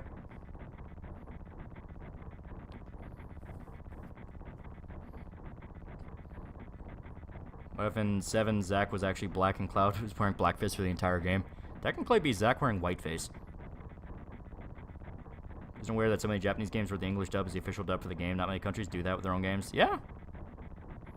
But yeah, so the reason I confused it is because it's because Cloud tells the story of his hometown, and that's what we see here. So that's why I just crossed the two together in my head. What the fuck, they were friends? Yes. The reason I made the comparison between Guts and Griffith in the first stream about this is because that's basically what it is. I dropped 7 here, I just realized how little I played. It's very good. I don't like that white-haired dude, he gives me bad vibes. You're not wrong when you call him Zack. I'm not, but... Have you heard we're gonna get a Final Fantasy VII Remake? Ooh, that sounds really cool. I hope it's good.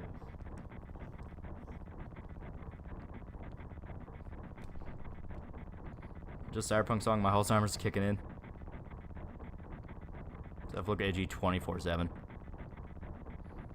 He was in Soldier, damn it. Yeah. Cloud doing his iconic squats. Can't remember things because you've been watching too many Cure streams and her goldfish memory is contagious. I've had Alzheimer's long before that woman. And flashback to Unknown Soldier AMV for 7. Ain't bad, but incomplete. What are you talking about? Angel-looking bad guy versus edgy soldier with his big sword. Yeah! There's this VTuber called Kirsch. You should check her out. What the fuck is that? Alright. So, this is an automatic fight where Cloud is now a weak little baby man. And take a look at Sephiroth's numbers. Sephiroth, very big, scary. Literally the Dragon Slayer. Yeah, literally Dragon Slayer. So, Sephiroth is an elite member of Soldier. If you play Crisis Core, it goes more in depth with it, where he is like top of the top ranked. He is the guy everyone in Soldier looks up to. Fucking Zack looked up to him. Cloud looked up to him. Everybody respected Sephiroth. Not even full power Sephiroth. Not by any means full power Sephiroth. That's a way for you to get hit. Chat, since all I get finned on by Kirsch, are we getting finned on by Kirsch by proxy? And notice, he refers to Genova as his mother. That's very important. I think this Sephiroth fellow might be juicing. Sephiroth is the guy from the Navy SEALs copy pasta. He is, but he fucking means it and can do it. Sephiroth was the golden boy for Soldier? Yes. He was their icon. It is a very big deal that Sephiroth is powerful. And the thing is, Soldier, by its very nature, wasn't completely evil. They did a lot of dirty work for Shinra, but Shinra, for a long time, was just kind of seen as a power company. They clear out territory for people to make generators to bring prosperity to villages. They weren't completely evil. I mean, they are, but you didn't know it. Hojo? Hojo works for Shinra, though.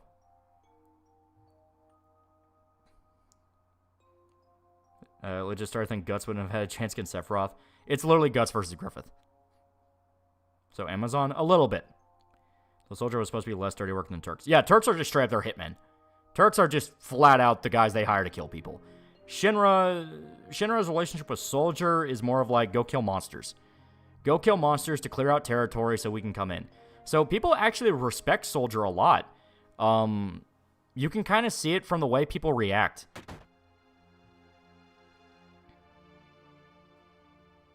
Late stage capitalism, am I right? Go to jail.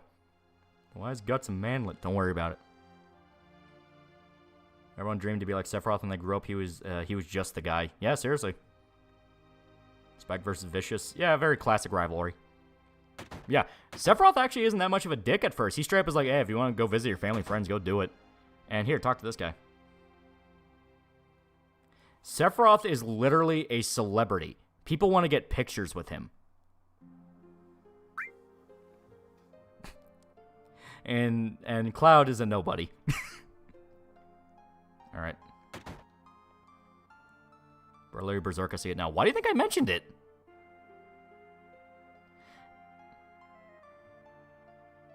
Also, since this is Cloud telling the story, there's some really interesting details.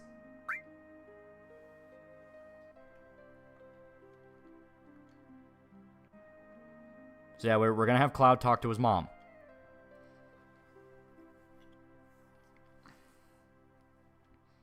Just because I think this is a genuinely nice scene. Where Cloud gets to talk to his mom one last time. The thing about the Turks is that they're third-party mercs who are involved in proxy wars. You see that when you reach Wutai and Crisis Core. Oh yeah, they're third-party, but as stated, they're the guys Shinra hires to kill people.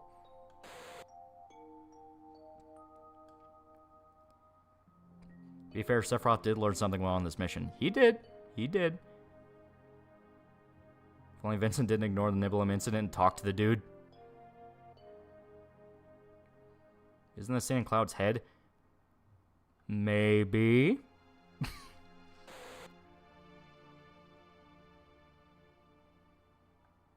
This hurts. It is a good scene. I like it.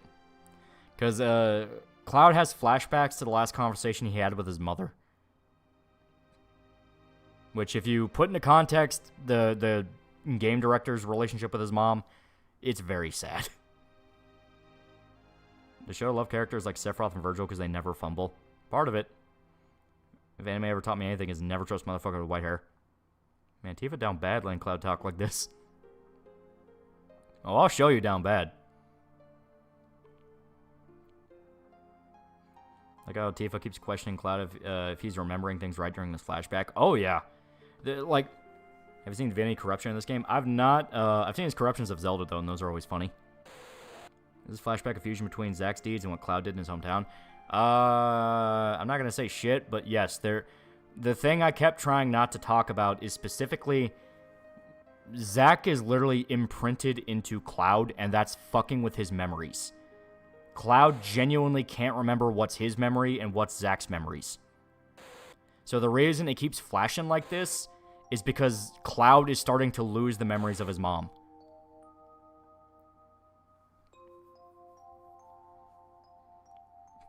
Cloud, are you sure about that? Yeah. Way to spoil. People are spoiling it in the chat. I may as well explain it now and get it out of the way. Also, this game's like 30 years old. Fucking play it. Alright.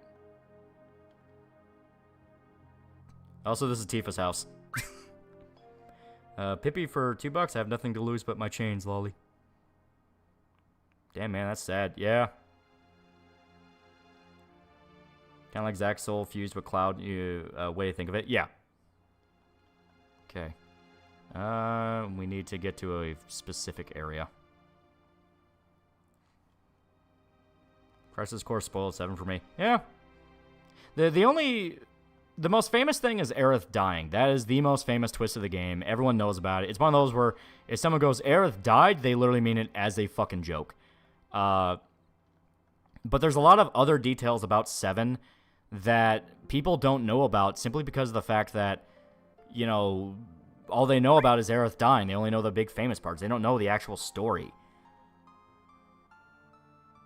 Did the director's mother pass away during production? Yes, and that's why there's kind of an emphasis on that.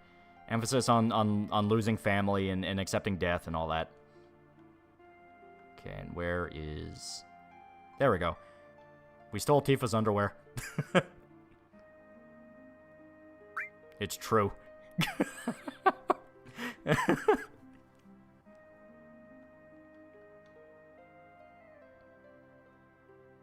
Eh. Come on. Get to the piano. I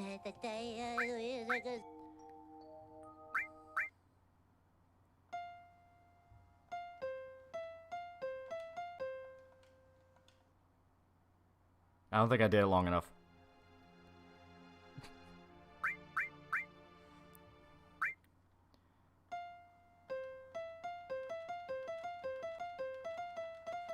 Death happened in FF3, if I recall correctly. It's been misattributed to 7 for the longest time.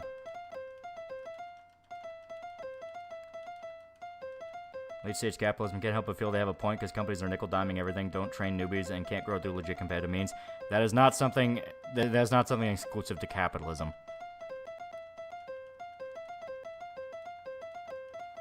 Need to play a certain theme on piano. Let me enjoy this. Yeah, it's like It's like... I'm trying to remember how it goes. Fuck, how did it go? Give me 2 seconds. Give me 2 seconds. That's on Dirty Bulking. What's that? Okay.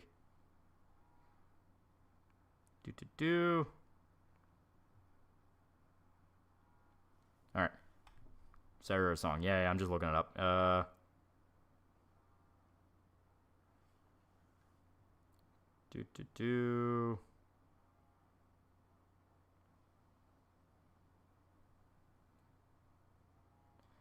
This is going to use it in a different way. So...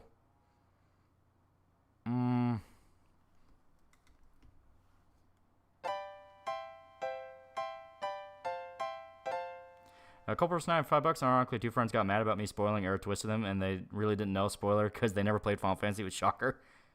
It goes boo doo doo doo. Okay. Okay.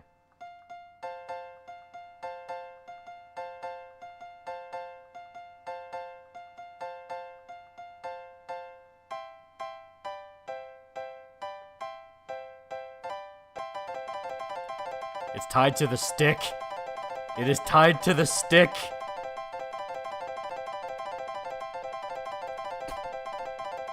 It is tied to the stick.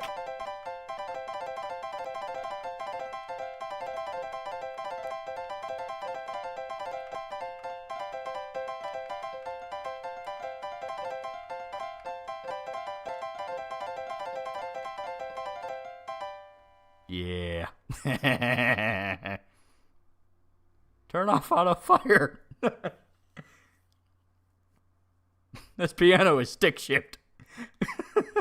Play Rush, you pussy. Hey, Ave Maria. Okay. So... It says on the guide you gotta do X square triangle, right trigger triangle, right trigger square, and all that, so... This being on controller is gonna fuck with it.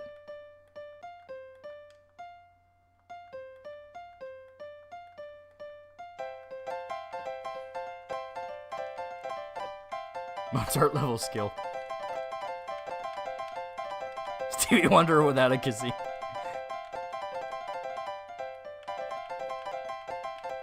Why is he? Did you bash your fucking skull against the keys? It's tied to the stick. I'm using a controller. It's tied to the joystick.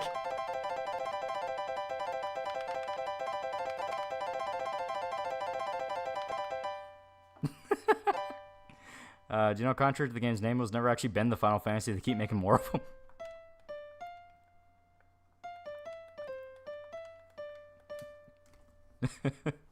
All right, give me 2 seconds. Give me 2 seconds. Because I can figure out the commands. I just gotta hear it phonetically. So do the fire and flames we carry on. Okay, let me turn this up.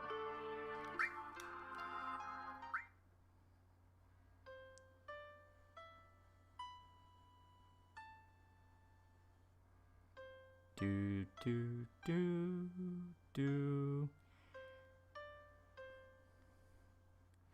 Okay. So do. And that last little bit, give me a sec. Do.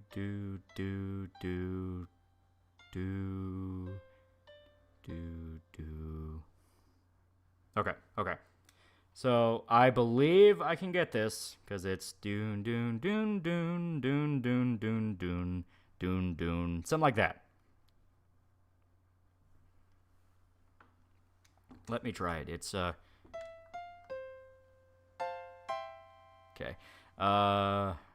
Shit. Okay.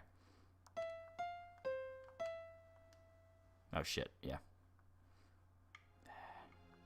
There we go. Never Fade Away by Samurai. So... Damn it, I keep hitting triangle by mistake. Fuck. There we go. You know what? I'm gonna try it with the... Let me do it with the keyboard. Okay. Okay, so B.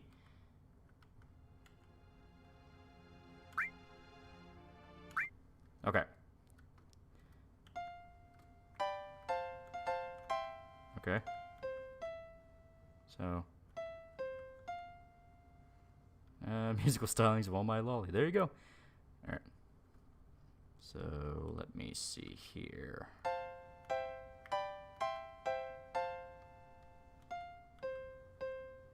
Yeah.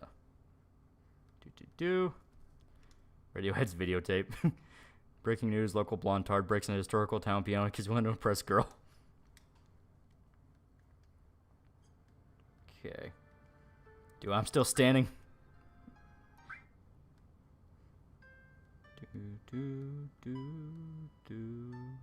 Okay.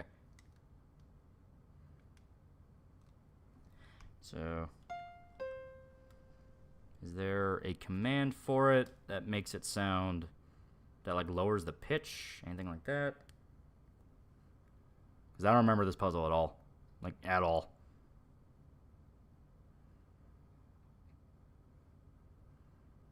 Doop. Okay. White boy with guitar, it's so Jover.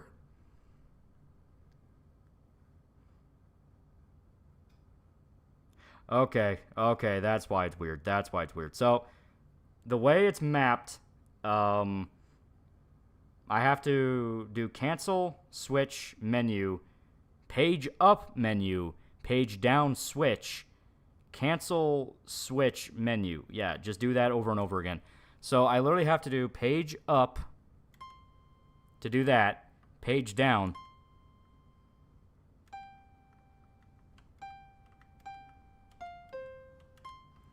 So it's going to be fucking weird. Okay. Okay, so cancel. Which one was... I'm actually going to use this now. All right, so that's start. You know what? This would be a perfect chance to look at my key bindings. It's fighting game command. Yeah, right? Okay. So, cancel is C. So, it's basically C... Insert? What the fuck?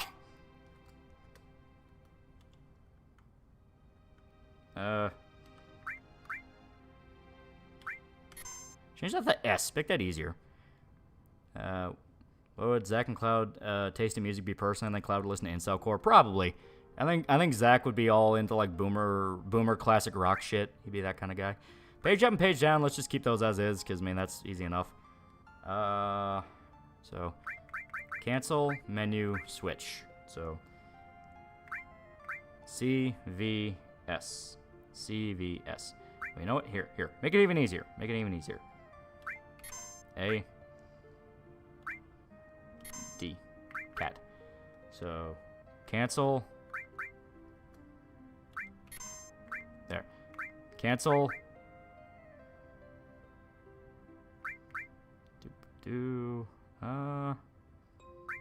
Should be.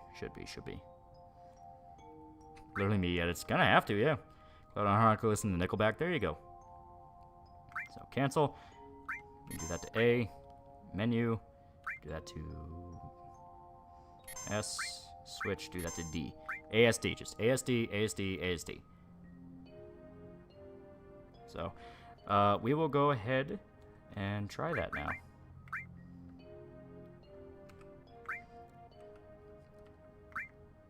Now, let me get out of here. Shit. There we go. Damn it, no. There we go. Okay. So now let me get out of here. So simple, Loli could do it. There you go. So. Okay.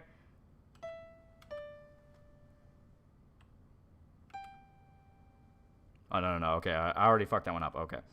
So it is jammed on it. Tense puzzle solving gameplay. So it is cancel, switch, menu, page up, menu, page up, switch. Fuck. That was the middle one. Okay. The on piano, which shows instrument. So it's do backwards. Okay. Feel worse for Cloud than Tifa. Holy fuck, man. So cancel, switch, menu, page up, switch, cancel, switch, menu, page up, cancel. Okay. Cancel, switch, cancel. That might have been completely the opposite of my inputs here. Let me make sure real quick. Damn it. So let me. Okay, so yeah, that's menu. Yeah. Ah, okay. I'm already seeing the problem here. Yeah. Actually, I put it on the wrong one because that one fucked us up. All right. So let me go and customize. So menu should not be S. That should be D. So cancel, switch, menu. Let's try this. This is all to get another elemental materia, by the way. Okay. Okay.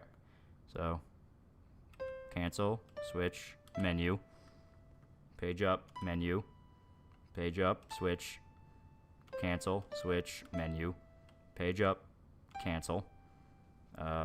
Okay. Cancel, switch, cancel. Key binding stream. It really be. There we go. Okay. So now we have it. At least I believe we have it.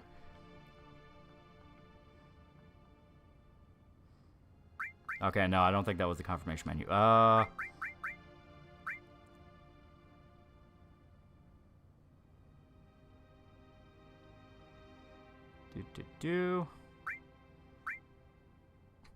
Should have been did it. Yeah.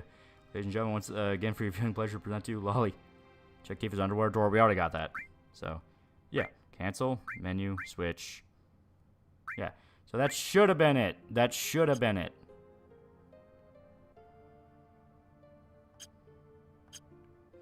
I will do it one more time just for security's sake. Tifa's theme? No. It's another Final Fantasy character, but it's not Tifa's theme. Okay. I'm trying it one more time just to be safe. So it's cancel, switch, menu, page up, menu, page up, switch, cancel, switch, menu, page up, cancel. Okay. Cancel, switch, cancel.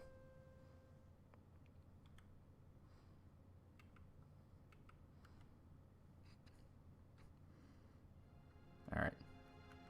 I'm still trying to figure this out. So, yeah, cancel, switch menu, cancel, switch menu. Okay.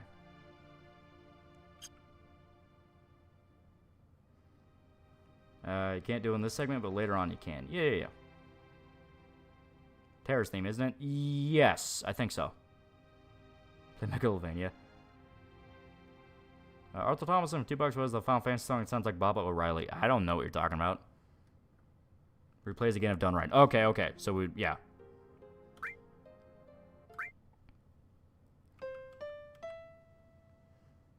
Okay.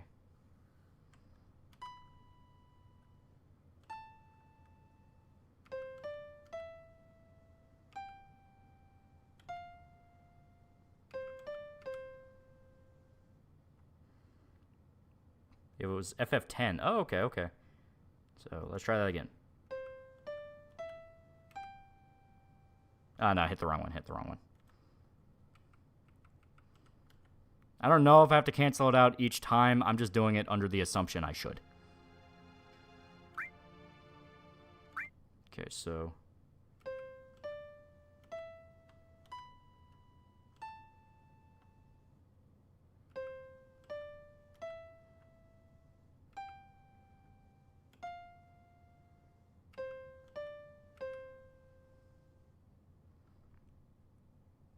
That should be it. And that sounded pretty exact. Here, I'm going to play the video again and see if that sounded like it, because that should have sounded like it. Just be absolutely safe here. Simple and clean is the way you make me feel tonight.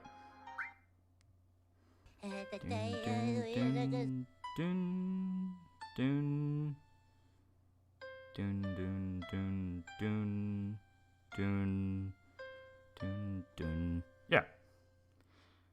So that basically was it, yeah. So I will back out. Oh, shit.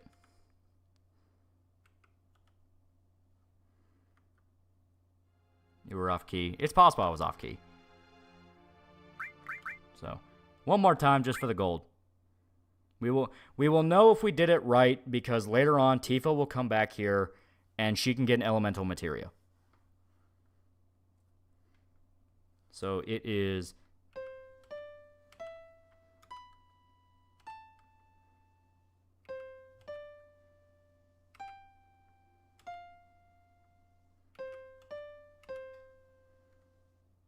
There we go. It says here the Renaissance men are coming to town. What does that even mean? Like, what does that mean, the Renaissance men are coming to town? I think that was it. It didn't give us a message about us fucking it up. Alright, we'll just come back here. We'll just come back later. I think I got it. What's this for again? As stated, you come back later with Tifa. She will check the piano, and it will give her a elemental materia.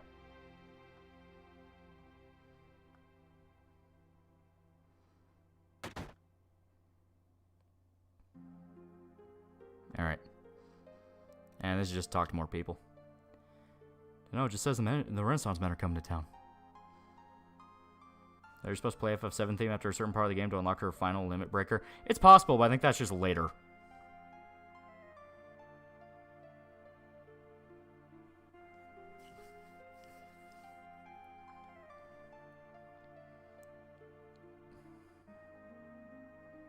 Simone Clean's one of the favorite songs from Kingdom Hearts. It is pretty good. It is pretty good.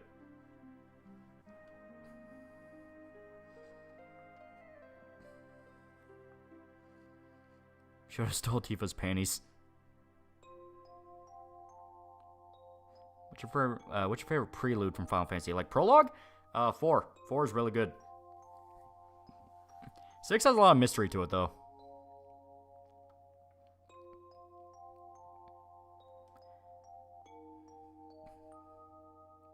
Man, seriously, Cloud can really poke someone's eye out. He really can. Alright. And nothing here. Jim playing Kingdom Hearts intro theme for a stream as Kino. As day, that got to me. I was like, God damn, man. I haven't played Kingdom Hearts in so fucking long.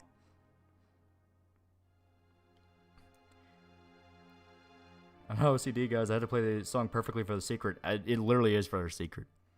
I think I did it right. I think I did, and we just come back later for Tifa. Say goodbye to my mother for the last time in my life, and then broke into your house and stole your panties. Okay, Cloud, you can stop now. And I mean, like, now. Regency bias, but I think Oath, Don't Think Twice might be my favorite. I will dance to that at my wedding. Is that the one for 2, or is that the one for 3? Remember the Italian Senate? You told Kirsch about the giantess fetish. Make her do a live review of Gigant on stream. How about you, good sir? Alright. Talk to the old man.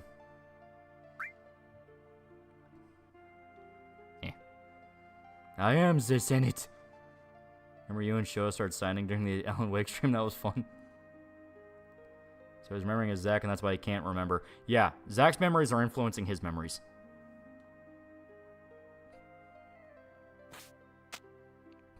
I would like to have some mystery to it, but then someone in chat will just outright say it. So I'm like, fuck it, get ahead of the curve. And then rip the sick piano solo wearing the panties like a hat, a very tiny hat. Should have seen it, Tifa. It was sick. You know, Kingdom Hearts might have a complex lore, but hell, I still enjoy it. Kind of want to see what they did with 4, even 3. Already felt like an ending finale. Yeah. Each Kingdom Hearts game kind of feels self-contained enough. Ending of 1 was basically just the ending of FF10.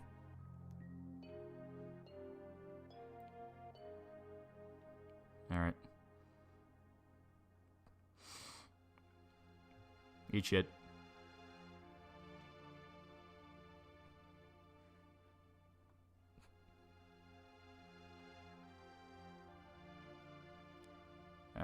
Ending of 1 was sad. Well, that's what I mean. It was kind of like the ending of FF10. Where like, oh, they can't be together and they're drifting away and all that kind of shit.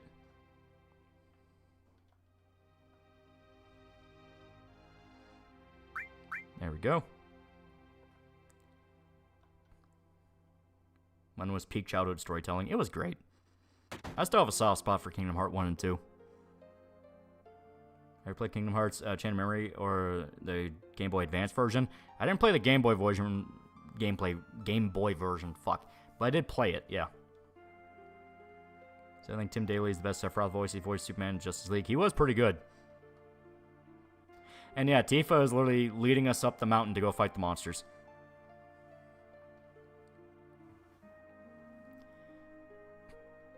Sephiroth, why are you looking at my childhood home where you struck your sword? Don't worry, he's not evil Sephiroth just yet. Kingdom Hearts 1 ending was supposed to be sad, but I just remember feeling weirdly positive and hopeful. I cannot have known how incredibly convoluted it was all going to get. It was actually Zack who stole Tifa's panties. He then cooked and ate them before saying aloud, "Mi gongoga." Does Final Fantasy 1 through 6 have a 2D art style? Also, what other JRPGs have a 2D art style? Yeah, it has sprites. Dragon Quest also does that. Yeast does that. There's a lot of old school like sprite RPGs. That Cloud's design Kingdom Hearts. Yeah, it pulls from both. Kingdom Hearts 1 was like this era of Cloud, like Midgar Cloud. Final Fantasy 2, not Final Fantasy. Kingdom Hearts 2, it's Advent Children Cloud, which once again makes the whole stuff with Aerith kind of fucked up. Where it's like, oh my god, he's talking to a ghost? Octopath? Yeah, Octopath, that's the newest one.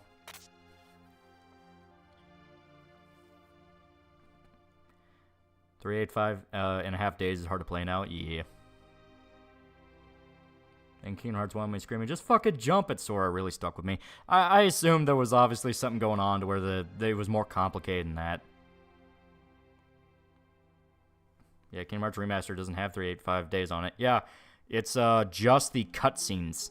And it's bullshit. Got Kingdom Hearts just to hear Aerith's voice. I think a lot of people did. They got him just to hear what Cloud would sound like, or what fucking Tifa would sound like, or Squall. Top 5 JRPGs? Xenoblade 2 is really fucking good. I really like Final Fantasy 4. Technically, if you want to get technical, Yakuza counts. There's a lot of really good ones. Miss the old VAs? Yeah. That hand looks super corrupt as hell, yeah. Also, yeah, Sephiroth can do that. It's on Kingdom Hearts only cutscene movie games. I hate those. Let us play the fucking games. Maybe it's a thing where they didn't have the source code and can only rip the fucking cutscenes, but still, that's bullshit. Oh, jeez. That's what about Kingdom Hearts 1. Just want to hear what Final Fantasy characters sound like. Yeah. As stated, it's one of the things where I was like, man, Squall is like a million times cooler than Cloud. I like Cloud as a character, and even I'm like, man, Squall's just cool. He just looked cooler. He had a cooler weapon. I mean, now I have more appreciation for the Buster Sword because it's just Dragon Slayer, but still. I love my Gunbreakers. Do Breath of Fire or Xeno Chronicles? Yeah. Got Cloud fight back at least. That got a few hits in. Squall's voiced by Angel, yeah. Steve Burton will always be Cloud to me, but the new guy did a good job. Yeah. There's not been a Cloud voice actor that I've really been pissed off at. Squall has autism. Cloud's a fucking emo and should have died at the end. Changed my mind. Dude, I gotta drag Dick Bro on stream one day just so he can spurg about how much he loves Cloud. The Umbrella Chronicles 1, 13 Sentinels, Aegis Rim, Persona 5, Fire Emblem 3 House, Tales of Vesperia. I still need to play 13 Sentinels. I heard 13 Sentinels is like really fucking good.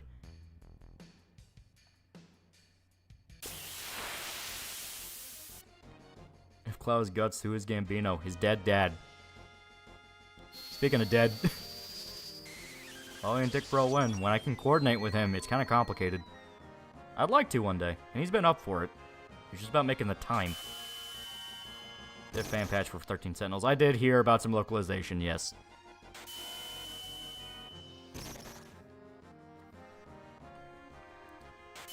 Was it Weed Bro or Dick Bro love Cloud? Dick Bro. Dick Bro is a massive FF7 fan. Weed Bro doesn't really play video games. Yeah, as stated, Sephiroth can just do that, and he has unlimited magic. His mana has not moved once. 13 Sentinels Aegis Rim is one of the best stories in video games. That's what I keep hearing. It's like fucking incredible. Cloud's Kingdom Heart design was everyone's profile picture on MySpace because it was cool.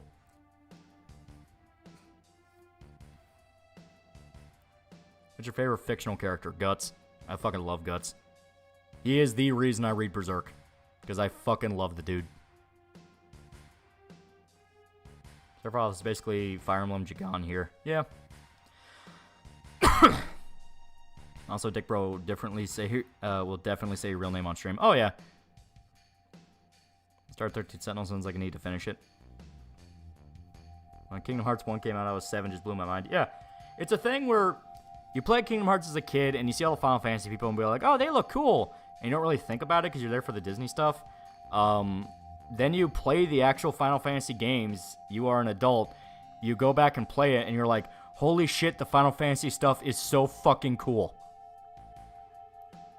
It's like, holy shit, Squall is there talking with Cloud, and fucking Tifa is there. Holy shit.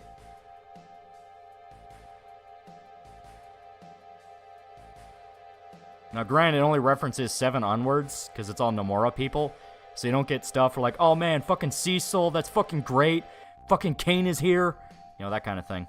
Bring back Irishman. Irishman, once again, it's a matter of coordinating with him. Because we stream kind of late, so it would have to be a day where he's okay with, like, not having a night of sleep.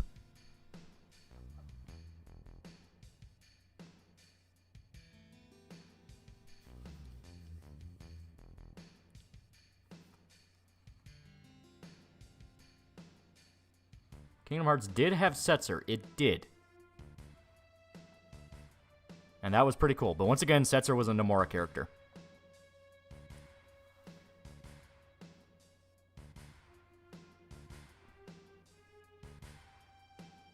Let's see Sora interact with Noctis one day. That'd be funny.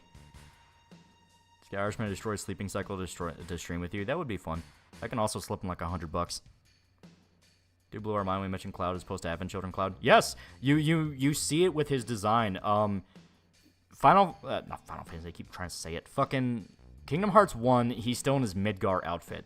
That's where he has like that metal patch thing on his shoulder, and he's wearing kind of like the body shirt. Kingdom Hearts 2, he's in the black robe kind of looking thing, which is Advent Children Cloud. That is Advent Children Cloud, and on top of that, I think... Yeah. It's Advent Children Cloud, and it's after a point where they really wanted to push the rivalry between Cloud and Sephiroth.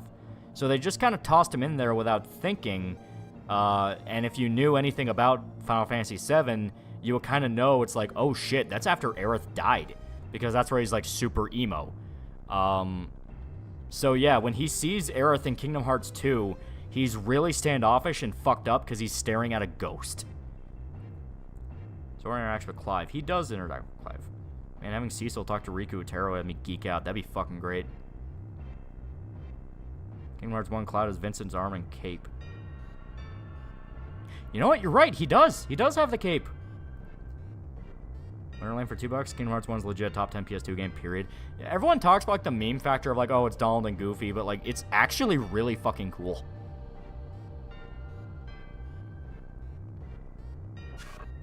Setzer is not Nomura Loli, that's Yoshitaka Amano. Nomura became character designer in 7. But I thought he designed Setzer, and that's why he got the job for 7.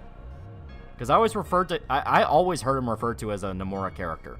And that's why he was able to be in Kingdom Hearts. So it doesn't explain why the retards at Shinra thought it would be a good idea to send Sephiroth here. Hope they explain in Rebirth the amount of plot holes.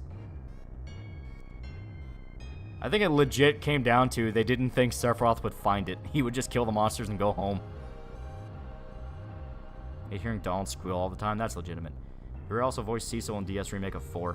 Yeah. Cloud Kingdom Hearts 1 outfits based off Vincent. Yeah, Tetsuya made him. Yeah. I knew I wasn't crazy. Donald is best healer. He is probably one of the most powerful mages in Final Fantasy, and that kind of fucks people up.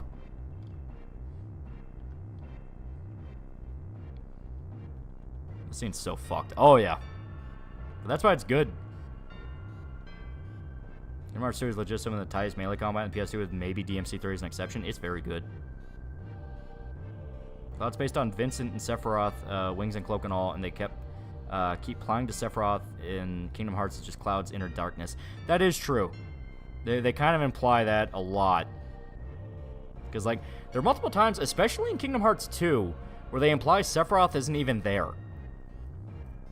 And, like, it's legit just, you know, Cloud losing his fucking mind. Which is weird, because then Sora fights him.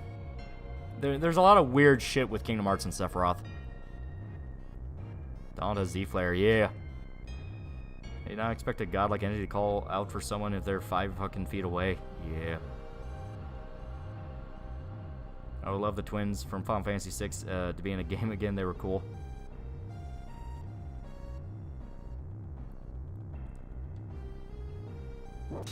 I will say, I did have an appreciation of Sabine. Like, Edgar is such a fun character, and he genuinely has a pretty cool arc. Where he's like a ladies' man king, but he takes his job super fucking seriously. And then Sabine is like, I just want to fucking pile drive shit. I just want to suplex a train.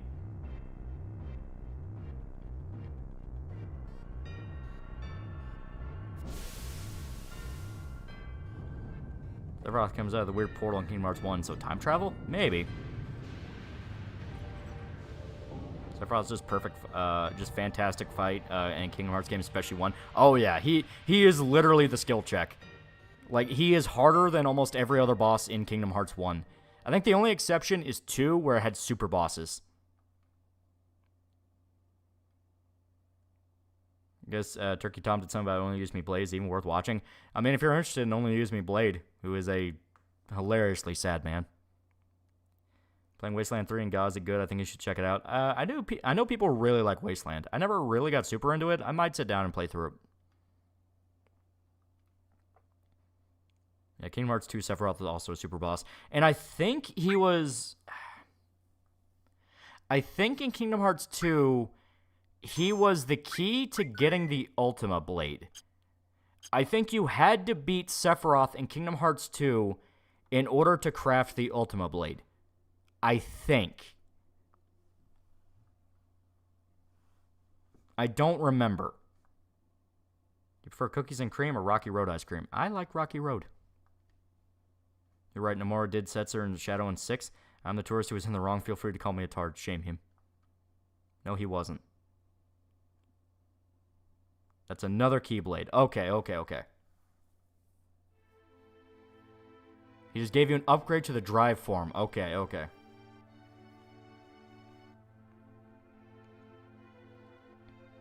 Remember him making out with a fan's wife in that shit show when he was on the Light Locale live thing? Talking about Only Use Me Blade? Yeah. Dude's a fucking weirdo of an individual. You get a Buster Keyblade. I thought that was just if you got past a certain part of the story because you had the whole thing with Cloud.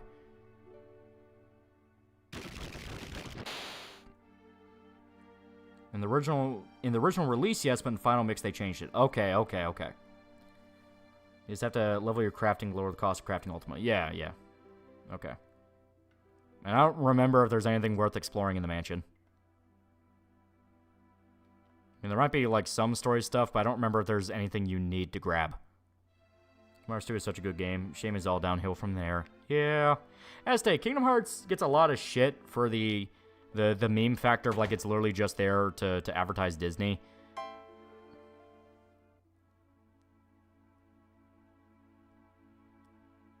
Okay. This might be the one people are talking about. This might be the one people are talking about where it's unlocking Tifa's drive. Or, not drive. Tifa's fucking, thing. Let me look it up real quick. Because I forgot about this. I played Kingdom Hearts Final Mixes? Yes, I did, but it was a while back. It was a few years back. Fenrir is the best attack, and minus combo was actually useful. Hey, the True Secret Boss in Kingdom Hearts 2 Remix is so fucking hard to beat from what I remember. For more Tifa's panties!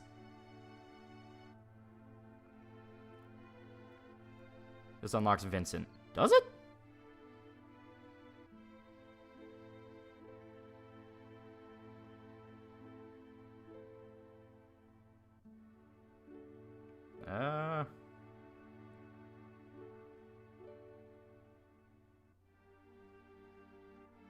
Unlocking Tifa's drive. Vincent is the safe. I don't remember ever needing to do this for Vincent. Dim Despot for $10. Hello, everyone. Sorry I'm late. Just helped my mother deliver mail most of the day. Decided to start learning how to write cursive. And similar to PewDiePie, learned teaching himself how to draw. Yeah. You have to crack a safe to get Vincent. Is it a thing where I just kept looking up the exploit for it and I didn't worry about this? Because it's very possible.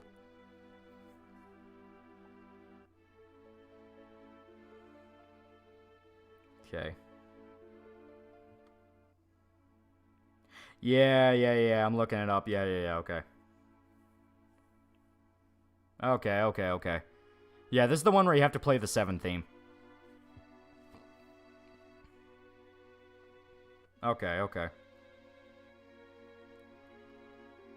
Safe is easier, you turn left and right directly to said number. Yeah, okay, so that's why I don't remember this. That's why I don't remember this aspect, because I've always just skipped over it and just looked up the code. I admit, I'm always super fucking lazy.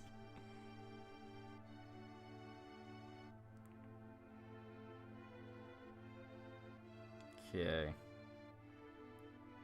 So let me... Do.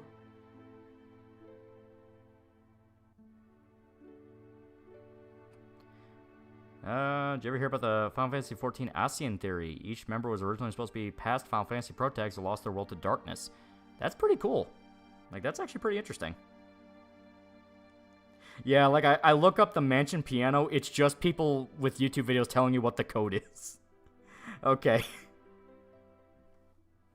So I'm going to go ahead and not fuck with this. Because we already dealt with enough piano puzzles for the day. And we're on cool story stuff.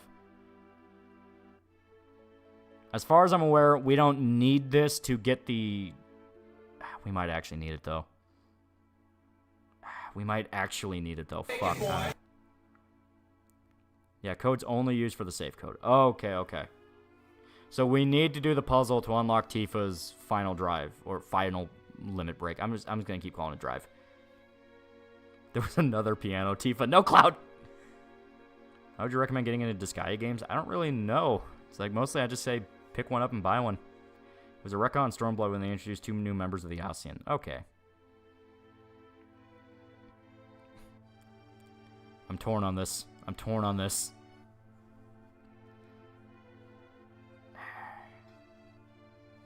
Let me see. Let me look it up. Let me look it up. Sky 1 or 2 is a good start. Yeah, there you go. Yeah, I feel old. I can't remember the last time I've seen anyone use cursive or typewriter. Yeah. Stained glass looks really cool. Yeah, as stated, this has really good art design. Like, Final Fantasy VII has really good art design.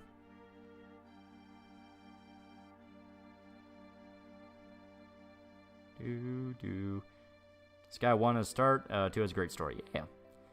You can pick up any Disgaea because the overlap is just fan service. Well, there you go. That's all you need. Turn to edition, get proper info and game facts. Do you think the remake will remove Tifa's panties from the game? More than likely.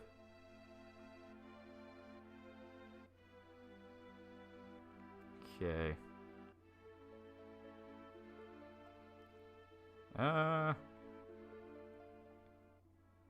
Okay. It's Red 13's final limit break and a summon.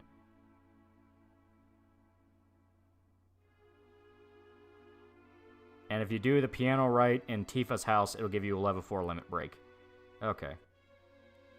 So yeah, the one in the mansion is just for the safe, and everyone just looks up the code. So fuck it. We don't need that. We don't need that. The one for Tifa we already did, and that was at her house. I don't know if we did it right, but I think we did. Because it sounds pretty much exactly like what the code wanted. Unless it just wants a very specific version of it, in which case it can go fuck itself. I tried my best. Yeah, this is the safe. You beat Endwalker? No, I'm still on Stormblood with my main. I'm a ways through Stormblood, though. I'm working through the Mongolians.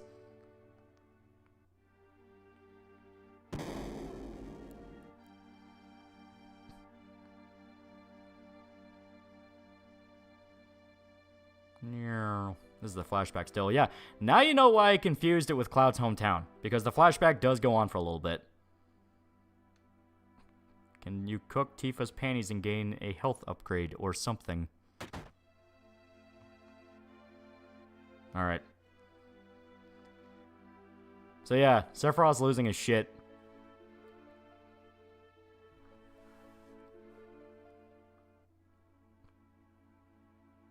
Becomes Amaranth Bathwater. So you get a poison stat?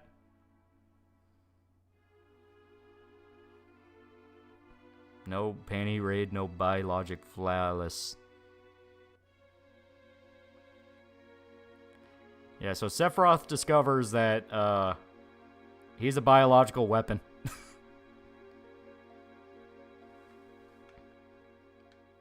He is not, in fact, a real boy. He was created in a test tube.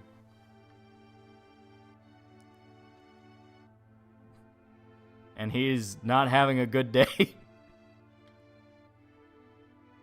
like throwing Ryan and someone enrages them. Yeah. Now, this is a part I genuinely think is a little rushed. Sephiroth coming to the conclusions that he comes to.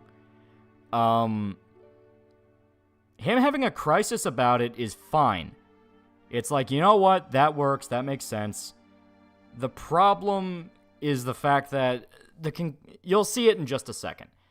It feels a little too much like, holy shit, dude. Like, really? You're already there? Okay, whatever. Sephiroth is tall for a test tube, baby.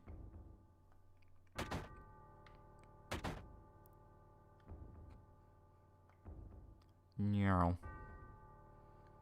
Just picturing Zach here being like, oh, wow, man, that's crazy. You're squared out of a syringe growing a petri dish. Dude, you're, like, fucking weird. All right. And you have this one Shinra guy who's like, Sephiroth seems different. Personal crisis may have been exacerbated by his proximity to the reactor and what's in there. That is true. It could have been Genova fucking with his head.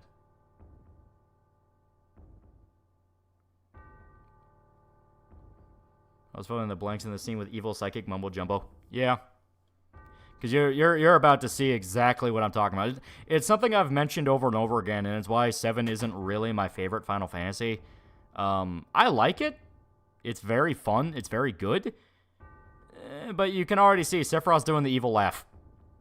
I could argue that the idea has been set in his mind earlier, being who his parents are, etc. That is possible.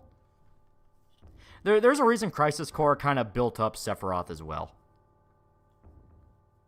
Yeah. He's literally calling you a traitor.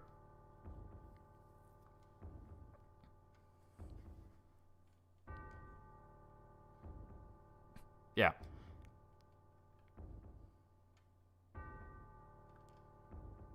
So there you go. Sephiroth learned about the Cetra. He learned about the Ancients. He learned about Genova. He read about it all, and now he is fully like, oh, so humanity is just fucking stupid then. Like 7 on its own, I really don't like the fact it got bolted to it after the fact. Yeah. Sephiroth, you want to see me LARP as Kefka? No one can LARP as hard as Kefka. Kefka fucking wins. He wins, and all you do is pick up the pieces. And Kefka just did it out of spite. He just wanted to fuck with people.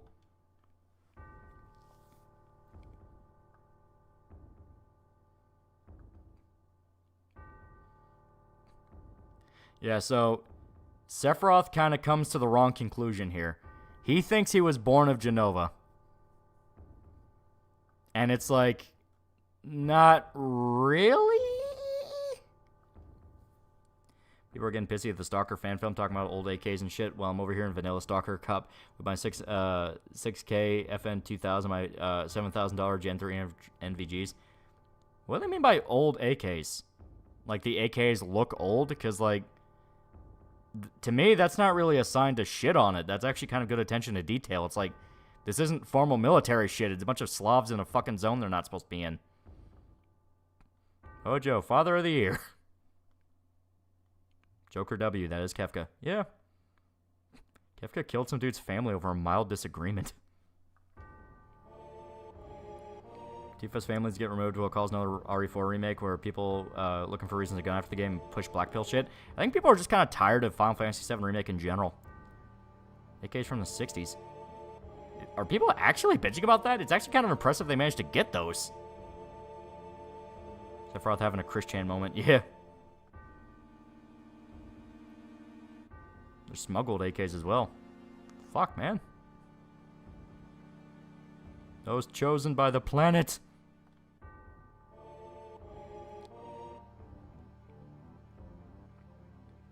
Christian going to meet his mother colorized.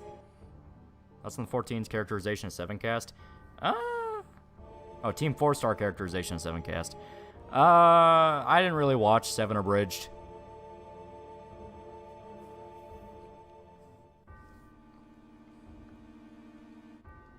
Minor Part 2 of FF7 is going to be 145 gigabytes. Oh, God.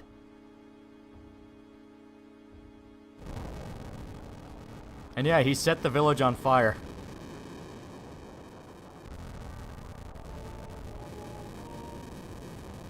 So, that's not ideal.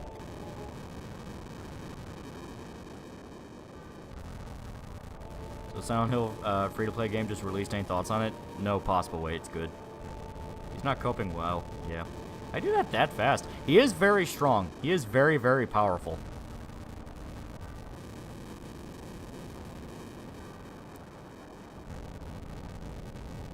Stalker and Tactical don't mix. It depends on what you're aiming for. Because there is Slav Tactical. And any end game of a Stalker game usually ends in that. My man brought the Wrath of the Sun. Griffith! Oh, we're not even at the Griffith moment yet.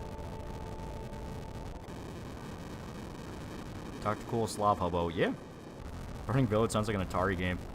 And you can literally see Sephiroth murdering villagers. This is all after like a day of him reading books. Now we just need Seth to seal Tifa's panties in front of Cloud. Think the full go Lovecraft for Jenova in the remake? I hope so. I think it'd be cool. The fact they didn't even really talk about Jenova that much in OG, in the first 7 remake, it's like, that's kind of fucking weird. Reading is evil.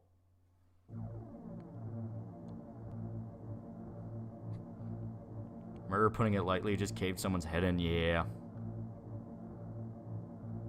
Eh. Victory! Sephiroth! There are factions in Stalker that have outside backing so some of them can afford tactical Western equipment. Yeah, nothing about what I'm hearing from the Stalker fan film sounds like it's like a betrayal or anything. It's like, people go like, oh, well, that's not really Stalker. It's like, if you play the games, it kind of is, yeah.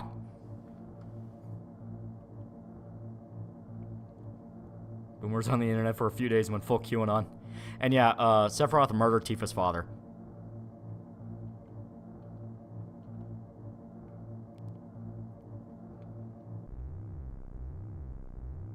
Maybe book burnings are good after all.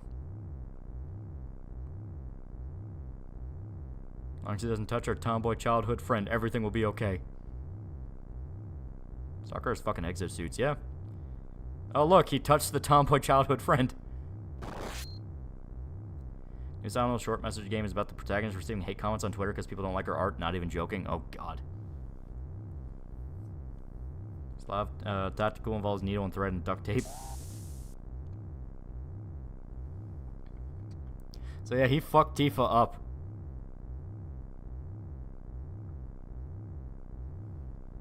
Somersault off a flight of stairs after slashing her across the chest with his sword. The fact Tifa did not die is an actual fucking miracle. Props Tifa for surviving this, yeah.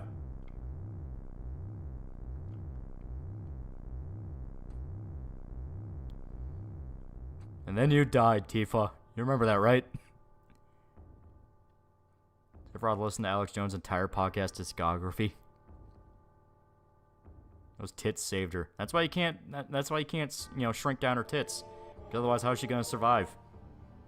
I did put up a fight at least, but Cloud did take that kill. Yeah.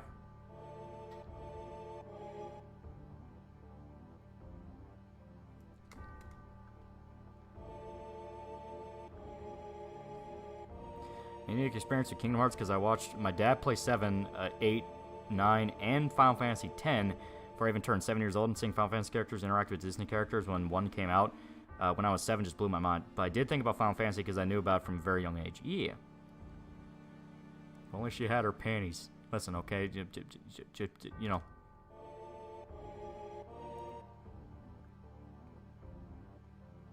Tifa looks better with a cowboy hat. Yeah.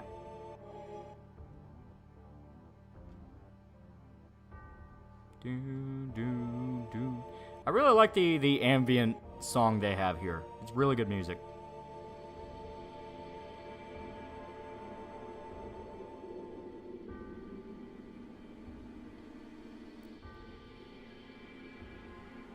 Some retards are whining that they're using Romanian or Bulgarian AKs not fresh from the sealed bunker in Siberia. They can only have so much. It's fucking fine, dude.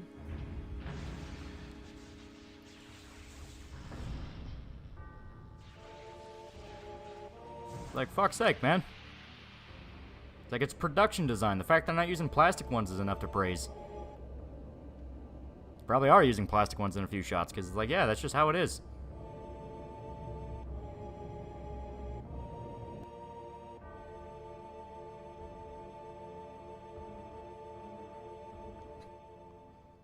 Cutscene still looks good. It does. Good art direction. Good art direction.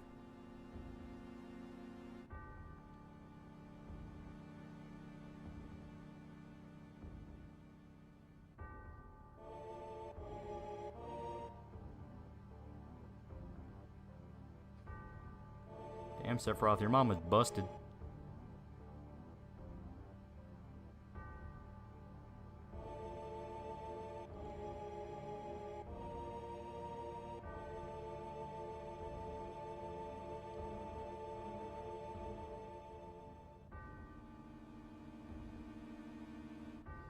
Why'd Sephiroth go full Jeffrey Dahmer? As stated, because he learned he was a product of the Genova Project by Shinra. Basically, he is a living biological weapon. And he learned about what he came from, which was the Cetra / the Ancients / a whole bunch of other stuff.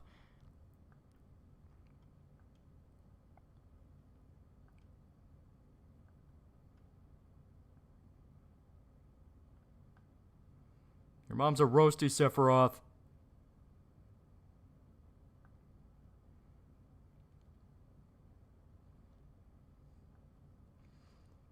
Gonna fuck your mom, Sephiroth, and can't do anything about it. Him finding out his test tube baby really fucked him up. It really did. It really fucked him up. We just heard about the Freestyle No Games plot. What the fuck? From existential horror to they were mean to me on the internet. I hate modern gaming.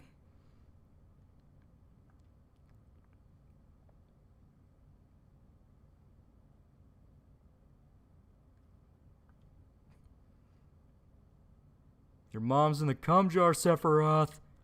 All this happened because Kojo couldn't keep it on his pants. Yeah, really just come down to that. Couldn't keep it in his pants and specifically told Sephiroth to go to the town that he would find all this out at. Like, it's a little weird, a little funny.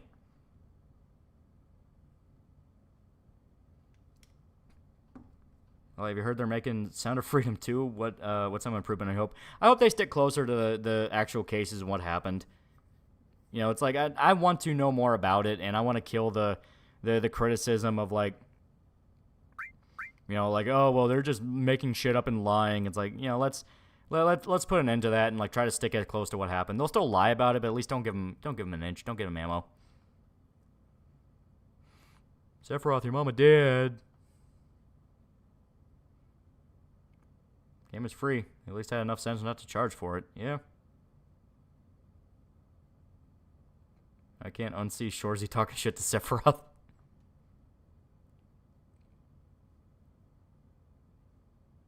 Over dramatized cases. Well, I mean, it's like, it's a movie. They have to play it up for drama. But, like, don't do as hard of deviations from the reality of it. You know, it's like, nah, I want to see the details of what actually happened. I want to know what happened with these cases. That's me. Okay, now we can actually change out party members. Did you play Live a Live? I did not. Sound Freedom 2, a king from Tekken is the protagonist. Okay. Fascinating. Seph just burned down the town because of reading. Fight Cloud beat level 50 Sephiroth. There is a reason for it. Shorzy talking mad shit to Sephiroth is fucking hilarious.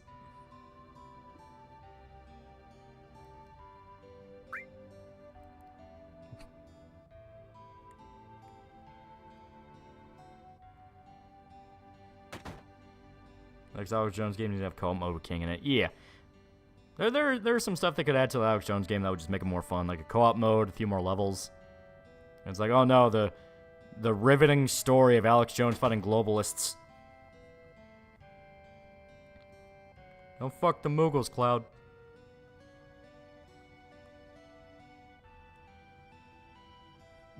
Canadian chirping adds cruelest. There we go. Definitely a few more tents. Tents are very, very useful. By the Mithril Sword.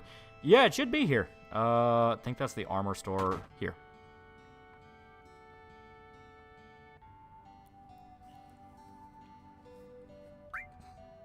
Yep, Mithril Saber. Cannonball for Barrett. It's a melee weapon, but still is pretty good. Mithril Claw. There we go. Okay. There's the Peacemaker in the attic for Vincent. That is right, we need to go grab that. I also gotta fuck with everybody's materia, but I'll do that in just a second. Yeah. The Mughals are the fucking glowies.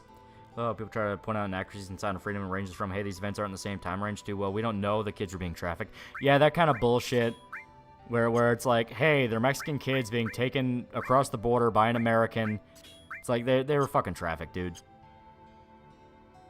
Este, that's something to where, like, there was a lot of, you know, kind of hate mob bullshit around Sound of Freedom. We're like, I fully admit the movie's cheesy as hell. It's cheesy as hell. It's not exactly the best movie ever. But what it wants to talk about is a legitimately serious issue, and I think I accidentally walked past the lady I need to talk to. It's a legitimately serious issue, and any sort of awareness towards it, I think the only one we'd really need is Earth, and even then, that's kind of okay.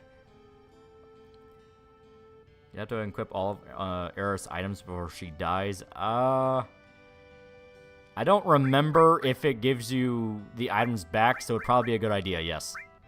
Alright, I have to... It's gonna be interesting. So let's go get the thing in the attic for Vincent. Yes, okay, yes, yeah. So yeah, do it. Do it to make sure. Fuck you, Sephiroth. Your mom grilled me 2 Halloweens ago. Shut the fuck up or I'll take it to Twitter.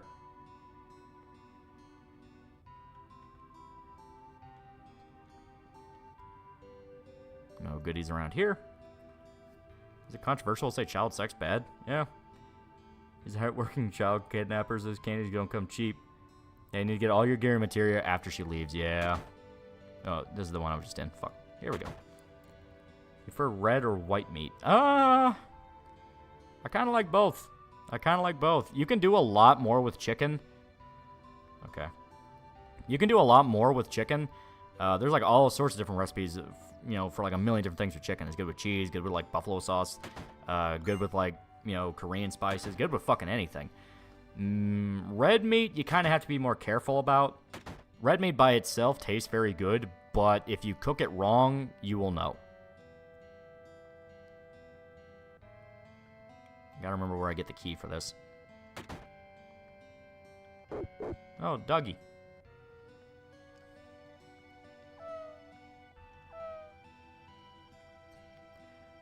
Chicken taco? Yeah, chicken tacos. Yeah.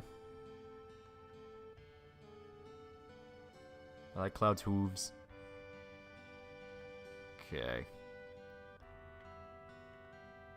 Possible it's in the 3rd house. Let me take a look. Pork and chicken are on the same level for me. I can't choose a favorite. They are very good.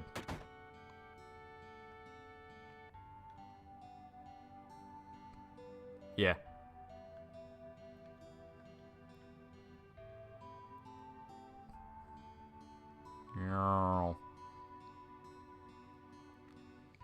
Very Cajun sausage. Those are really good. It is really, really good. Damn it. Damn it. A little bit of PS1 quirkiness there. Steak quesadillas. You know what? It's been a very long time for I've had... Yeah, we got it. It's been a very long time since I've had a steak quesadilla. I think that actually would be pretty good to have tomorrow. You missed it? No, I got it. I just grabbed it. As it was a little bit of weirdness.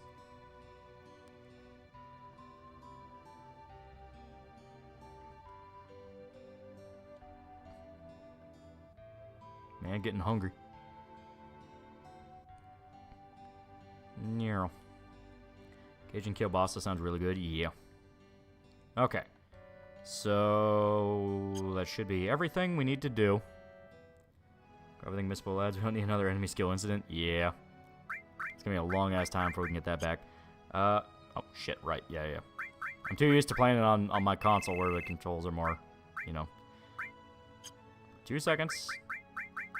For one, so I can get him swapped over. There we go. Give me back my materia, you fucking asshole.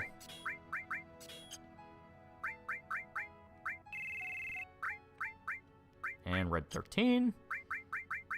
Give me back my materia, you fucking asshole. Because usually if you're in a fight where it makes you fuck around with your party, it'll give you a chance to go in and optimize everything. So you kind of just pick an overworld party that you want to stick with. And then from there, you'll be good. Yeah, Mithril Saber. I got her changed out, right? Yeah, Mithril Claw.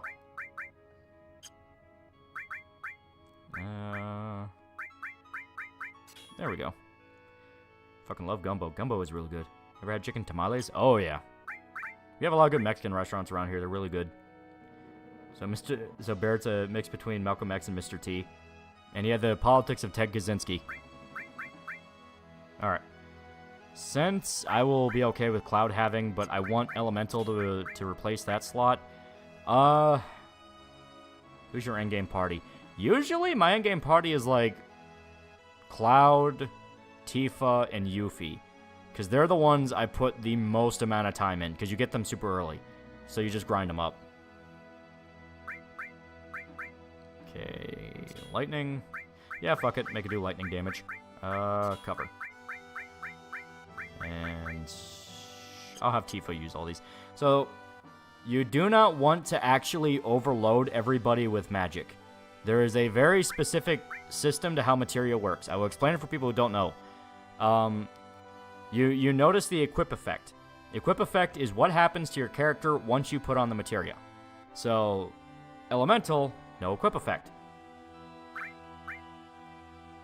Lightning, which is specifically magic, we have -1 strength, +1 magic, -2% HP, +2% magic. So this is how you kind of do your builds. You focus on what parameters are affected by the materia. If, for instance, Aerith has a shitload of magic MP, you want to give her magic skills, because it'll only boost it further, and she can unleash spell for days. Meanwhile, Cloud, who's a lot more physical fighter, you probably don't want to do that and give him more physical materia, because that is a thing. You get physical materia skills. That's technically what cover is. It gives you more vitality. Which ethnic food do you eat the most? Oh, definitely Mexican food. My family loves Mexican food. Materia growth. Yeah, you need to find the materia that specifically allows you to level up materia faster. To be fair, Barrett seems to feel a bit bad for innocent people getting killed. Oh yeah, that's how you know he's a good guy. It's just the fact of like, yeah, he kind of earned that plate drop. Where it's like, motherfucker, you're not exactly the hero here. In this specific instance. Restore fire, ice. Okay. Yeah, poison. Poison's usually pretty useful. Materia system in the remake was way too simple and was even more broken. Oh, 100%. It was basically just kind of a mixture of this system and like, oh, +2% poison shit or something like that. I'm trying to remember it. Alright. So now...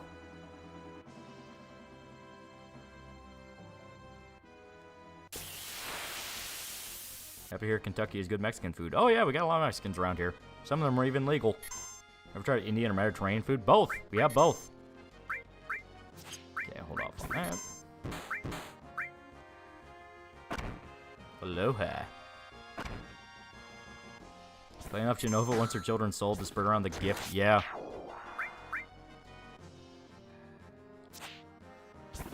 Mango sticky rice is fucking god tier. Materia has no drawbacks in the remake. Yeah, it's just straight up buffs. Which is like, I get it, because they want to streamline it to be more of an action game, but at the same time, fuck you. I like having build varieties in Final Fantasy. Because, like, there's a million different ways you can run through these games. Older games where it was, like, the job system, you could do all monk parties, all white mage parties. You know, if you could beat the game, it was an option. Obviously, there were some that were a lot more optimal than others, but, you know. Materia had no... Yeah. That's on Panda Express. It's okay. I only eat it sometimes. And it's only when I'm really wanting their chow mein for some reason.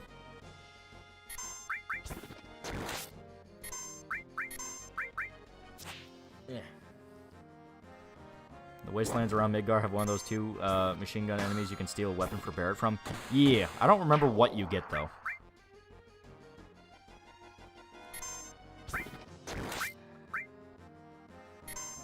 You got a good Indian place here. Ours is pretty good.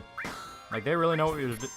You know your Indian place is good if you can barely understand a fucking word what the guys are saying at the store.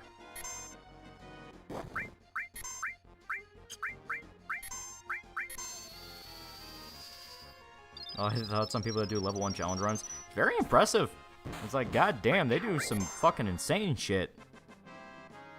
Original FF7 was meant to be replayed and have different runs. Remake doesn't offer that. Yeah. I say there's a lot you could do. That's why they gave you the enemy skill materia. It's why they gave you steel, so you can get different stuff at different times. The reason there were so many traps to where it's like, oh shit, I didn't know that, is because next time, oh, I'll know to do that now. And I'm going to save before anything else.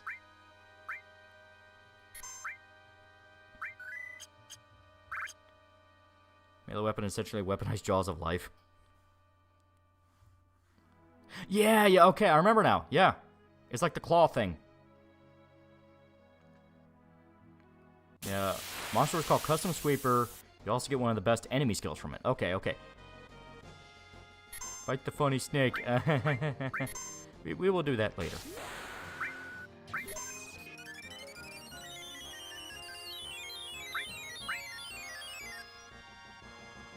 Or if you can smell the spices on them outside of the restaurant. That is very, yeah, very true. See, another crazy motherfucker that beat XCOM 2 War of the Chosen was using guns. Only using guns? Jesus. That is a motherfucker that's a lot stronger than me. Without using guns. Oh, okay, so that's even... Oof. Show Sephiroth to me business by killing the Midgar summoner. Try Mexican beer yet? Yeah, I bought a thing of Modelo today. It's not bad. It's very okay. It's very light. But you know what? I'm not going to complain about it because, like, maybe I don't want a heavy beer. Maybe I want something that is more light and just kind of like, you know, middle of the day, don't got nothing better to do. It's the weekend. Fuck it. Ever try playing Fear and Hunger? Yes. Yes. We actually did a stream of it. Fear and Hunger is really good.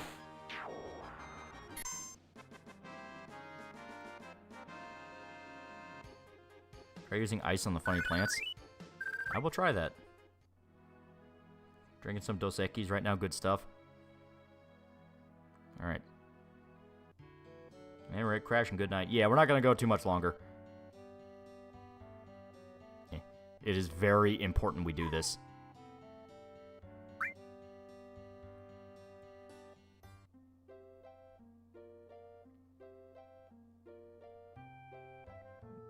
Yeah, he beat the game and watched the video and still can't believe how he did it. Tough motherfucker.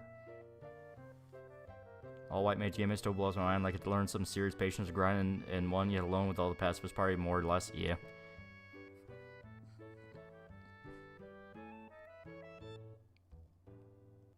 I love chocobos.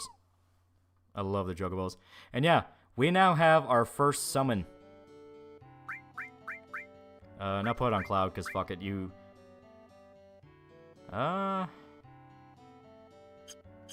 You know what? I will be smart and tactical.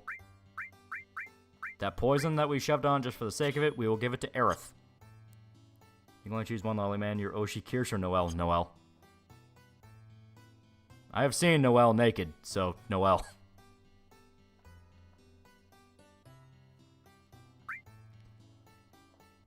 Sneed's Chocobo Farm. Yeah. First summon was Robin Williams Genie coming out.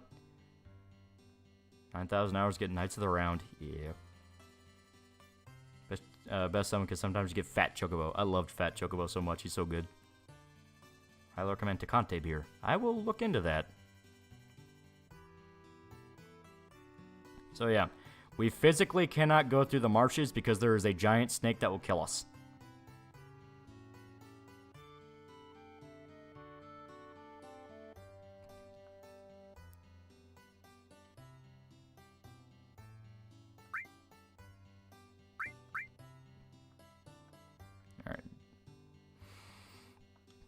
How much money do we have? 2,000?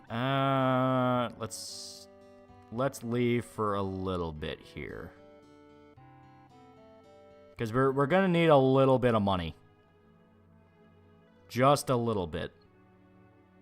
Plus I get to show you the summon. It'll be fun.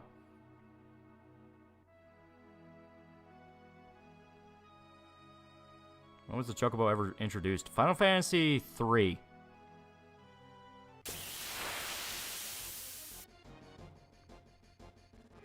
Get a job. Alright. So attack. Okay. So Aerith will now summon. Favorite RPG Maker game? What counts as RPG Maker? Okay. So, this is how summons work in 7. You get these fun little cutscenes. They're fucking great. Final Fantasy 2, actually, but Fat Chocobo came in 3. Get it? No, you're right. Yeah, because they use Fat Chocobo as the item holder. Yeah, you're right. So there we go.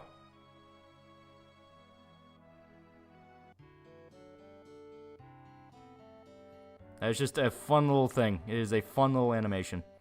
Fear and hunger counts. It does count. You know what? You're right. Yeah. Yeah, you can ride a normal chocobo too. Yeah. Yeah, I forgot about that. Yeah. They made it more of a system in 3 onwards because you had the fat chocobo. And the fat chocobo was basically like an item holder, to where if you didn't want to hang on to an item because it like cluttered your inventory or what have you, you could feed it to the fat chocobo, go to different areas, resummon it, and then get the item back. You just know how to summon? Damn, 7 remakes bullet us with Sheva in early Midgard. Yeah. As stated, Midgard was the prologue of the game. Kaboom, you got Chocobread.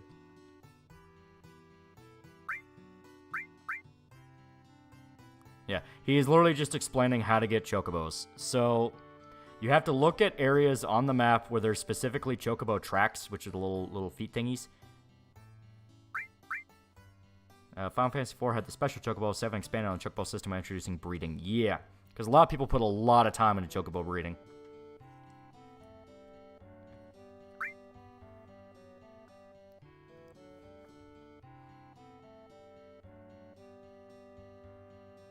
So I think Razorfist hate for this game is forced. That's the thing. There are legitimate reasons to not like 7. 7 did end up breeding some pretty bad habits in the franchise. You know, the really linear storytelling, you know, removing the job system, things like that. The job system got replaced with materia. So, as stated, anyone could be any build if you want to, if you want them to. You could literally turn Aerith into a fucking tank if you wanted to. So I understand people who resent 7. I don't resent 7. It's just not my favorite. And yeah, I'm gonna buy the Chocobo lure.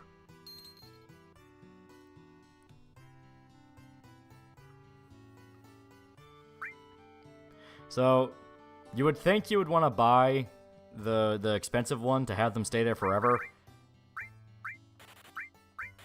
These two, they've always stayed through the entire fight unless I've fucked up and hit them. Okay. Now for the actual reason I needed to free up that slot. We have the Chocobo lure. Can she tank Sephiroth?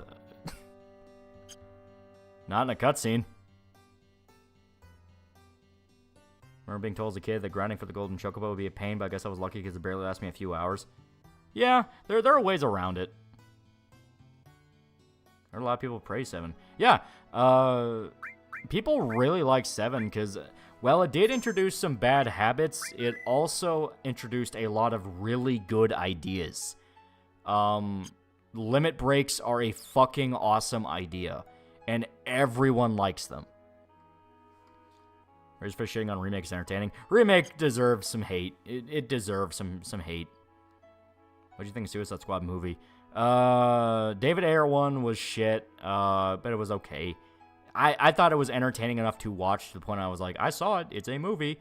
James Gunn one it was alright. Limit breaks were in 6. They were, but 7 really expanded on them. To the point they had entire levels. And Tifa, if you hit that fucking chocobo.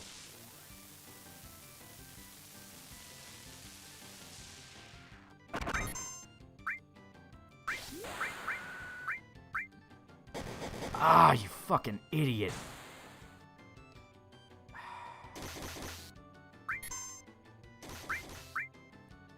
She did the exact thing we were not supposed to do. Yeah, because now it's pissed. Seen a trailer for live action Last Airbender? Yeah, everyone will like it. It looked pretty bad. All right. So that was a poorly timed limit break. Because I don't think you can control the target for that. So, basically, don't hit the fucking chocobo.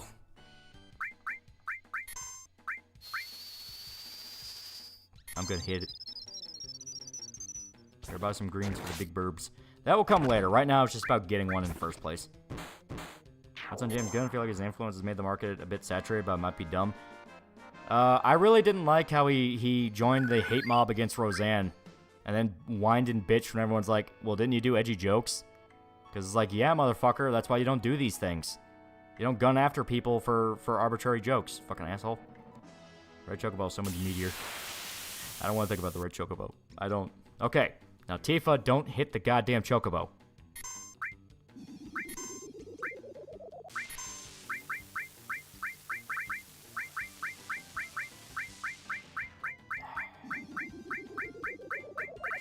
Where is it? There is it. Okay. Feed the Chocobo.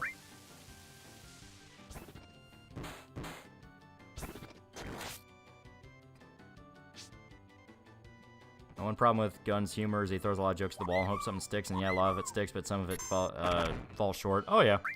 But that's an actual thing. It's called laugh-a-minute comedy, where they have to go out of their way. Oh, shit. No. Stay here. Fuck. Yeah. Sometimes it just feels random. As stated, the idea is you buy greens and you lure the Chocobos to stay for the whole fight. Sometimes it just feels random.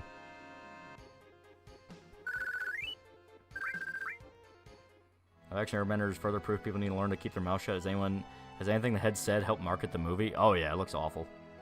Everything tries to justify the weird monsters. The detail no one gives a shit about. The monsters are just fun.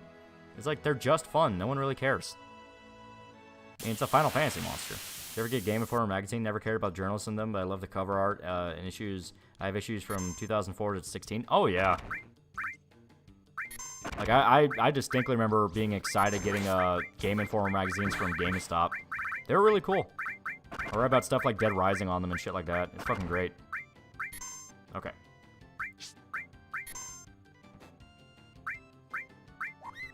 Okay. So he should be happy for now.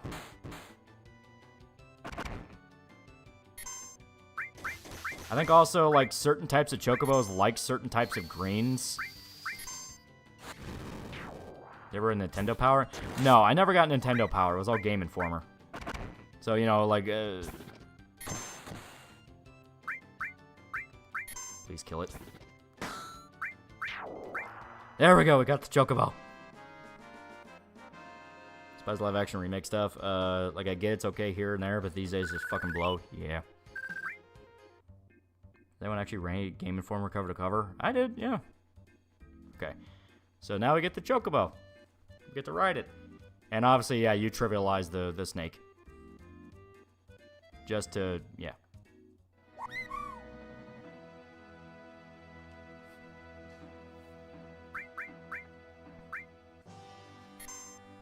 I remember tips and tricks. Yeah. What does Chocobo Nugget taste like? I assume it tastes like chicken. They sell fried Chocobos. It's a detail you find out in other games. Do people eat Chocobos? Yes, some do. People mainly raise them because of their eggs. Some people like to ride them as like, you know, mounts. And yeah, they'll cook and eat them. Kentucky Fried Chocobo. I think there's, like, actual jokes in the series about that, yeah. Rip cheat codes, yeah. Alright, we gotta go over here. Chocobo Steve or Bob in the remake, yeah. So I mentioned earlier that you can get a materia called Long Range. This is where you get it from.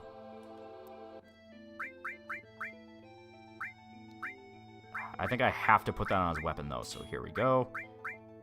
There. So now, Cloud can work even at the back row, meaning he's not tanking all the hits. You don't have to put him at the back row, but from what I understand, that kind of like optimizes the damage to where he will do maximum amount of damage from the back. So it's like, you know what? That's fine.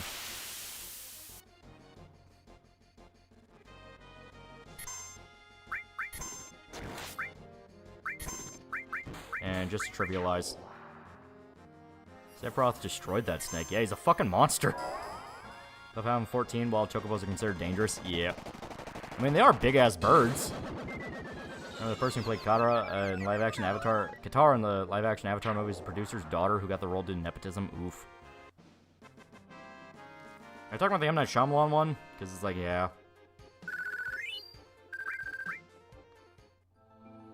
Gaming Nerd Bar, you serve chicken tenders called Chocobo Tendies.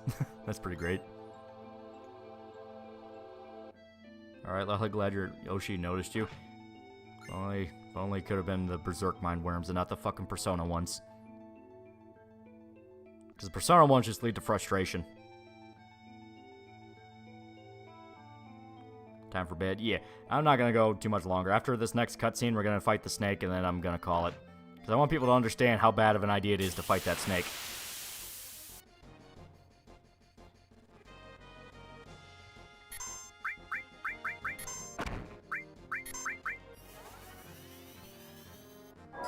Elephant birds, the IRL chocobo. Yeah.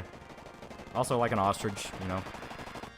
Explanations on why at 15 human civilization could develop their giant basketball balls and flames outside. Because you just stay away from those. Stay in the city. And monsters really weren't that prevalent in the setting. It's specifically end-of-the-world shenanigans that are causing the monsters to pop up in the first place in 15. I say in the first place. They were always a thing, but they stayed away from people. It's specifically plot stuff of why they're attacking people more and more. You have a favorite cover like Dark Souls 3-1? That's hard. There's some really good ones. Mass Effect 3's cover is pretty fucking cool. I will say that. Mass Effect 3's cover, I will always remember it. It will always stay in my mind. And these are the Turks. So I have Kirsten liking Berserk. She's already expressed interest in it. One day, I'll get all VTubers into Berserk. Because at this point, Reddit's already in it, so who the fuck cares anymore? It's like Grindr opening Yu-Gi-Oh! Who cares? Yeah, why not? Let it be a thing. James Gunn say he tried to make Velma from Scooby-Doo gay in the live-action movie, but he really wanted to make a raunchy R-rated version of Scooby-Doo with hot lesbian makeout scene. He's come back and denied that he ever said that, but a lot of people are like, no, but it's pretty obvious you did.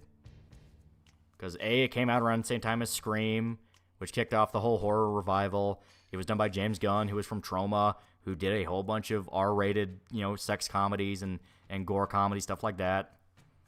JTubers probably know about Berserk. They know it, but all the ones I like haven't read it. And I must fix that. And yeah, the Turks are here just to fuck up and tell you where to go.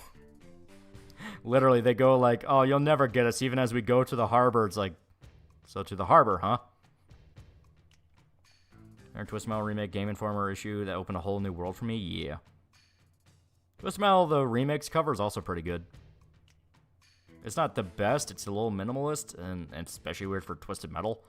But, you know, I kind of view it in the same way as Black, where it's just Sweet Tooth. It's like Sweet Tooth's mask. It's like, you know what, I think that's pretty cool. Also, Twistmail Black's cover is pretty fucking iconic. No, Elena, we don't have time to whine about Trump.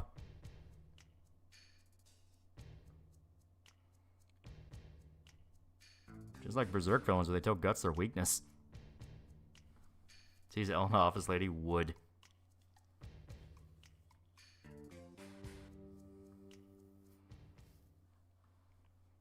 There's a lot of lesbian Scooby-Doo porn. Why make it a movie?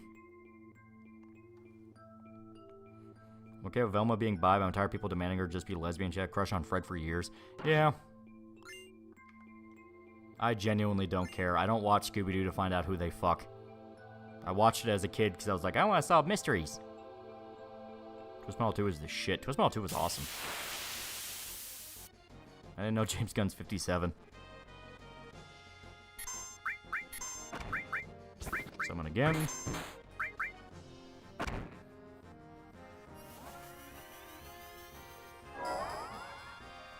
There's a possibility. Okay, no, it's still just regular. There's a reason we're doing it so much here. A, it trivializes the fight and we don't waste a lot of time on it. B, there is a possibility for an alternate attack.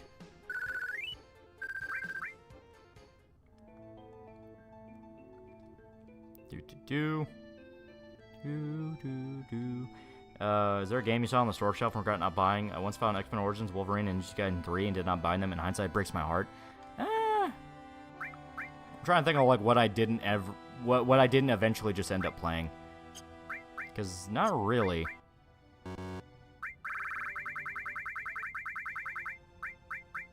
Alright. Get that to Aerith. There it is, Tent.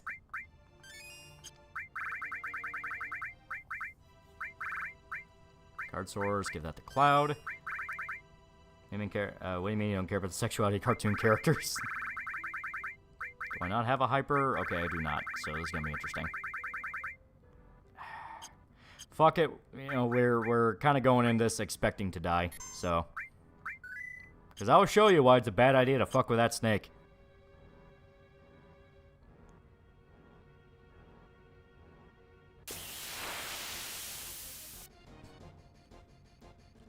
It is a very bad idea to fuck with that snake.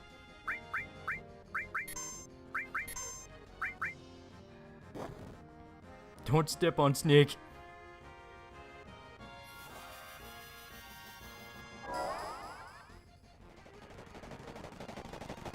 About blood rain from a storm one time. You know what? Yeah, they're something that's like classic and hard to find. Yeah, like blood rain.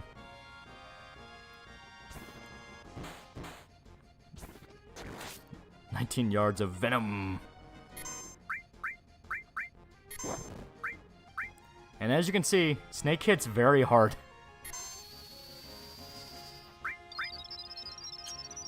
I'm gonna use lightning just to see what happens. Yeah, next time you're gonna say shipping cartoon characters is gay.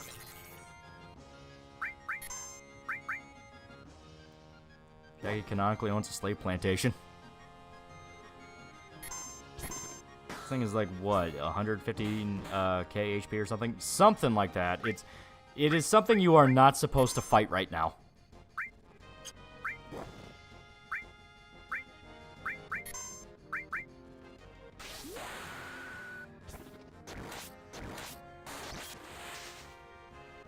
It's like, it really goes out of its way to say, please, for the love of God, don't fight the snake. That's the entire reason they give you the Chocobo tutorial, so you don't fight it. You use the Chocobo to run past it. Can't you use the monster move? You could, yeah, if you've been kind of like babysitting the blue mage shit, the enemy skill, you could do it. But once again, it's a fight where it's like, it's a lot harder than what's really worth it. Just grind to level 99, you're good. Be measly by the time you get to like level 30 or so. Yeah, there is a time you come back and fight it, but not right now.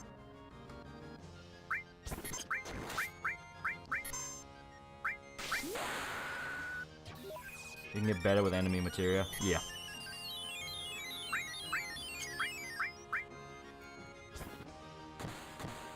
Can you beat it right now? If I put in a lot of effort, because as stated, it's got a lot of health.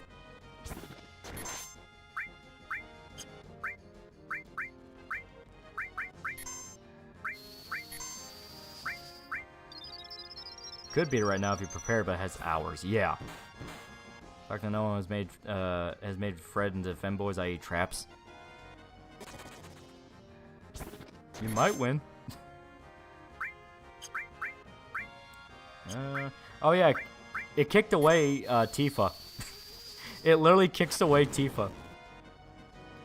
What it does is, in the first time you fight it, it'll swipe away a party member, so that when it wipes you, it's not a game over.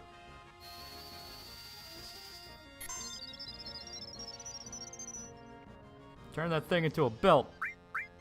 Yeah, it'll literally be a thing where it'll swipe away a party member at random. Sometimes it's Cloud, sometimes it's Tifa. It's whoever. Basher has an ultimate attack that does 1k damage to every person at 330. Yeah. So the whole thing is, it keeps you in the game instead of just being a game over. You are able to continue, but you'll have two party members that are just down for the fight and will not come back. You have got to get a Phoenix down in them. You've got to go to a heal. Something like that. So this is just kind of showing you, don't fight the goddamn snake. That's a big belt. It can be poisoned. It can. But as stated, a lot around this 4,000 HP. Yeah.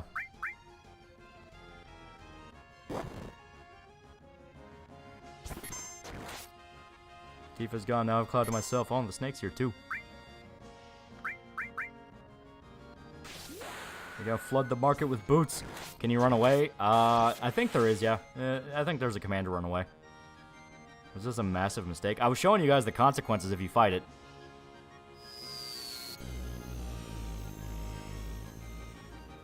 Because, yeah, I can also do that. But notice we're not dead. Because Tifa is still alive. Because it kicked away Tifa. So, the first time you fight it, it'll kick away someone at random if you get far enough into the fight. But I think Tifa has a chance. I think Tifa can avenge us. I think Tifa will save the day. Alright, almost one-shotted, not off to a good start.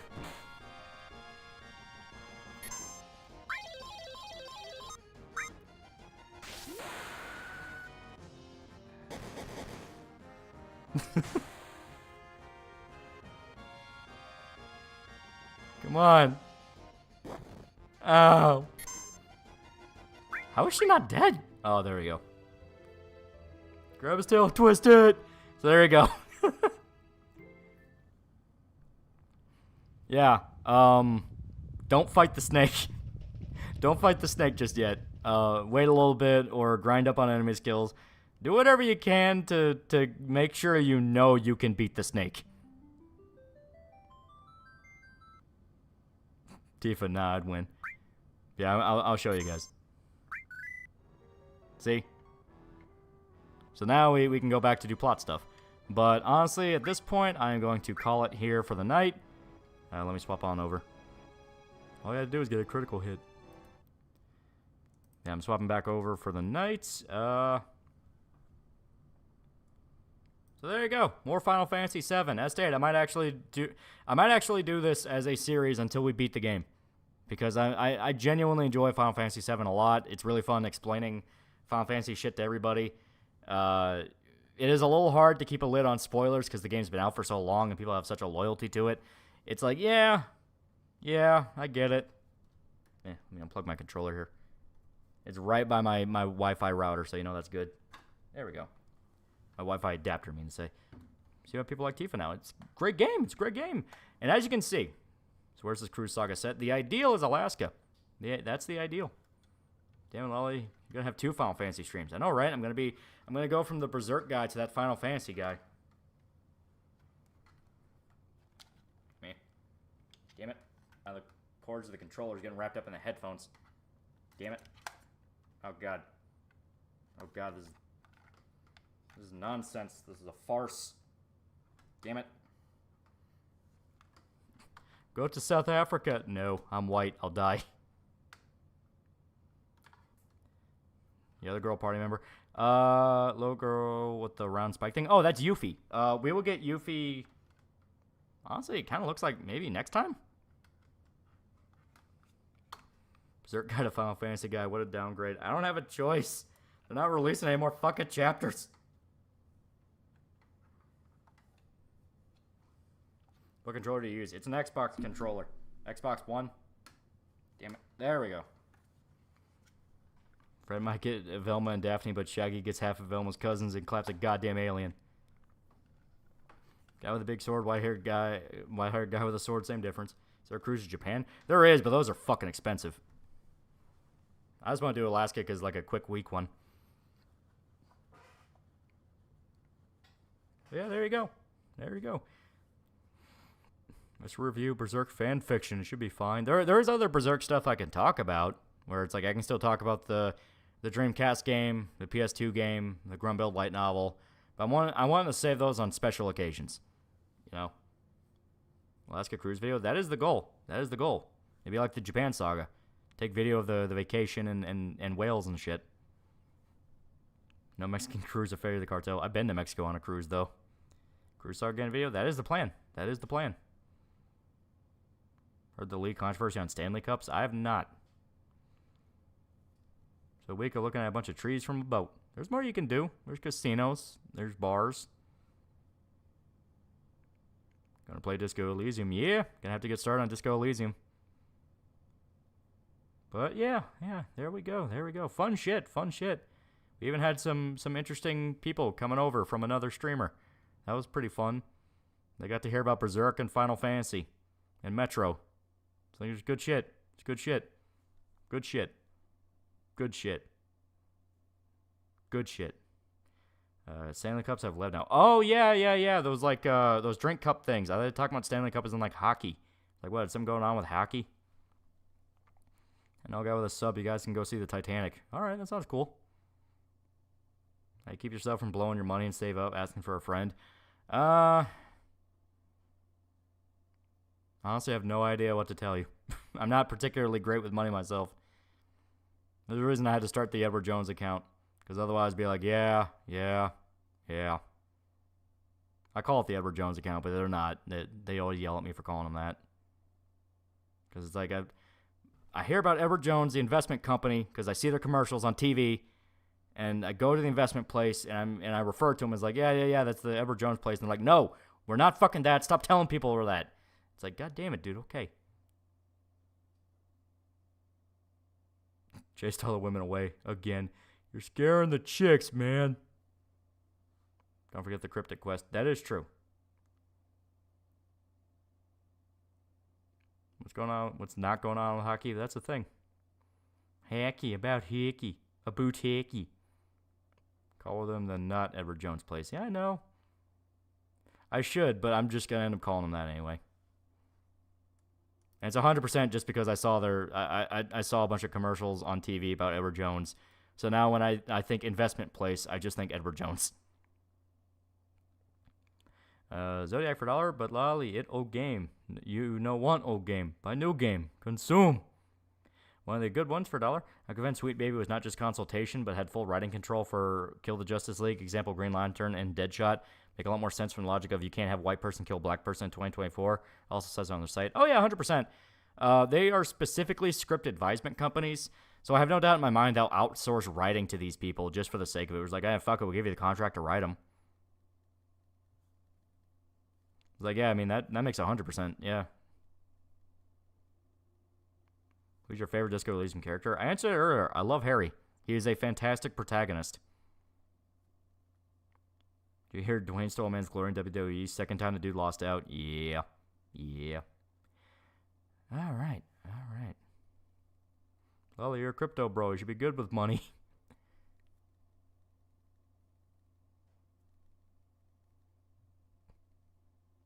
All right.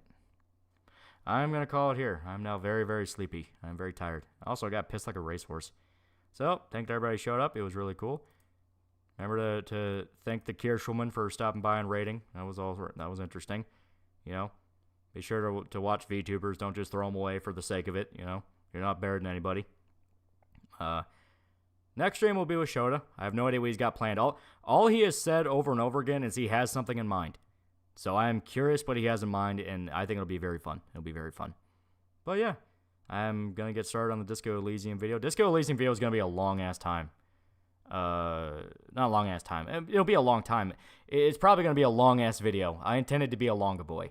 So it's like, I don't know how long it's going to be. I still got to know what I really want to talk about. In regards to the game, there's a lot of history involved with the studio you got to talk about. There's going to be a lot to cover, but it'll be how it is. So, as stated, thanks everybody who showed up. Pretty good shit. See you guys.